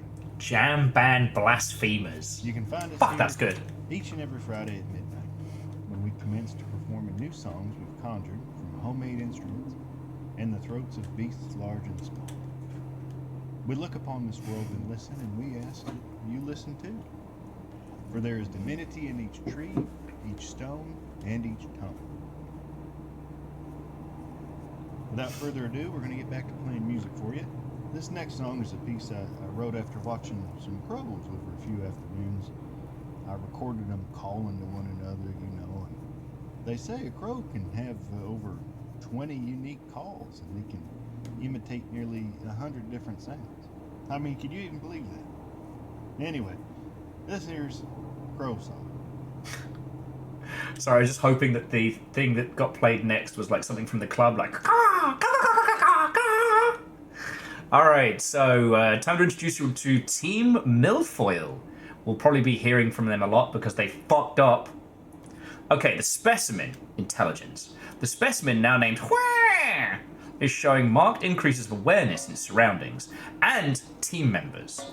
When originally contained and observed, Where moved by terrestrial locomotion, but as we have exposed it to further light, radio, and current tests, it has temporarily sprouted appendages. Fucking science! Yeah, milfoil. They withdraw them into its amorphous mass. It may soon walk. Oh, so it's probably the lamprey is the first one. Because the other two have limbs and would be able to walk.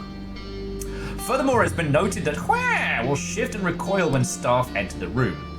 More concerning, the specimen's tendency to similarly shift or arrange when staff simply look in its direction. It has no observable eyes, compound or otherwise, so we do not yet understand its ability to sense our presence through the acrylic chamber. For now, assume it's watching. Assume it's learning. Alright, what's on the back of this? Cursed. Yeah, lamprey.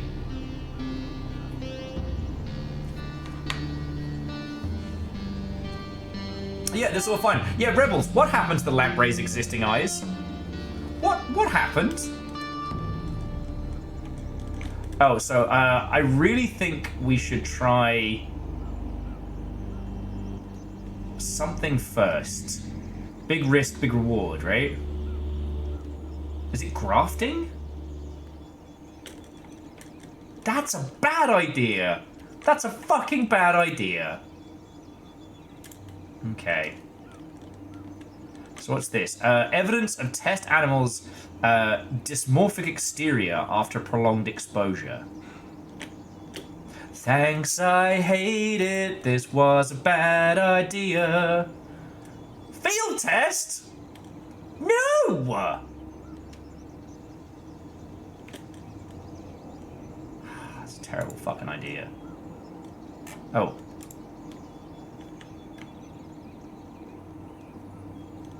Okay.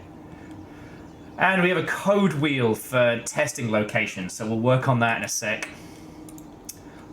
Selecting apparatus equipment, photoscope, documenting specimens using light and visible light, documenting of specimens using mechanic, resoning, and imaging, mouse hair follicles and mouse bone interior.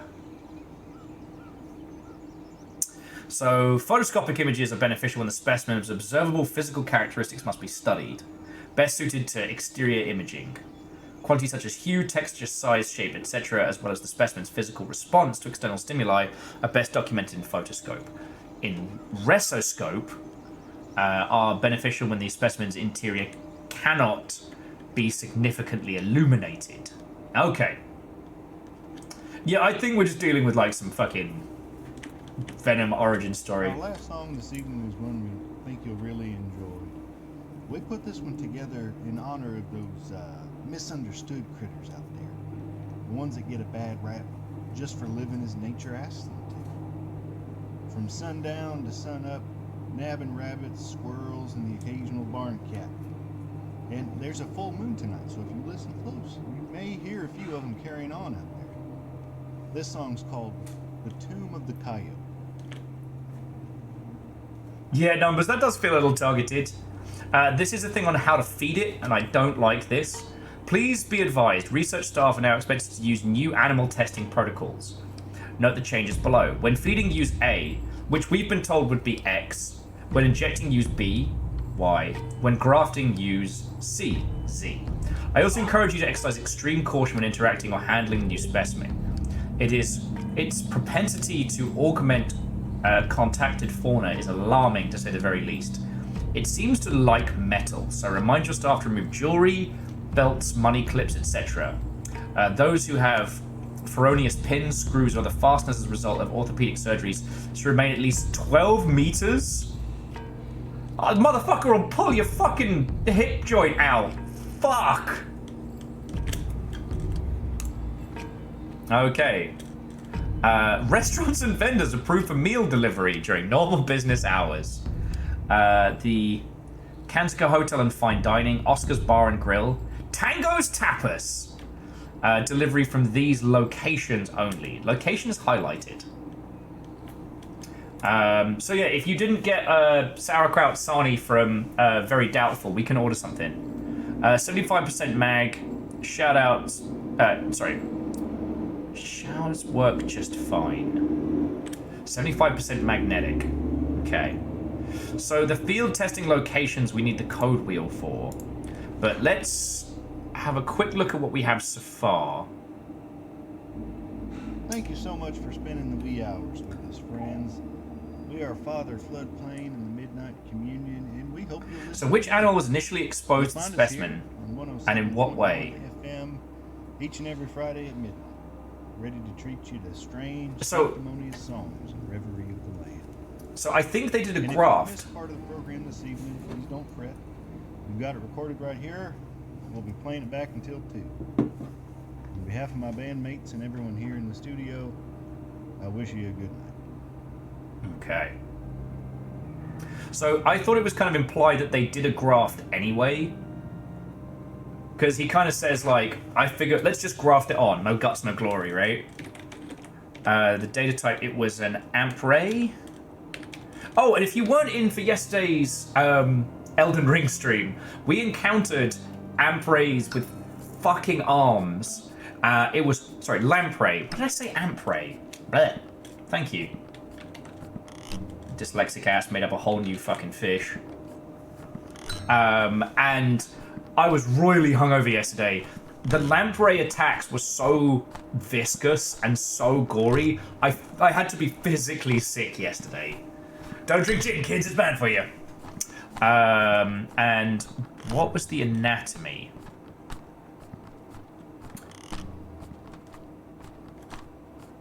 Oh, they grafted it into its fucking eyes, didn't they? Andorf, I'm sorry, that is a fucker of a thing to come in on. To Jerry B, Watto and welcome. Oh, alright, there's a Pokemon. There's an Ampray called Electros. That sounds right. There's a Pokemon for everything now.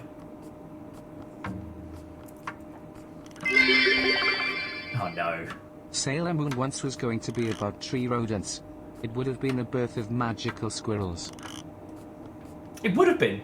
It would have been. But we got Squirrel Girl instead, which is the best of both. Akira Zero, thank you for the 500. Is it... Are Ampeels from Subnautica? Is that where I got it? Anyway, I hope I'm wrong here, but I don't think I am. Oh!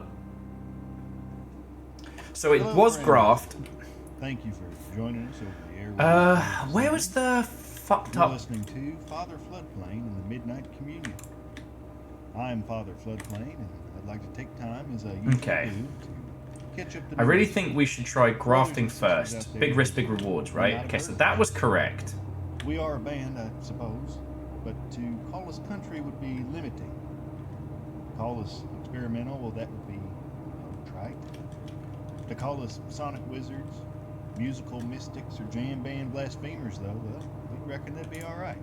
Okay, the specimen name shows... You can find us okay. here each and every Friday at midnight, when we commence to perform new songs we've conjured from homemade instruments and the throats of beasts large and small. We look upon this world and listen, and we ask that you listen too. Alright, I'm There gonna... is divinity in each tree, each stone, and each tongue. Without further ado, we're going to get back to playing music for you. This next song is a piece I wrote after watching some crows over a few afternoons. I recorded them calling to one another. I'm gonna translate these test things, see if that gives us a 20 hint. unique calls, and they can imitate nearly 100 different sounds. I mean, can you even believe that? Anyway, this here's Crow Song. So I'm gonna... you see the test 1, test 2, test 3? I'm gonna translate those now.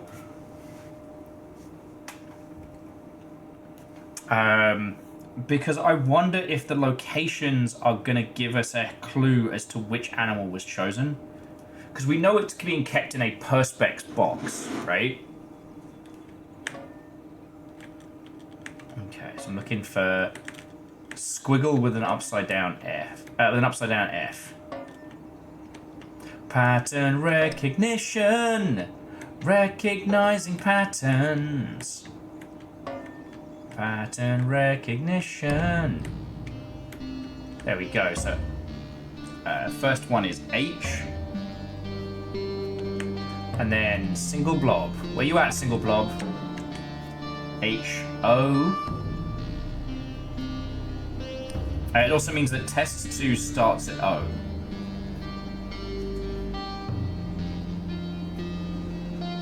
And test 3 ends in O.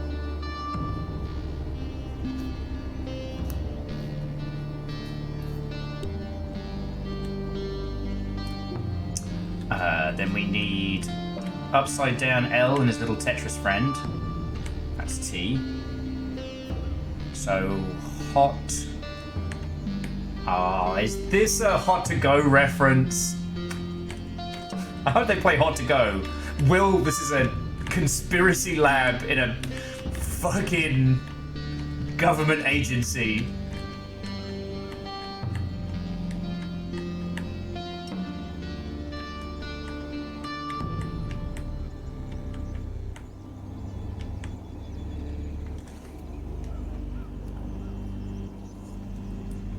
Oh, DJ Coil, I'm upsettingly acquainted with all the creatures of Below Zero. What was it? Was it Greg we called him? When I realized that the big screaming monsters were actually no threat to me and I could just run them over with my fucking car. I think it might be... It might be E.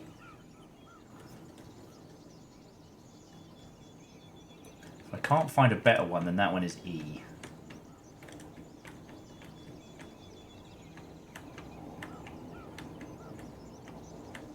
Yeah, because E is smudged on the wheel. But I think by, like, reverse engineering. Oh, shit. Is it hotel? Oh, no. Oh, no! Oh, thanks. I fucking hate it. Okay, let's see if there's any characters that carry over. So test 3 starts with T. I don't see any crossover yet. HOTTOGS. Science has gotten out of control. It doesn't rhyme, it doesn't have to. Okay, so the second one is O. And then we need line with a little container to make a friend with.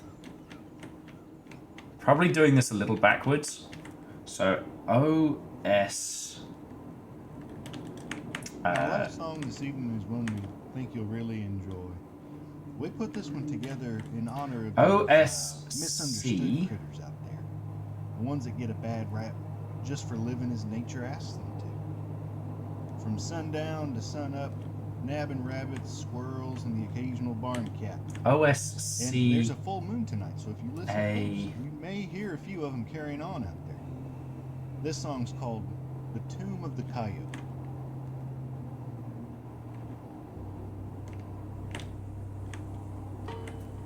OSCAM? Oscum?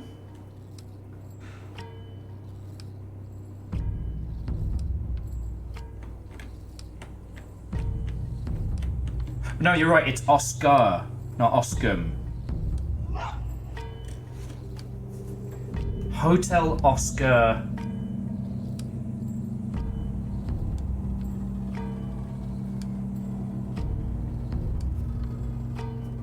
And the last one is T A.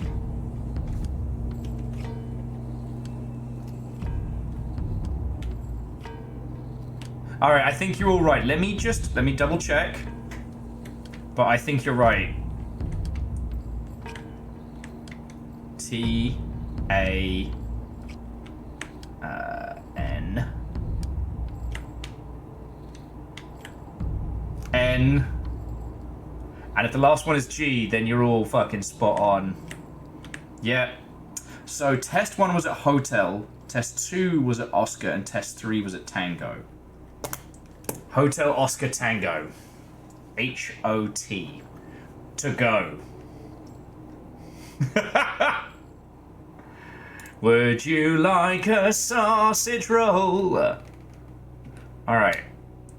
So, which animal was used as a specimen and in what way? Document the changes to the animal's anatomy. Thank you so much for spending the wee hours with us, friends. We are Father Floodplain and the Midnight Communion, and we hope you'll listen again. You'll find us here on 107.1 FM each and every Friday at midnight, ready to treat you to strange, sanctimonious songs and reverie of the land. Okay. And if you've missed part of the program this evening, please don't fret. We've got it recorded right here. We'll be playing it back until 2. On behalf of my bandmates and everyone here in the studio, I wish you a good night. I don't think it's mouse. There are mouse photos here.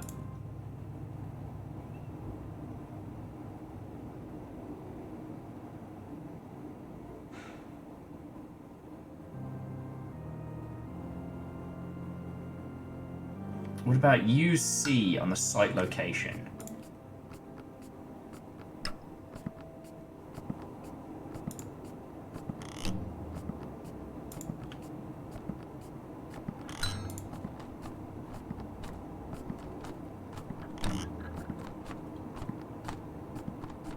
Oh, okay, so Bram, you think that because they've been listed as A, B, and C, that's the indicated area that it's being, that was grafted onto.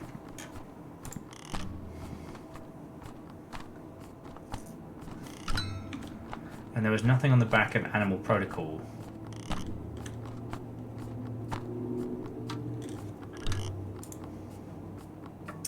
"75% mag should work just fine." C.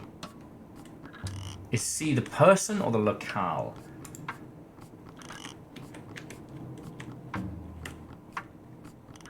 God, I hope it's not Spider. I'm not trying to brute force it, but if it is Spider.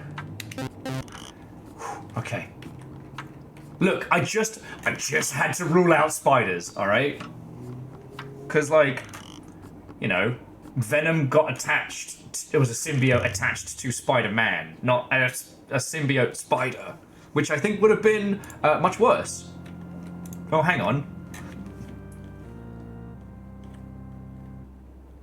Hello, friends.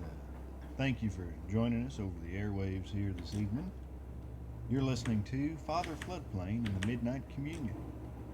I'm Father Floodplain, and I'd like to take time... Oh, you're right. It would be a fucking arachnid. Brothers and sisters out there... Oh, because I'm looking at that photograph, we are and banned, I suppose, but to call us country would be limiting. Call us experimental, well, that arachnid. Right? Oh, thank the fucking Lord. Alright. So the old gods are my witness. We're alright. So we've got this thing here. You can find us here each and every Friday at midnight. Evidence of test animals' dysmorphic exterior after prolonged exposure. And this is an internal photo, right? Because that's what this is trying to tell us here. That it's a retroscope. Without further ado, we're going to get back to playing music for you. This next song is a piece I wrote after watching some crows over a few afternoons. I recorded them calling to one another, you know. That could be a lobster then. So I guess it's so I guess they went for the crayfish.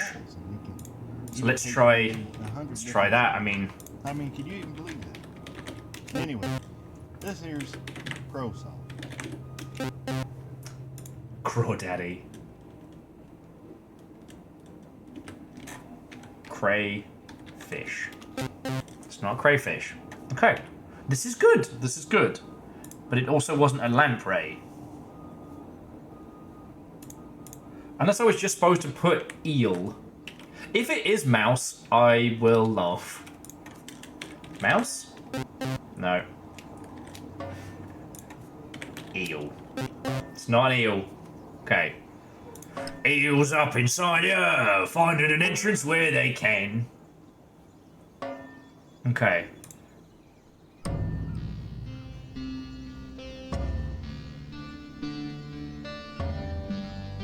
When originally contained and observed, Huan moved by terrestrial locomotion, but as exposed to further light, has sprouted more temporary appendages.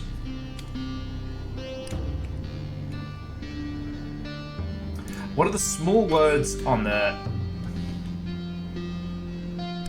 Lamprey, Farvatilius, Phyroxenus rusticus, and I guess whatever the Latin is for big spider.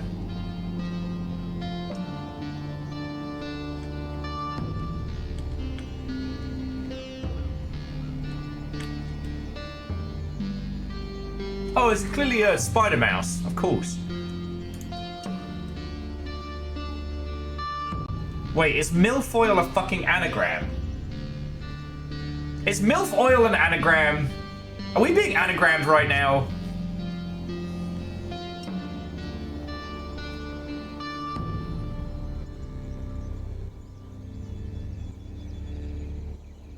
Then withdraw them into its amorphous mass.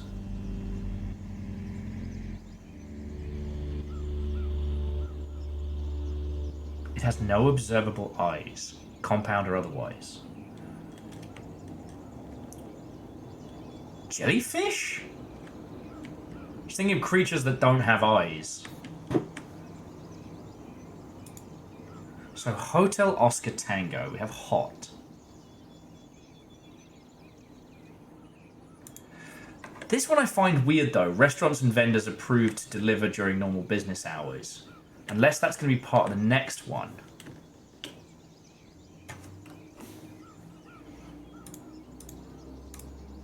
I feel like this is the clue right here.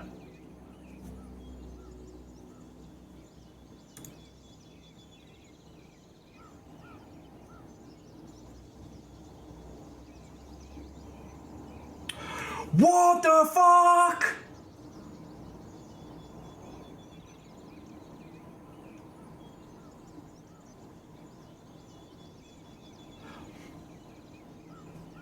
Okay. I want to make sure I'm shouting out to whoever pinged this first. I think we all hit the same thing. The restaurants. Test 1, Test 2, Test 3. Hotel Oscar Tango. The Kansuka Hotel and Fine Dining, Oscar's Bar and Grill, Tango's Tapas.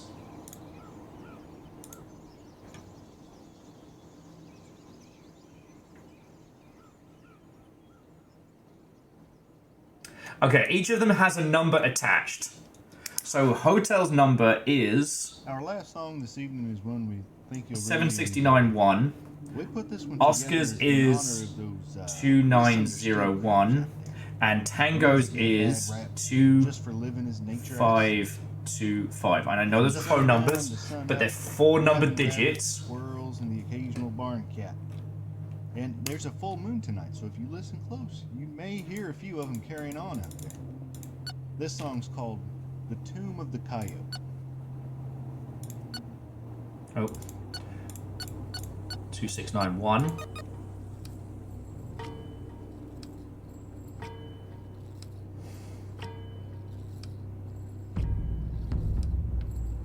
I got good news and I got extremely bad news. I've got good news and bad news. Thanks, I hate it. These were the different test subjects they used, the different locations. The hobo spider was unleashed on the hotel, and Dollars to Donuts, it's the bar and grill's going to be the next one. So 2901. Oscar, fauna tested, crayfish. And last but by no means least, the lampreys of bad times.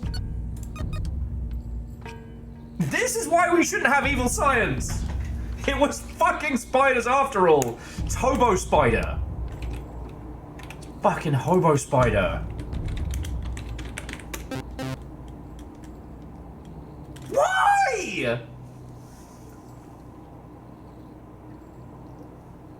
This, I do not approve of animal testing, but I now understand why guinea pigs are referred to as guinea pigs, because if we're gonna put a superpowered entity into any creature, it should be a guinea pig. They're gonna use that power for salad.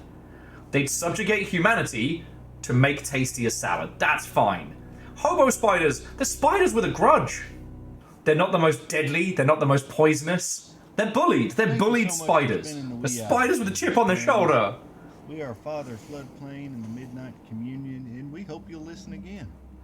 You'll find us here on 107.1 FM each and every Friday at midnight. Oh, fucking hell. Alright. So now we've just got to work out the grafting location. We've got it recorded right here. So when grafting, use C. And C for the spider is the abdomen. I wish you a good night. Abdomen. Wait, what? Abdomen? Abdomen.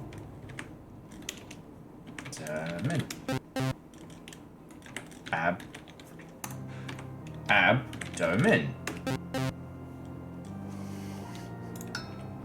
DJ Kyle, no! Yeah, it should be abdomen. Abdomen. Oh, I'm just misspelling it. Sorry, that's on me. Okay, so document any changes to the second test animal's anatomy. Okay. So we know test animal 2 is the crayfish, right?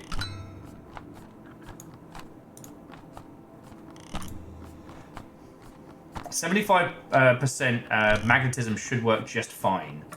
C.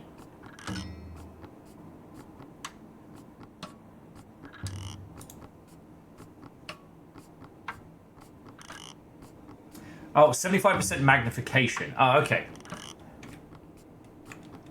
So the third... Oh, yeah, magnification is 75, or 75%. The animal is the crayfish.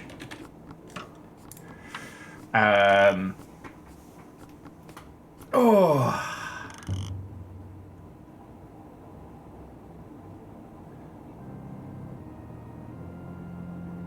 Oh, and it's, the fucking... It's this thing here. The picture said evidence of the test. You're listening to Father Floodplain in the Midnight Communion. The dysmorphic exterior. I'm Father Floodplain, Love that for take us. time, as I usually do, to catch up the new listeners, brothers and sisters out there who may not have heard of us. Dysmoric. We are a band, I suppose, but to call us country would be limiting. To call us experimental, well, that would be, I don't know, trite. To call us sonic wizards, musical mystics, or jam band blasphemers, though, well, we reckon that'd be all right.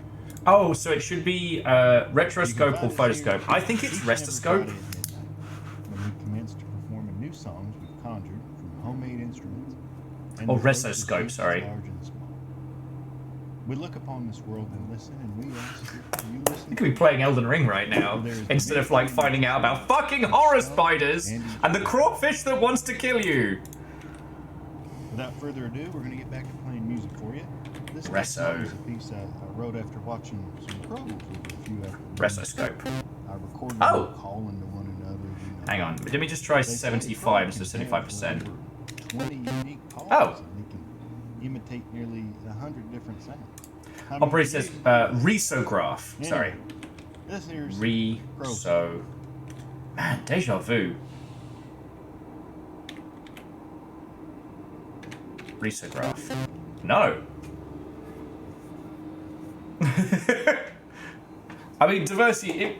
Having the crawfish get like an even playing field is fine.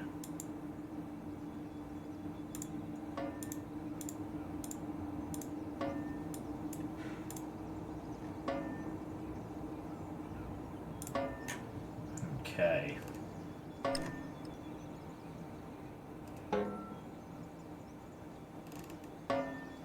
Alright, we're good.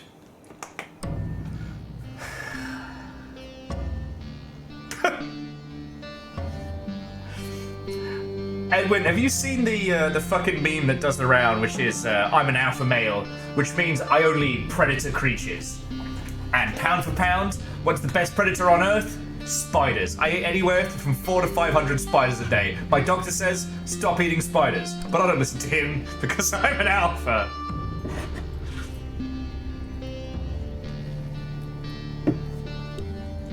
It's too many spiders. Stop eating spiders. Alright.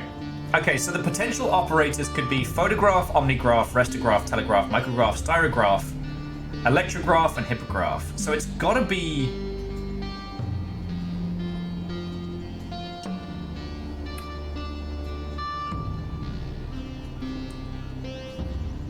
yeah, I guess it is just a photograph.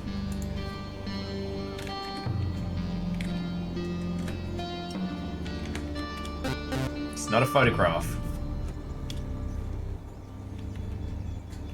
Hang on, let me just... the question again is, document any changes to the second test animal's anatomy.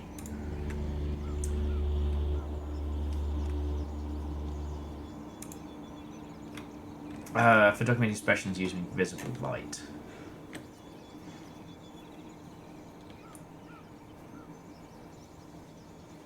Are they... is it a photoscopic image? And you know what? I realized this is a photo of the creature's exterior. Dysmorphic exterior. After prolonged exposure.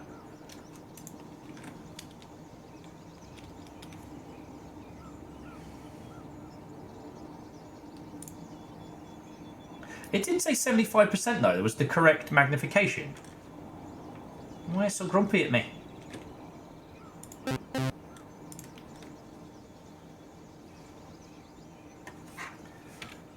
Photo. Graph. Huh. I guess I must have fucked the spelling on that one. Sorry, friends. I'll just, I'll make sure I'm triple checking my spelling as we keep going. Hang on. Let me get some brain cheese. It's different from snack cheese or night cheese. It's cheese for thinking. Oh, I might put the kettle on as well.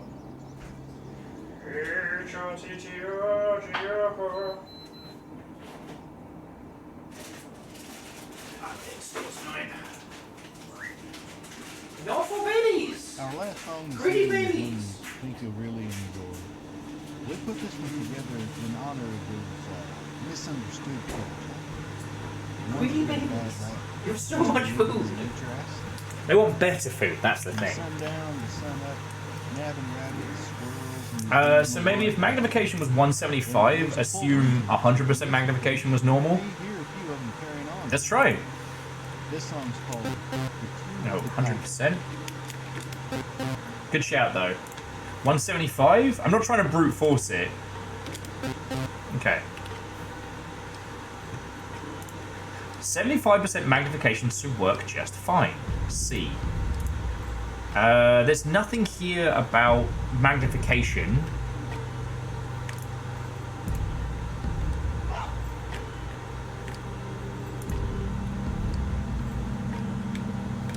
No, Brem, it was a good thread. It was a good thread to pull on.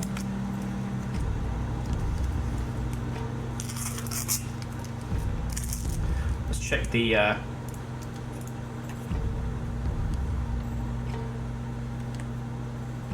Oh, fucking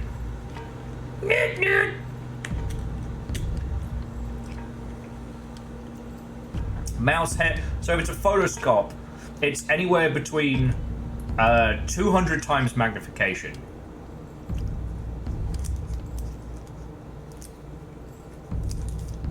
So it's 75% of mag. So the maximum magnification is 400. 75% should work just fine. Yeah, so it's either 300. Oh, it should be 300. Hey! Hang on, let me just turn off the creepy radio. Look at us kicking ass. No, I'm not supposed to share this information with you or anyone else, but you see the data. I see the report. I'm thinking we're onto something the execs would want to know about. Or worse, that they already do know about, and they don't want us to. I can only imagine the things you're seeing in those files. No matter how clinical the verbiage, the reports are becoming pretty disturbing. Let's push through, see what else we can find, but at this point, if I could come up with an excuse, I'd drop this like a hot rock.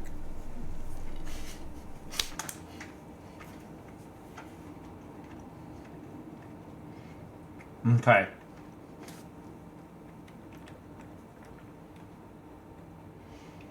Not a fan. Not a fan. I am orange. I guess with the light change, so we broke the white balance. There we go.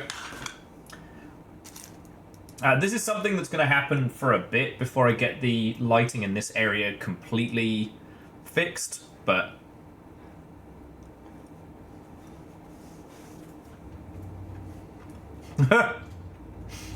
Okay.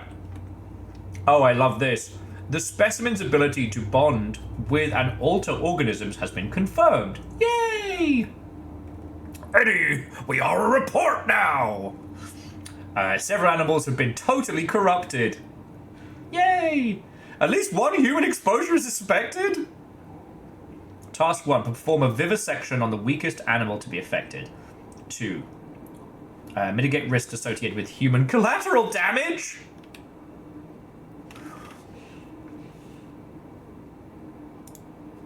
I wonder if it's just the 5 files. Oh, no! Look, I'm going to read through this.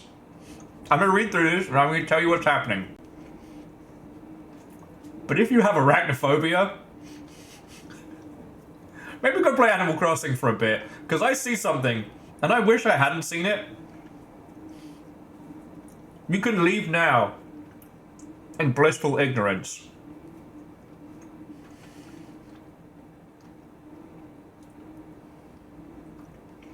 This is about to get Nopenstein 3D. Alright? Fuck it, I'm out! Have fun! We'll see you later, numbers. I don't want to give anybody extra nightmares right now.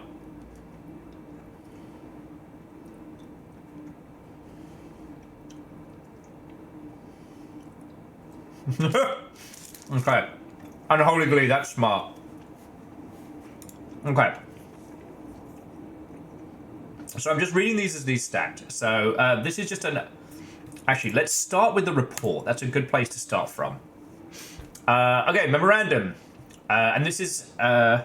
so bearing in mind, in-game, it is 1986. These documents are from 59. So, to all facility supervisors, subject. Where? Inaccurate construction dwags. Please be advised that the working drawings of our newest facility are noted in error by the architect. The new containment module is actually directed south of the cooling tower, not west. Moving forward, we will try our best to update all of our facility maps. But for now, I ask that you notate each of your office maps by hand. Too funny. He still thinks he got paid? Okay. To the Mad Viking, Watto and welcome. Hello, hello. So, where? I agree. I think the containment module is best. We can sort everything out later, but health and safety comes first. That is the most considerate I've heard an evil organization to date. Most of the new facilities still needs signage. For now, go by its location ID, where we have only just begun to move things in. The northwest corner should be available. I hear the thing has become smarter. I know they have it on, they had a heck of a time getting it under control. You know it's gained biomass with each animal exposure? Playing with fire, if you ask me. Sign, where? On the back, nothing. Okay.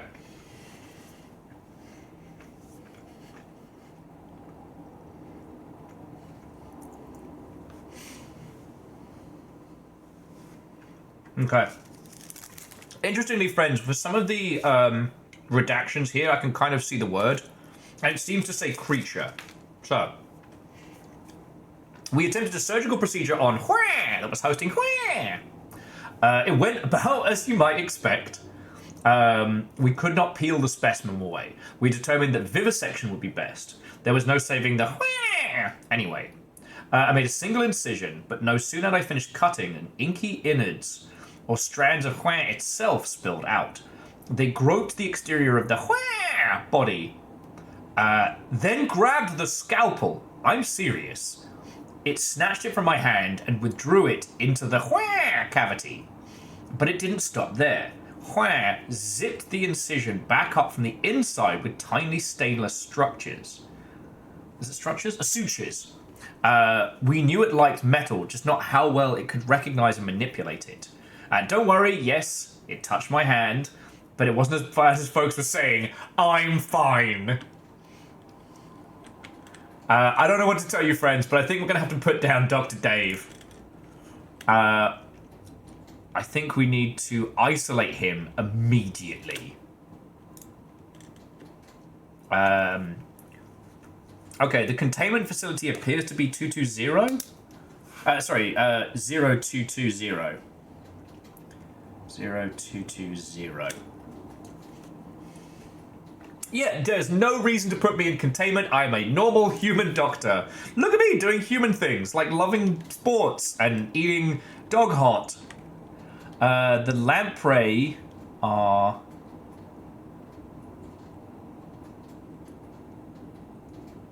The lamprey are gaining the worst? Okay, the lamprey are faring the worst. Besides the something bodies.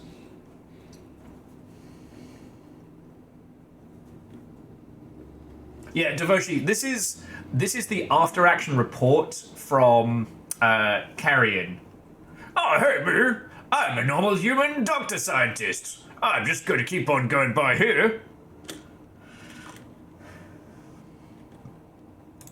Okay. I'm not sure what this is. It's just a ruler for measurement. Vertebrates, invertebrates. Morning dove, starling, field mouse, red squirrel. bluegill, lamprey, anole, water mosquito, housefly, woodfly, snail, hobo spider, Missouri tarantula. Okay, Missouri tarantula is a fucking good band name. Ozzy, how's everybody doing? Okay, hey, this is Will, Science Open Mic Night. How's everybody doing out there tonight? Woo! Yeah. So, how many of you all have experiments currently unaccounted for? Yeah, I see you smiling, Dave. Yeah, that's an extra arm you're growing. I'm gonna need you to go away. It's a ruler for measuring how evil we are. And the bit that all you arachnophobes definitely don't want to see right now, it's Big Spider. Now, I'm not a scientist.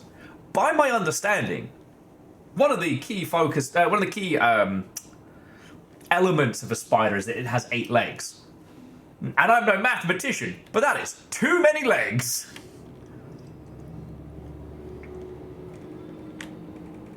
Spiders Dave is an outlier and should be included. There are too many legs. Are those things sticking out the top of it more legs? Is it building a metal structure? Welcome to hell! Alright, I wanted to quickly check to see what 202 is. Plus, we've got a thing to translate as well. So clear. So 0220. Okay. So cooling, apples, butter, Charlie, Duff. So A, B, C. So that's Alpha, Bravo. Charlie stays the same. And I guess Duff would be Delta. There's the cooling, there's mechanical. Okay.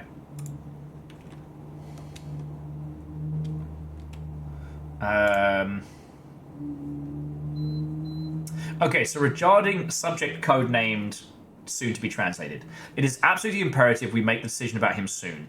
We have little to no understanding of the specimen and how, and now we have confirmed human contact. For his safety, as well as the safety of everyone else, we must at least temporarily house him in a containment module. One of the lad techs claims to have seen the whole ordeal. She says the thing brought him to his knees when he touched it. Let's not take any chances.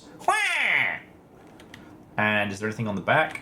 No. Alright, so it's time to Wheel of Code!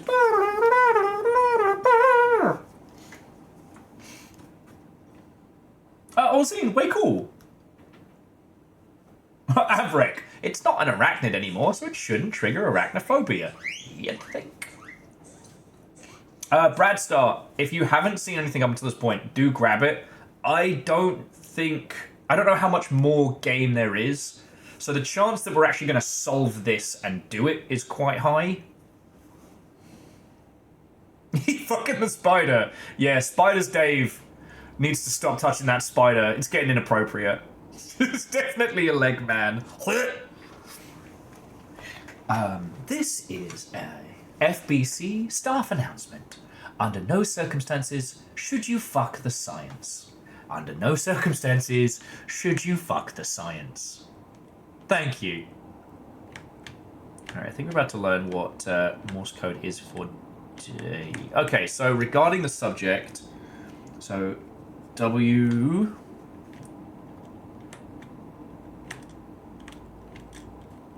A...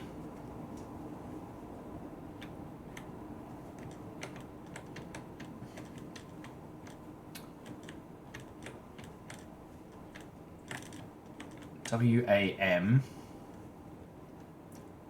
Wait, no, not M. That's what I say. Fucking wham? No. So W-A-T.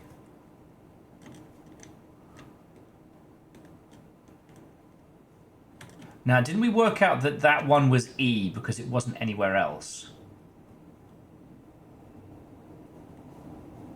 So W-A-E, I guess waters?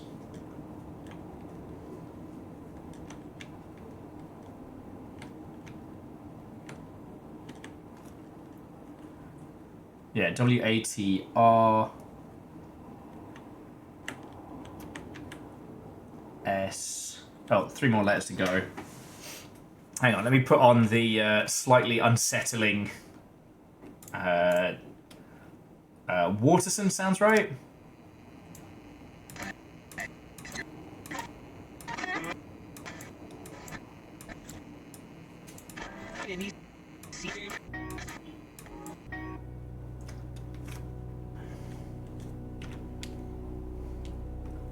I think it's right that it's going to be Waterson, but let's. Oi! Thank you so much for spending the wee hours with us, friends. We are Father Floodplain in the Midnight. It's not Communion, Waterson. and we hope you'll listen again. You'll find us here on 107.1 FM each and every Friday at midnight. So ready to F with the treat you to exclamation mark strange, above it. sanctimonious songs and reverie of the land. Water. And if you've missed part of the program this evening, please don't fret. We've got it recorded right here. We'll be playing it back until 2. On behalf of my bandmates and everyone here in the studio, H-E. I wish you a good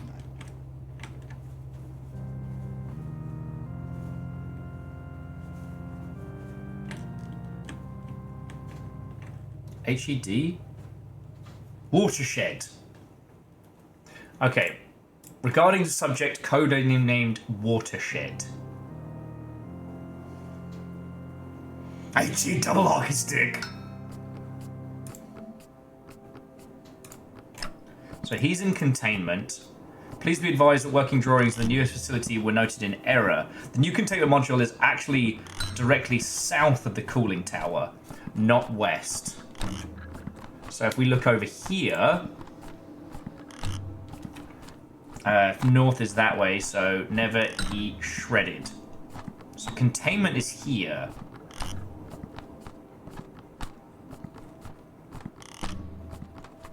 Okay. Alright, so perform a vivisection on the weakest animal to be affected. So we know the lamprey was the weakest. Right?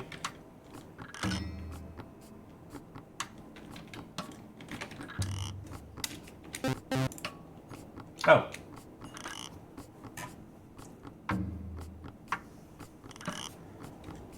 Oh, lamprey. Thank you. Thank you. Okay, so the operation cauterize implant, inserts vacuum suture, respect pulsate biopsy. What was it that Watershed fucked up before becoming Science Dave? So it's hosting, single incision. Vivisection. Hello, friends. Right? Thank you for joining us over the airwaves here this evening. You're listening to Father Floodplain. Vivisect. I'm Father Floodplain. Vivisection. I'd like to take time, as I usually do, catch up to new listeners. Section. Brothers and sisters out there who may not have heard of us. We are a band, I suppose, but to call us country would be limiting. To call us experimental, well, that would be, I don't know, trite. To call us sonic wizards, musical mystics, or jam band blasphemers, I'm fine. They were, in fact, extremely not fine. You can find us here each and every Friday at midnight. Incise? Oh, I can't even type. We've conjured fucking spiders! In the throats of beasts large and small. We look upon this world and yeah, listen, you're right. You're right. You listen to. There is divinity in each tree, each stone, and each tone. And here we go. The lamp. Wait. Get back to playing music for you. The lamprey was yellow, and yellow was 5 inches. Wait, but can have over 20 unique calls, and they can meters was yards. 100 different sounds. I mean, can you even believe that? Anyway, this here's Crow Song.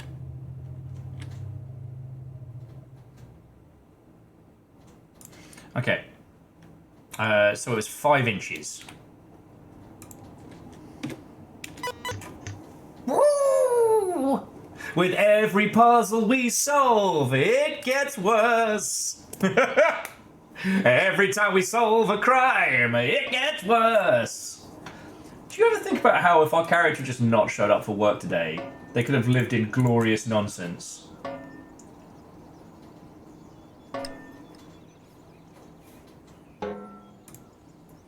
We could have just lived in blissful happiness.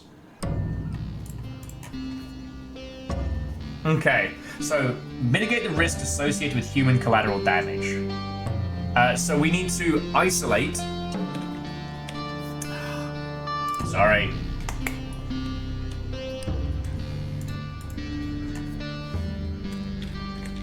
We need to isolate. The subject is Watershed. And the location is Duff. Ah, so close!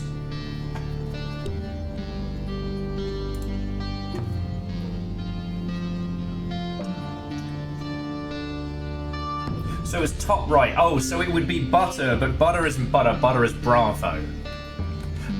You know what it is? It's because the phonetic alphabet must have been changed at some point, and the system's been updated to the new, not the old. So, Bravo. Woohoo! All right, let's turn off the unsettling tunes, and let's hear what our co-buddy has to say, who's probably just been fucking murdered. My God, it just gets worse. It gets worse! Okay, I have to come clean. I cherry-picked these files, and I had to dig deeply, and bribe the courier to misplace them in your workspace. Even in my position, only seeing half the story, I suspected human testing. Illegal human testing for some time. They've done terrible things. Things too ugly to bring to light. But I think we have to. We just have to. I snuck my camera in today. I'm going to photograph these reports and leak them. I'll lose my job and likely my pension when I violate the NDA, but I don't care. I can't abide this. Look, we may not have much time. Just work as you have to. Quiet. No! Fuck you, game!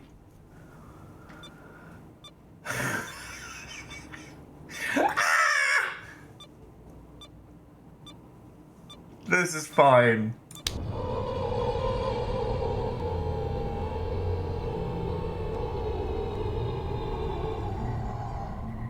We don't eat people?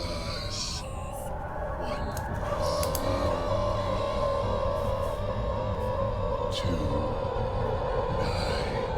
1029.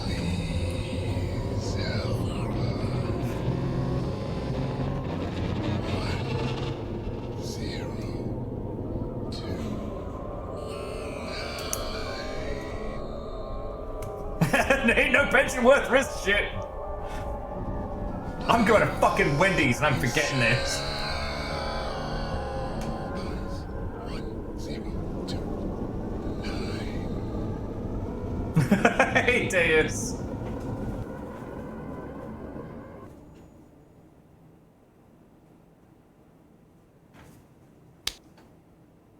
H-O-T-T-O-G-O.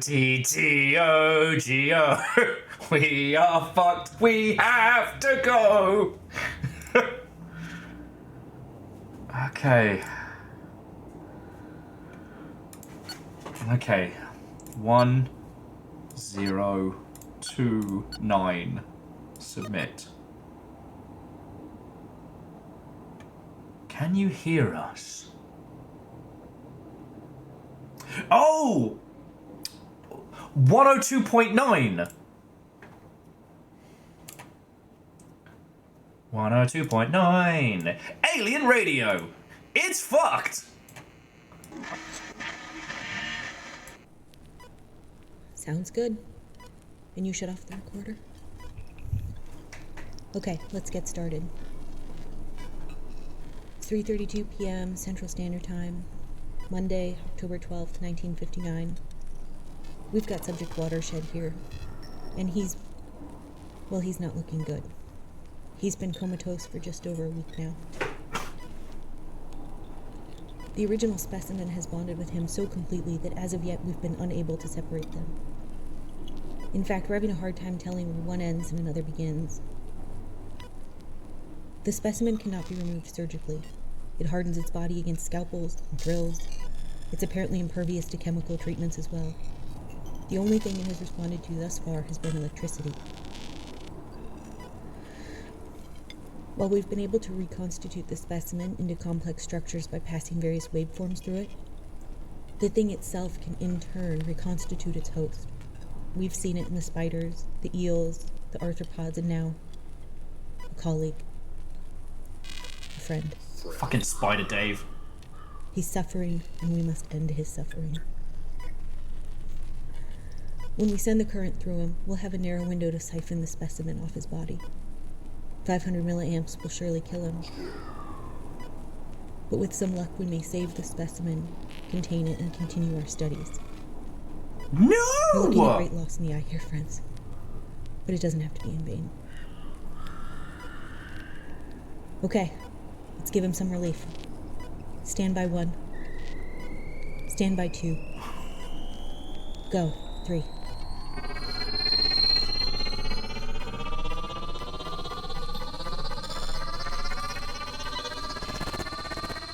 You have fucked up now!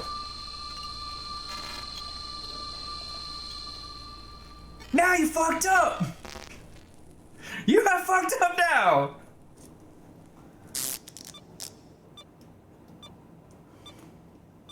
Now you have fucked up!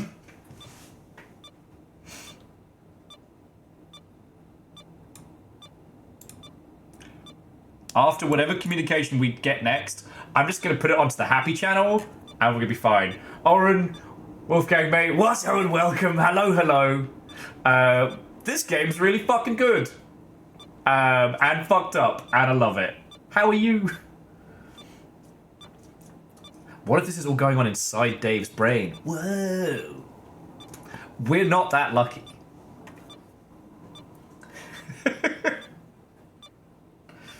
As you can see, the specimen has completely eaten Dave. He sits in a coma. We're unable to end his suffering or solve anything. But I'm sure it'll be fine next time we try this and won't be somehow worse. Fuck. It's fine, Dave deserved it. Well, in his report, he was like, I touched the strange alien globular creature with my bare hand, but it's fine. It's fine. Alright, let's see what happened to our co-worker. Hello? Hello? Hello? Oh, got it. What in the world's going on?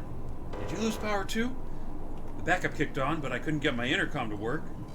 I thought security was going to bust through the door any second, but no one showed up. Power's back.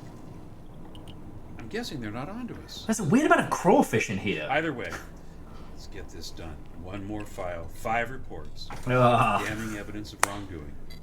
No one can ignore this.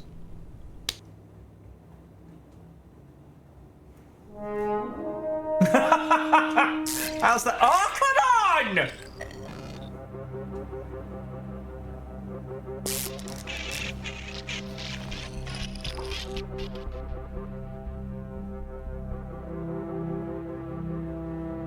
Oh, good! Just gonna look at my tiny figure. Just gonna look at my tiny figure.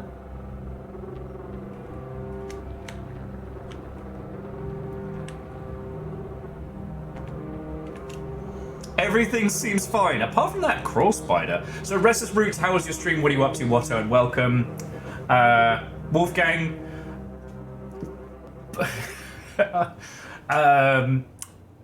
Today is officially People Remember GDC is Happening Day. I've received so many messages and stuff about GDC, and I'm like, beans. I guess we still have to go. Let's see if I've still got a sofa to crash on. Yeah. Hang on, let's see if we can offset the spookiness with the happy music.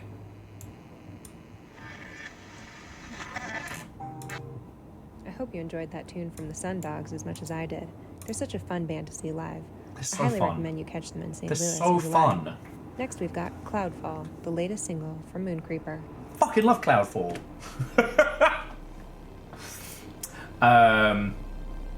What I was going to say, friends, is I do need to take a bathroom break before we continue because I am determined to never shit myself live on Twitch. Oh, a Restless Roots. So we've been playing Things Too Ugly, and it is a blend of A Hand with Many Fingers, as kind of like a conspiracy deciphering game.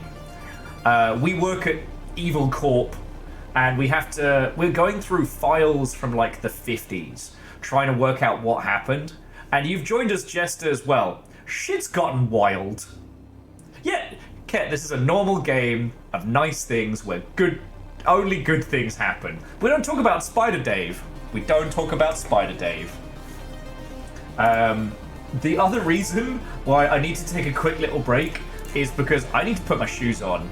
Because I made the joke about the crawfish, and then I had the glass shark feeling where it's like, oh shit, what if there are actually spiders on the floor and I have not got shoes on? Yeah, I know that's fucking weird, but that's the power of video games. It's just a game about lampreys. A Hand with Many Fingers now describes Dave. He's being rebuilt from the inside. Cloudfall by Mooncreeper. We're going to take a short break, but don't go away. Keep it tuned to 95.5 for more It Came from the Ether, eclectic sounds from today's most infamous underground artists. Yeah, so friends, I'm just going to take a cheeky little break. So please enjoy the Southern Illinois news. Restless Roots, if you want to grab a tea, a coffee, or a breather, or just a cheeky raid and run, that is entirely fine. But yeah, I'm going to go for a quick piss, put my shoes on so my feet stop feeling like they're about to be bitten. Do not believe the guinea pigs. They are so spoiled. Do not believe their lies. Children trying to shame me in front of the long ship. They have had so much salad today. So much. Welcome back. Next up, we've got a deep cut from the latest album by Albatross. Some of you may recognize this song from Maritime. The Sins of Progress. Oh hey, it's the one-line summary of Frankenstein. Oh, I love that. But yeah, I'll be back in just a second, friends. So stretch your legs, pay attention to your pets, grab a beverage if you need it, and then let's keep going.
If you're just tuning in, you're listening to It Came from the Ether, eclectic sounds from today's most infamous underground artists. As always, I'm your host CJ, and I'm here to help you get through the night shift. Our next song is a strange little number. Here's Ultrasonica by the Sundogs.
Hi all, CJ here. If you're anything like me, then you know how hard it can be to find a truly good mechanic. Just a few weeks ago, my car was making the most hideous ka-clunk, ka-clunk, ka-clunk sound. I know, right? Well, the folks over at Nelson's sure made light work of it, and at a fair price, too. Need service, repairs, or new tires? Head to Nelson's, just off Route 3 in Chester. I hope you enjoyed that tune from the Sundogs as much as I did. They're such a fun band to see live. I highly recommend you catch them in St. Louis in July. Next, we've got Cloudfall, the latest single from Mooncreeper.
That was Cloudfall by Mooncreeper.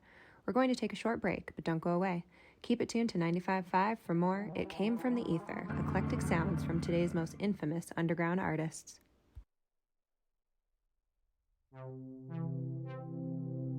Good evening, Southern Illinoisans, Eastern Missourians, and you few Northern Kentuckians who may be listening. The current temperature at the studio is 52 degrees, 54 in Carbondale, 53 in Sparta, 53 in St. Genevieve. We've got a light breeze out of the northeast at 5 miles per hour and clear skies. The high for tomorrow will be 68, with a 40% chance of thunderstorms, some severe, late in the day and into tomorrow night. You're listening to 95.5 WKRZ. Welcome back. Next up, we've got a deep cut from the latest album by Albatross.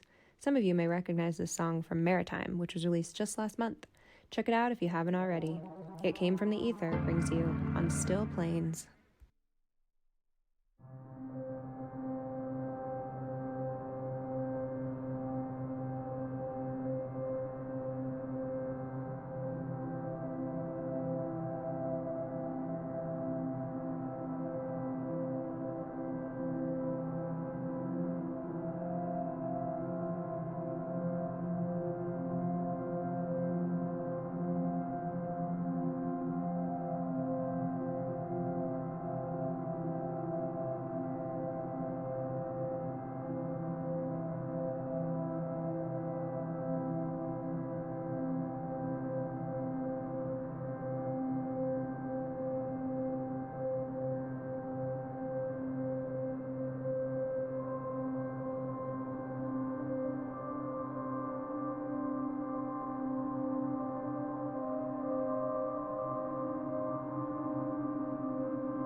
Thank you all for waiting. To the Red Viking warrior. How many months is that? 4 months. Do not believe their lies. Do not believe their lies. Oh, how are you all holding up? Got my shoes on. I got my cup of tea. Ready to crack this mystery. So they are the sins of progress. Yelling, help us, help us, help us. So one thing I will say, if you have just joined us, so this is Things Too Ugly. It is a kind of conspiracy Kraken game, very, very similar to A Hand with Many Fingers, at least in terms of how it feels. Plays a little different. Heck, gameplay-wise, it's probably closer to Killer Frequency than anything else. But it is fucking good. Man, I've got the... You know, I'm gonna get my hoodie. Like I say, I've got the AC... Well, I've got the stuff going to keep the babies, but... Like, bullshit and chips is it 72 in here? Yes, I know, you're very cute. A little turd is bullying me for food. I know! So yeah, how you all doing?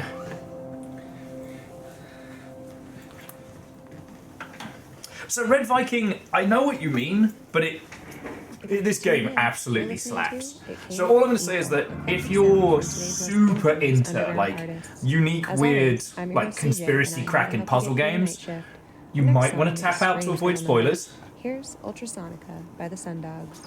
But if not, I'm going to get started in just a second. I just don't want to spoil it for people.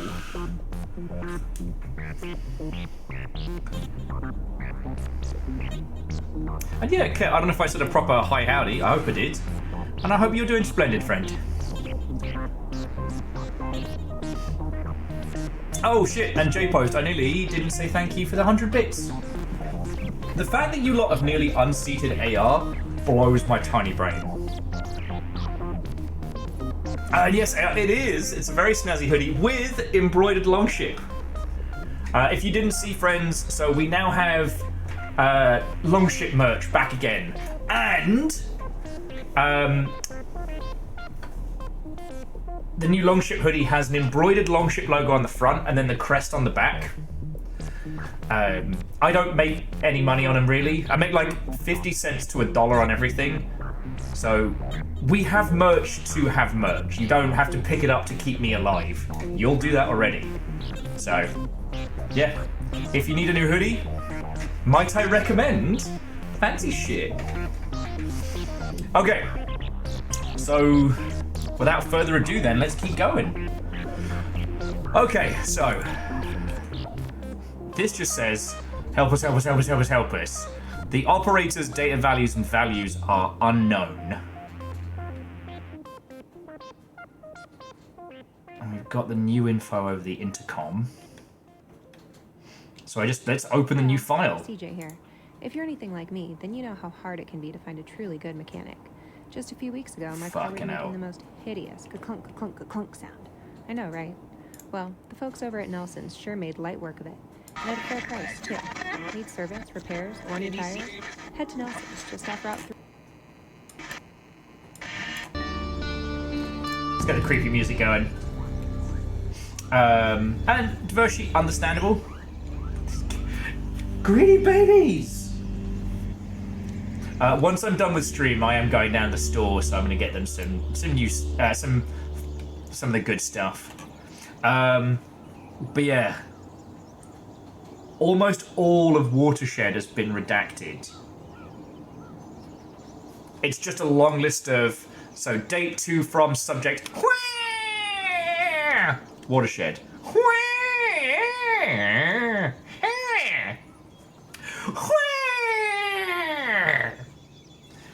Neither research team leaders nor management are accepting questions or comments at this time.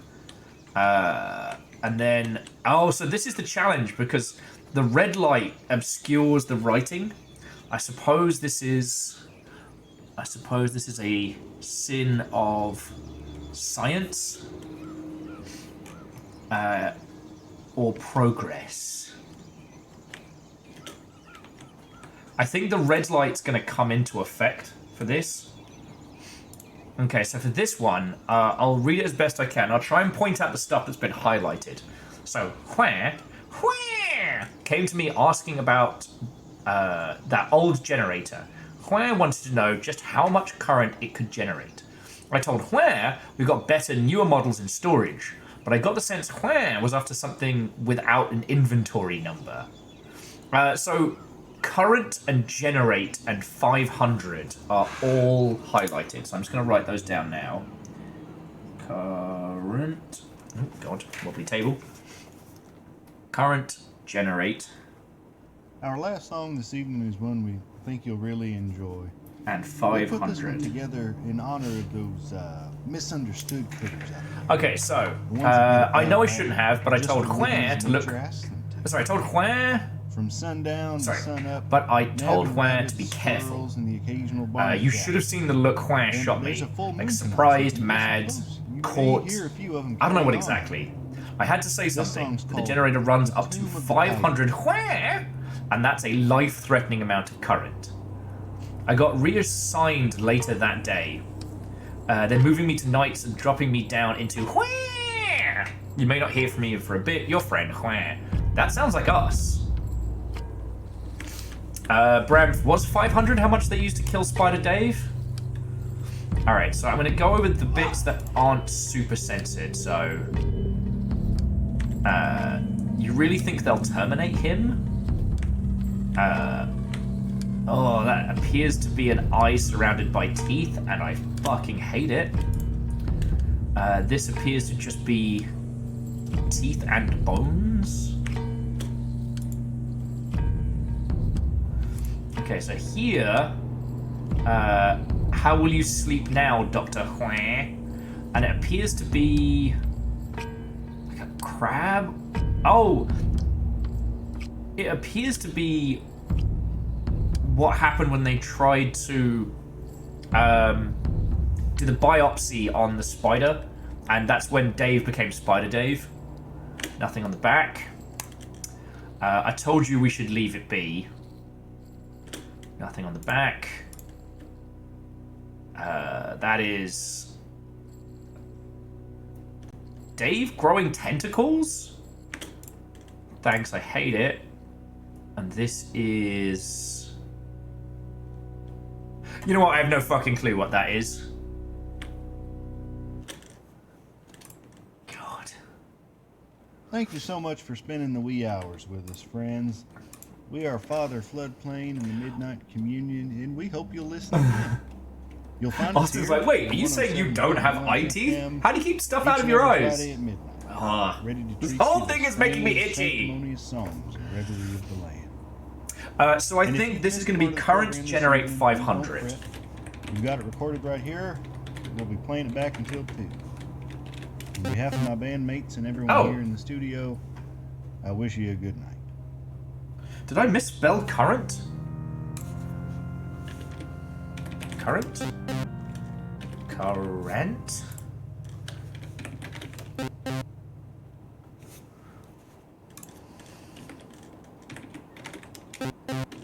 Current.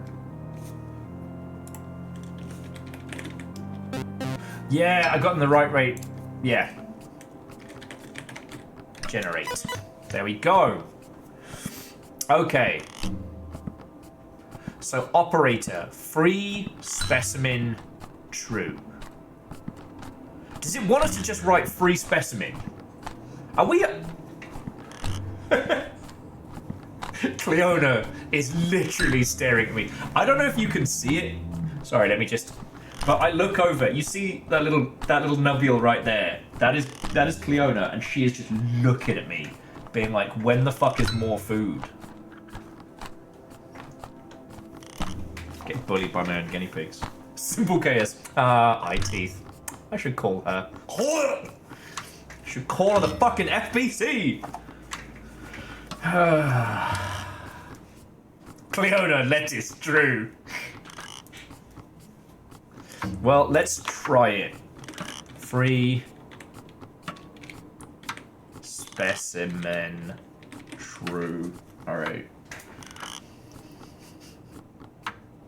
Let me have a little sip of my tea before it comes out my nose. Alright, let's see what we get. We were supposed to release the information. You've just done.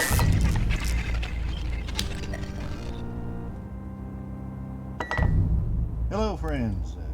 Thank you for joining us over the airwaves here this evening. You're listening to Father Floodplain and the Midnight Communion. I'm Father Floodplain, and I'd like to take time, as I usually do, to catch up the new listeners, brothers and sisters out there who may not have heard of us. We are a band. I have fucked up now. To call us country would be limiting. I hear the spiders. Experimental, well, that would be, I don't know, trite. To call us sonic wizards, musical mystics, or... Fucking hell. Friends, they turned off the radio before they killed us.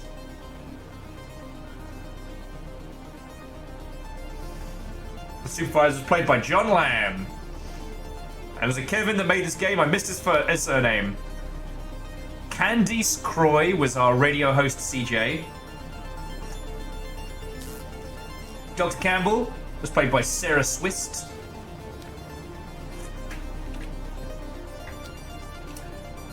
Gabriel Ibis.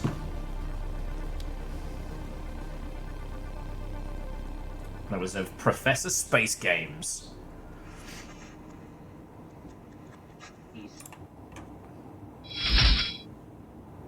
And Stokesky, that was why you followed?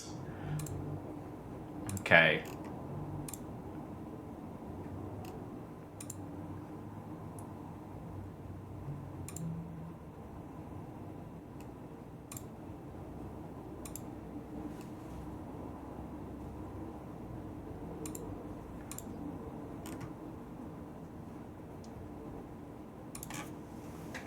So this is one of those, I got good news and I got bad news. The bad news is, we didn't see everything. The good news is, there is more to this game. So look, even if you have played through all of today, even if you've seen this all, there's more to this. And honestly, considering how fucking good this is, I think this is a good point to call time on the game.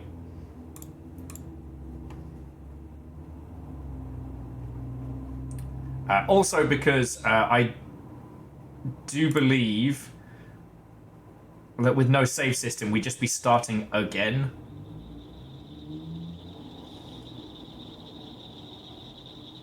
Oh, Unholy Glee, we let the creature free, and we paid for it. We paid for it.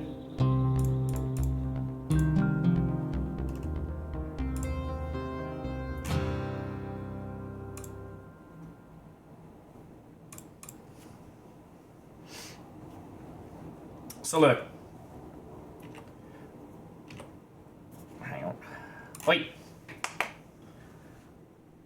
There we go.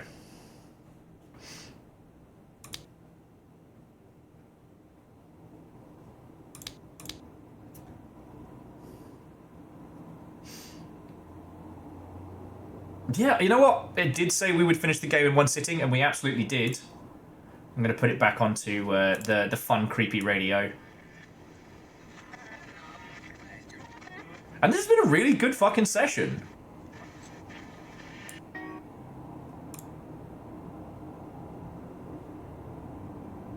Aeon, just as Curry showed up as well.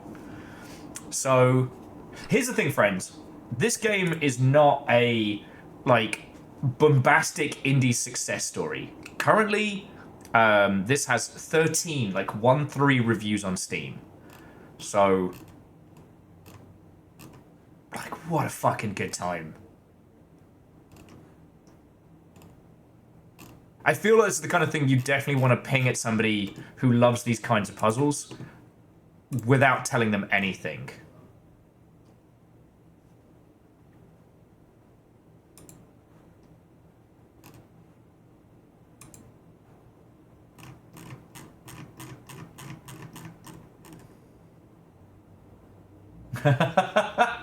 This is the only current Twitch stream. Oh, beans.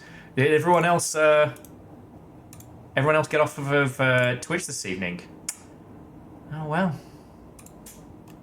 I don't know what you're going to do. There are no other Twitch streams. No, okay, so what I do want to say is, like, this is another great example of... Yay! You're all hired! Fuck yeah!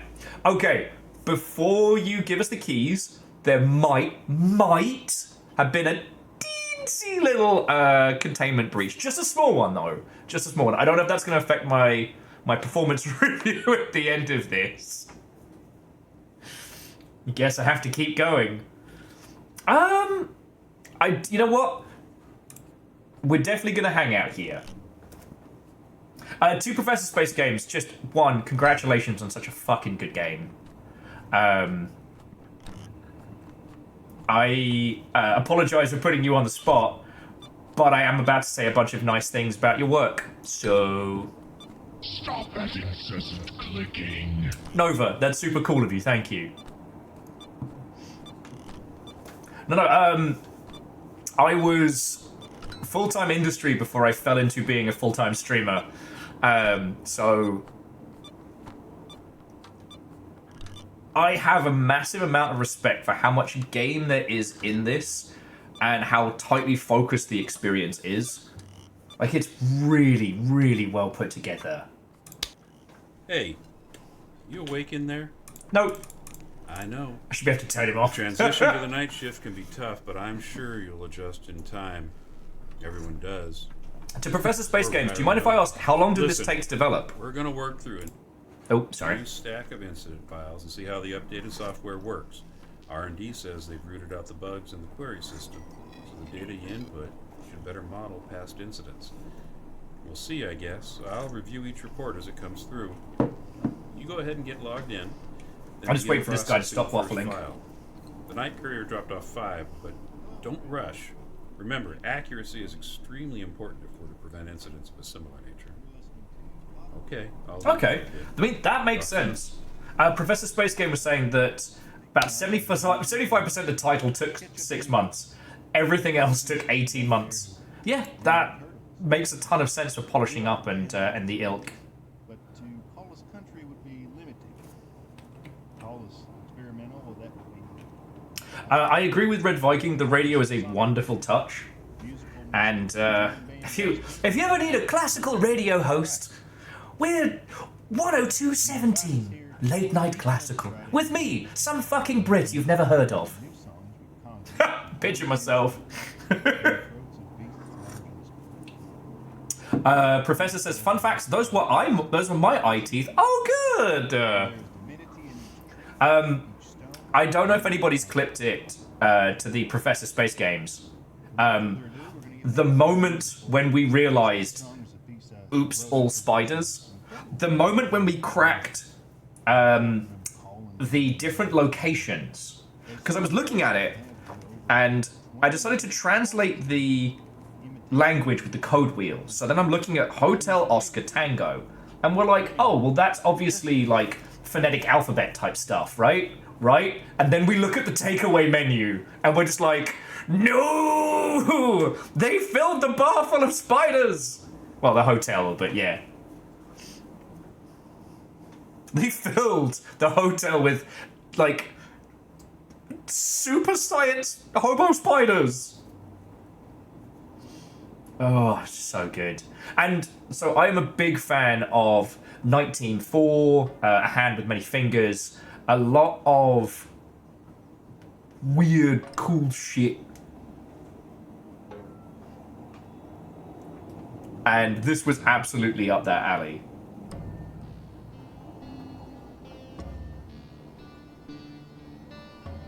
Oh yeah, and I think these kinds of games really lend themselves well.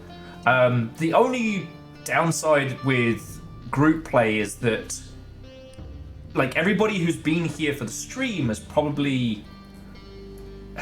I worry that I've spoiled too much of it. So hopefully everybody enjoyed it. Hopefully everybody will be picking up a copy. I'm not going to be going for the other hidden achievements, which I did just check. Because I hope other people will check it out for themselves, or share it with others who are going to have a good time. But this was so fucking good.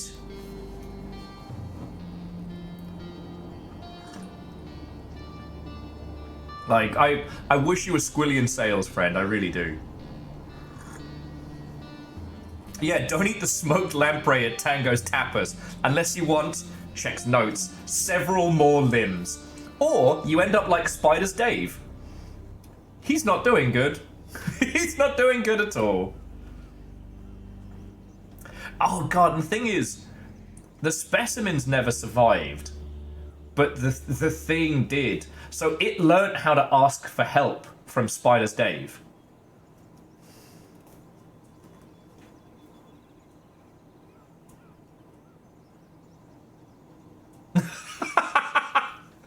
So apparently we didn't find all the music.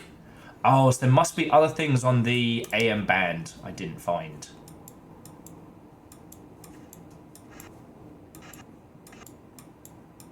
I'll find it. I'll find it while we're chatting. But the thing I was cackling at is Professor Space Games was just saying that there's going to be an art book and a soundtrack coming soon. You know, if you like spiders. I can't believe you got Spider's Dave to reprise the role for that crossover track. That was such a smart play for the soundtrack. Hey, it's me, Spider's Dave. I look like Dave, but I'm actually all spiders. And a one, and a two.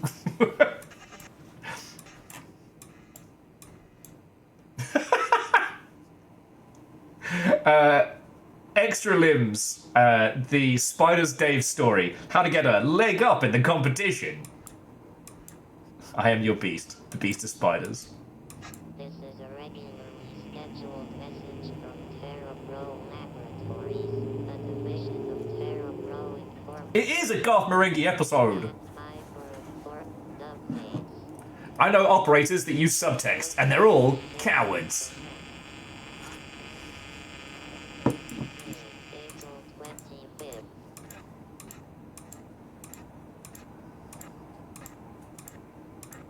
And I want to admit, I did find the first radio station, the Chipper Last DJ, just from kind of scrolling.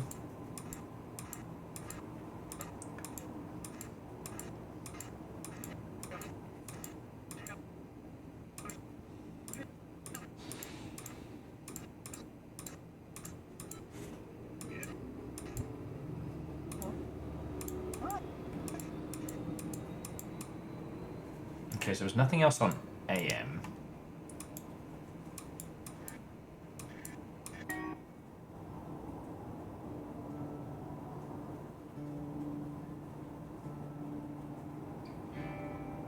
Oh, we found the supernatural, mournful, classic rock FM. But yeah, so I'm trying to think of any other questions. So, what engine did you use, if you don't mind us asking?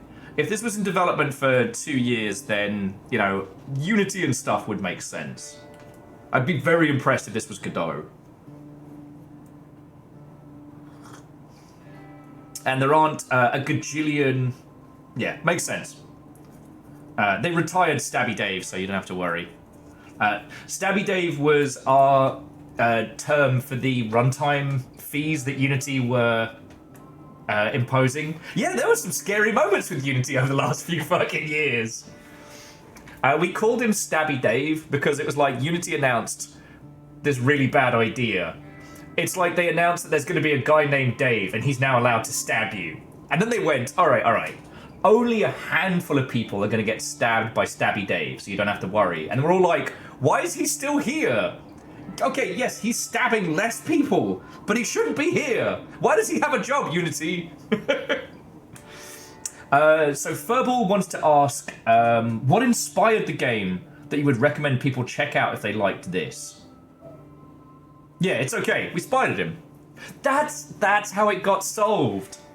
And Caffeine, what I would welcome. Stabby Dave is, well, Stabby Dave is something else now. He's closer to a Stablonian. Divershi, game was inspired by the concept of spiders. No, actually, no. Professor Space Games, I'd be fascinated to know where your inspiration came from this.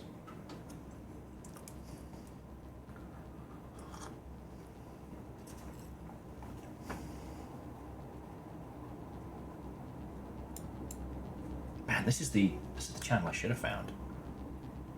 You're listening to ambient science music. So Professor Space Games was saying that it's the lurking horror, like vintage sci-fi stories and 2-minute mysteries. And Severance. Yes! Complete aside to Professor Space Games, I'm actually part of a game dev Severance watch group called the Severance Floor. And boy howdy, am I getting into the theory crafting. And Professor also says that working the night shift, I guess that weird, surreal disconnection that, like, night work gets you. No, that makes a whole bunch of sense. Wham Bam Spider Slam. The new, Things Too Ugly wrestling show.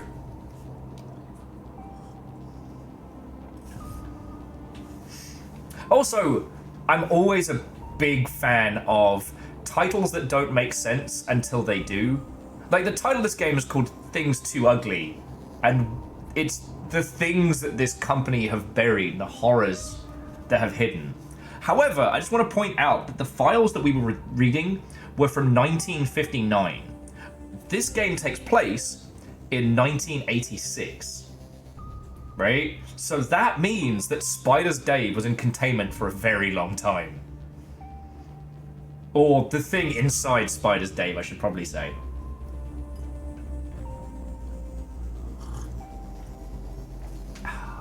Yeah, I was paying attention.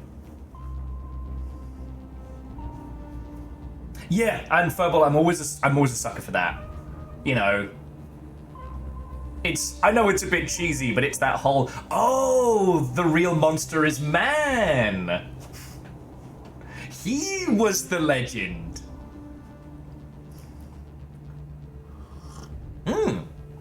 You know what, Caffeine, it's always a good question. So yeah, so to Professor Space Games, what was one of the hardest things about making this title? Yeah, Dustin, it's both Spider's Dave and the secrets and things. Like the bit where they talk about how he just has to be contained. And they're like, well, he's super dead in there, but we can't kill him?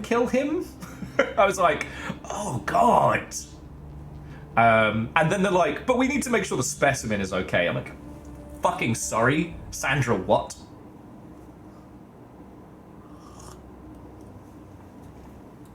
second, Sandra.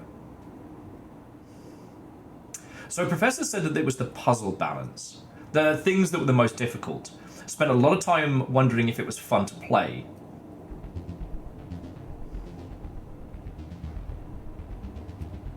Oh, Nova, thank you. Actually, let me do that.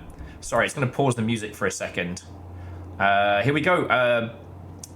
Professor Space Games over on Blue Sky. We're now Blue Sky friends.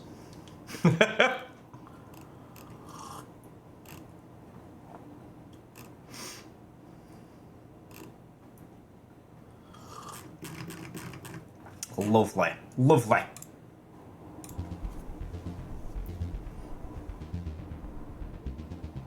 Yeah, and Professor Space Games, that's got to be real nice, you know. I never worked on anything that was like puzzle based or narrative based, so.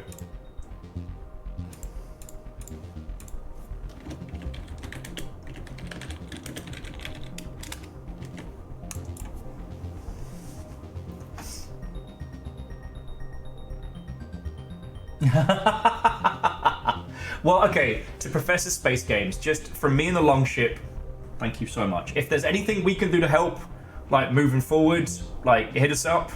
Or if you just want to come and talk about games industry nonsense, I'm here 5 days a week. Tomorrow is actually going to be probably Sea of Thieves, where I get a bunch of game devs together and we just sail the 7 seas and that's it. So yeah, but just, again, congratulations on launch. This game's a fucking banger, and I wish you a squillion sales, alright?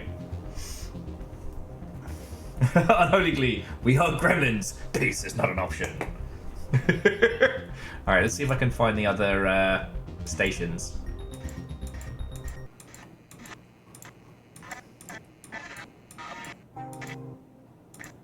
If you're just tuning in, you're listening to It Came From the Ether, eclectic sounds from today's most infamous underground artists. Woo! As always, I'm your host CJ, and I'm here to help you get through the night shift. Our next song, Thanks, CJ. Later Total Number. Here's Ultrasonica by the Sundogs.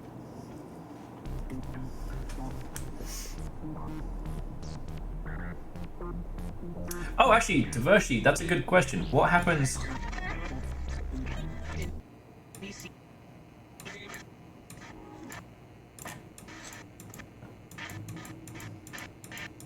Yeah, it's just not there.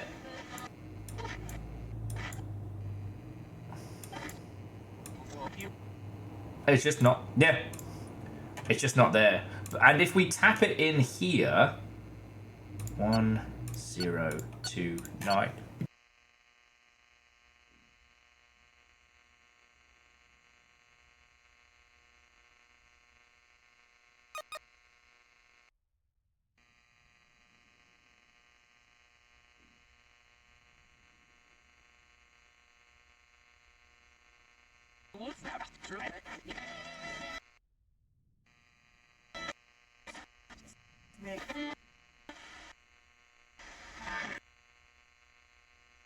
Do we break it?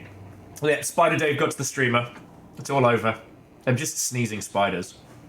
Jabami, go for it. I'm in vague Faffermancy mode because I want to talk about this a little bit before we roll credits and call it the night.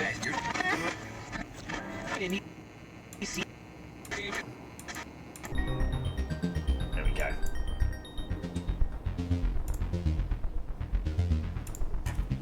Because there's a lot to this, and especially the way in which it's constructed.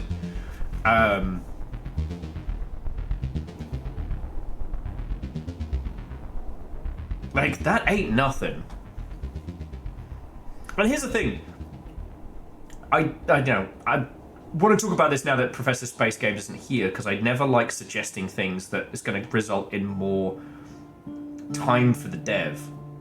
But, like, much like with the Golden Idol and stuff like that, you could absolutely do another block of mysteries in the same style.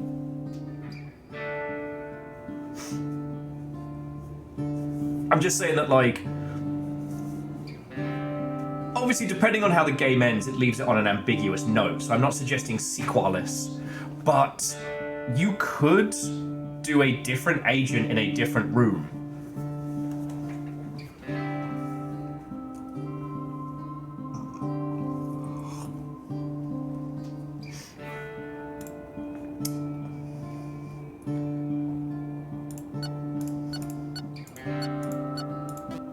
What do you mean no such location as 6969? 7. No 1337? No 0420? 0451. Ha-ha! Yes! I am a genius!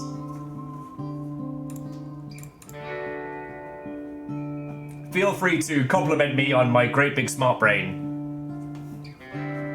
It's just like my social security number. Love it. Love it.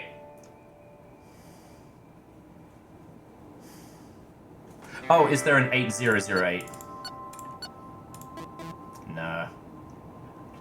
Shenanigans. Because one of the short games that I really enjoyed from the DreadX collection was the one where you're doing research in, you're doing like demonology research in a library and trying not to get jump scared. I thought that was very, very good. And this does all the good bits of that.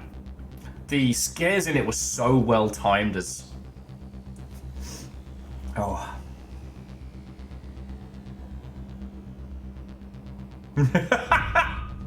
Sorry, Virals keeps making the joke, just like my social security number. You keep making it. One day it'll be true. And no one will ever know. Yeah. It's like you've seeded the joke before it's happened. Fucking yo. Okay, you beautiful Mother Hubbards. Gonna put this away. We're gonna go for Will's emotional support Dreamcast music. Just gonna imagine that's what's playing on the little radio.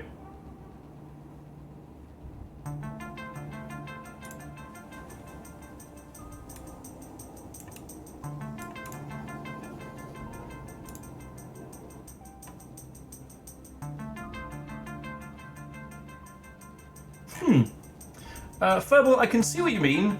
I'm glad that this wasn't one of those games where we had to do it within a time limit. But that's personal preference, right?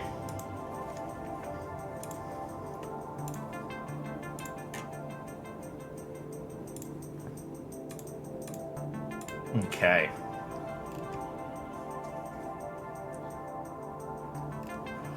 Oh.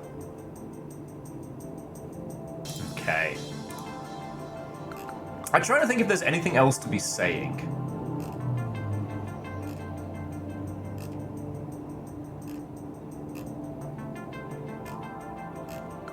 Like, I'm trying to think if there's anything else to add on this discussion other than it was really fucking good. Yeah, Furball, I do agree. It had that feeling that, like, something far more unsettling was lurking for us in the shadows.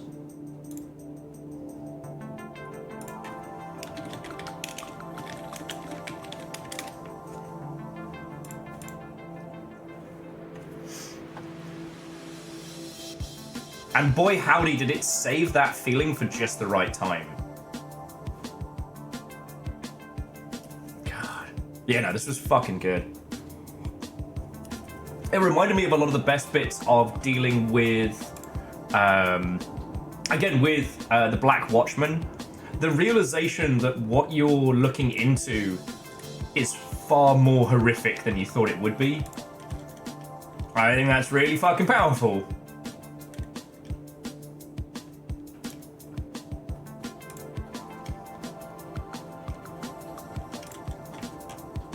I don't think that's one that's easy to evoke. Nothing about making games is easy, but you know what I mean. New upstart genre, spooky paperwork. Creepy office core.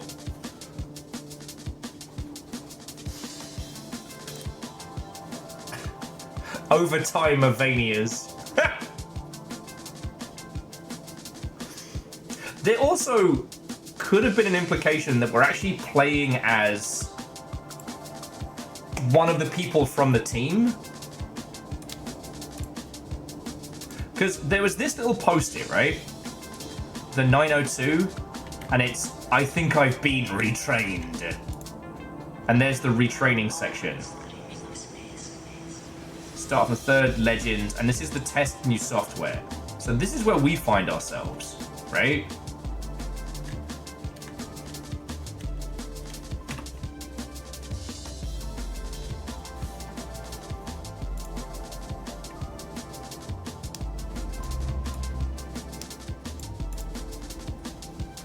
Yeah, Kilroy was here. Control is also creepy office core. Very much so. Like I was saying, like, it's a little bit more disorganized, but this did feel like working the research desk at the FBC, you know?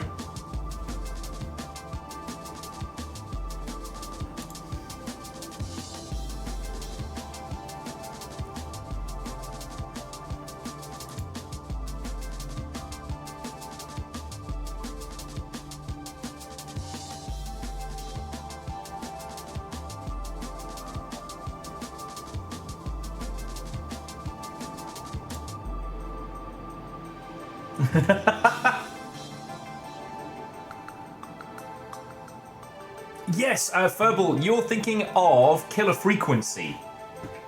Whereas Killer Frequency was very much about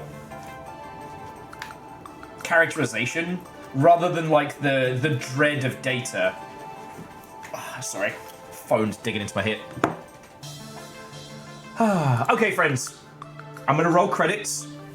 I'm just looking to see like who's kicking about and what mischief I can pass you to after this.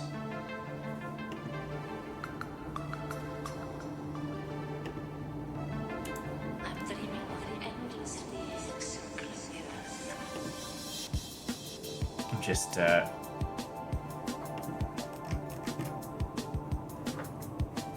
chugging through the varying flavors of nonsense. I.e. all the fucking adverts. And we'll see who's kicking around. But again, so friends, this was Things Too Ugly. Please, please, please, please, please, please, please do consider picking up a copy yourself or ping one to a friendo. Like, this is a special game, and I'm so glad we played it. Fucking brilliant.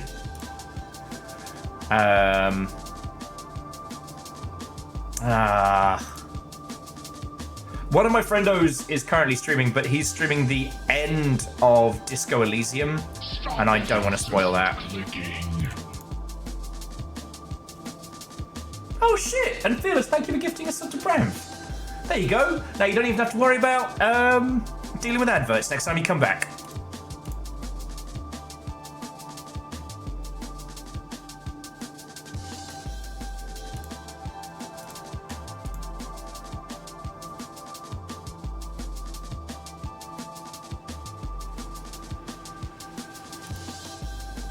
Okay, so I got three choices.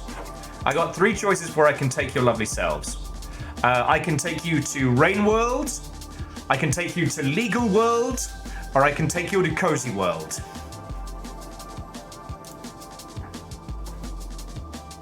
Legal World does in fact have a sword-wielding Mokajin, I guess.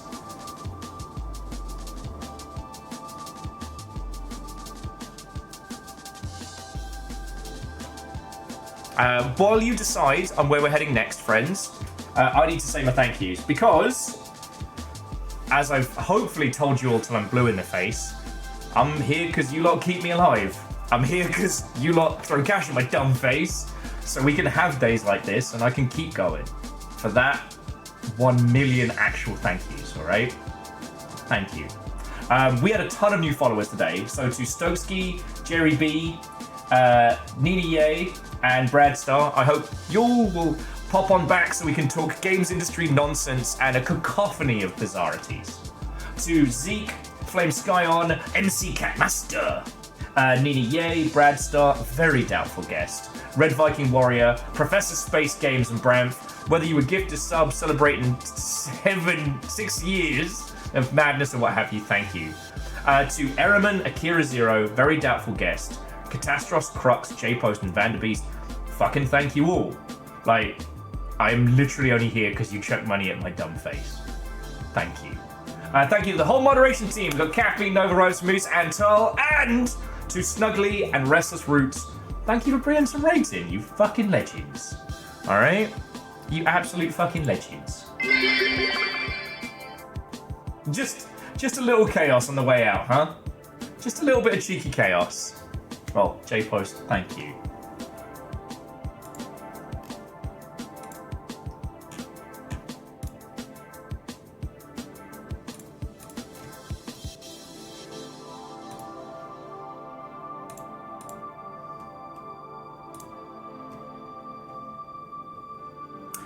Oh, I know where I need to take you all. I know where I need to take you all. Alright. I'm sorry, I'm going to hijack the raid. Aperios is streaming. Currently doing cool shit on Blade Chimera. Kind of a indie Metroidvania that looks hot as fuck. And we haven't had the chance to raid into Aperios in fucking ages. So that's what we're going to do. Alright? And Dustin, here's hoping. Here's hoping, alright?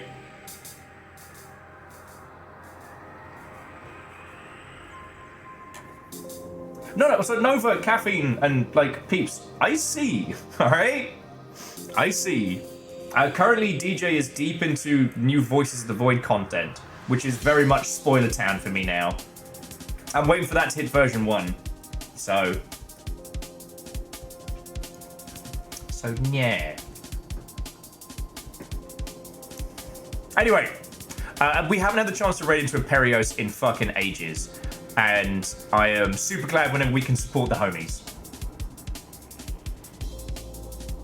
So yeah. Right! You lovely Mother Hubbards, whatever you do with the rest of the evening, be glorious. There's actually a better chance than usual you may get to see my my dumbass on Discord later. I've got store to hit and I've got guinea pigs to spoil.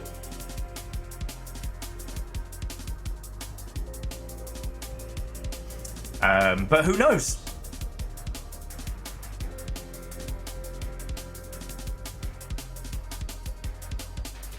I don't know where I'm going with this. Worst ending to a stream ever. Well, Will loses his mubbles.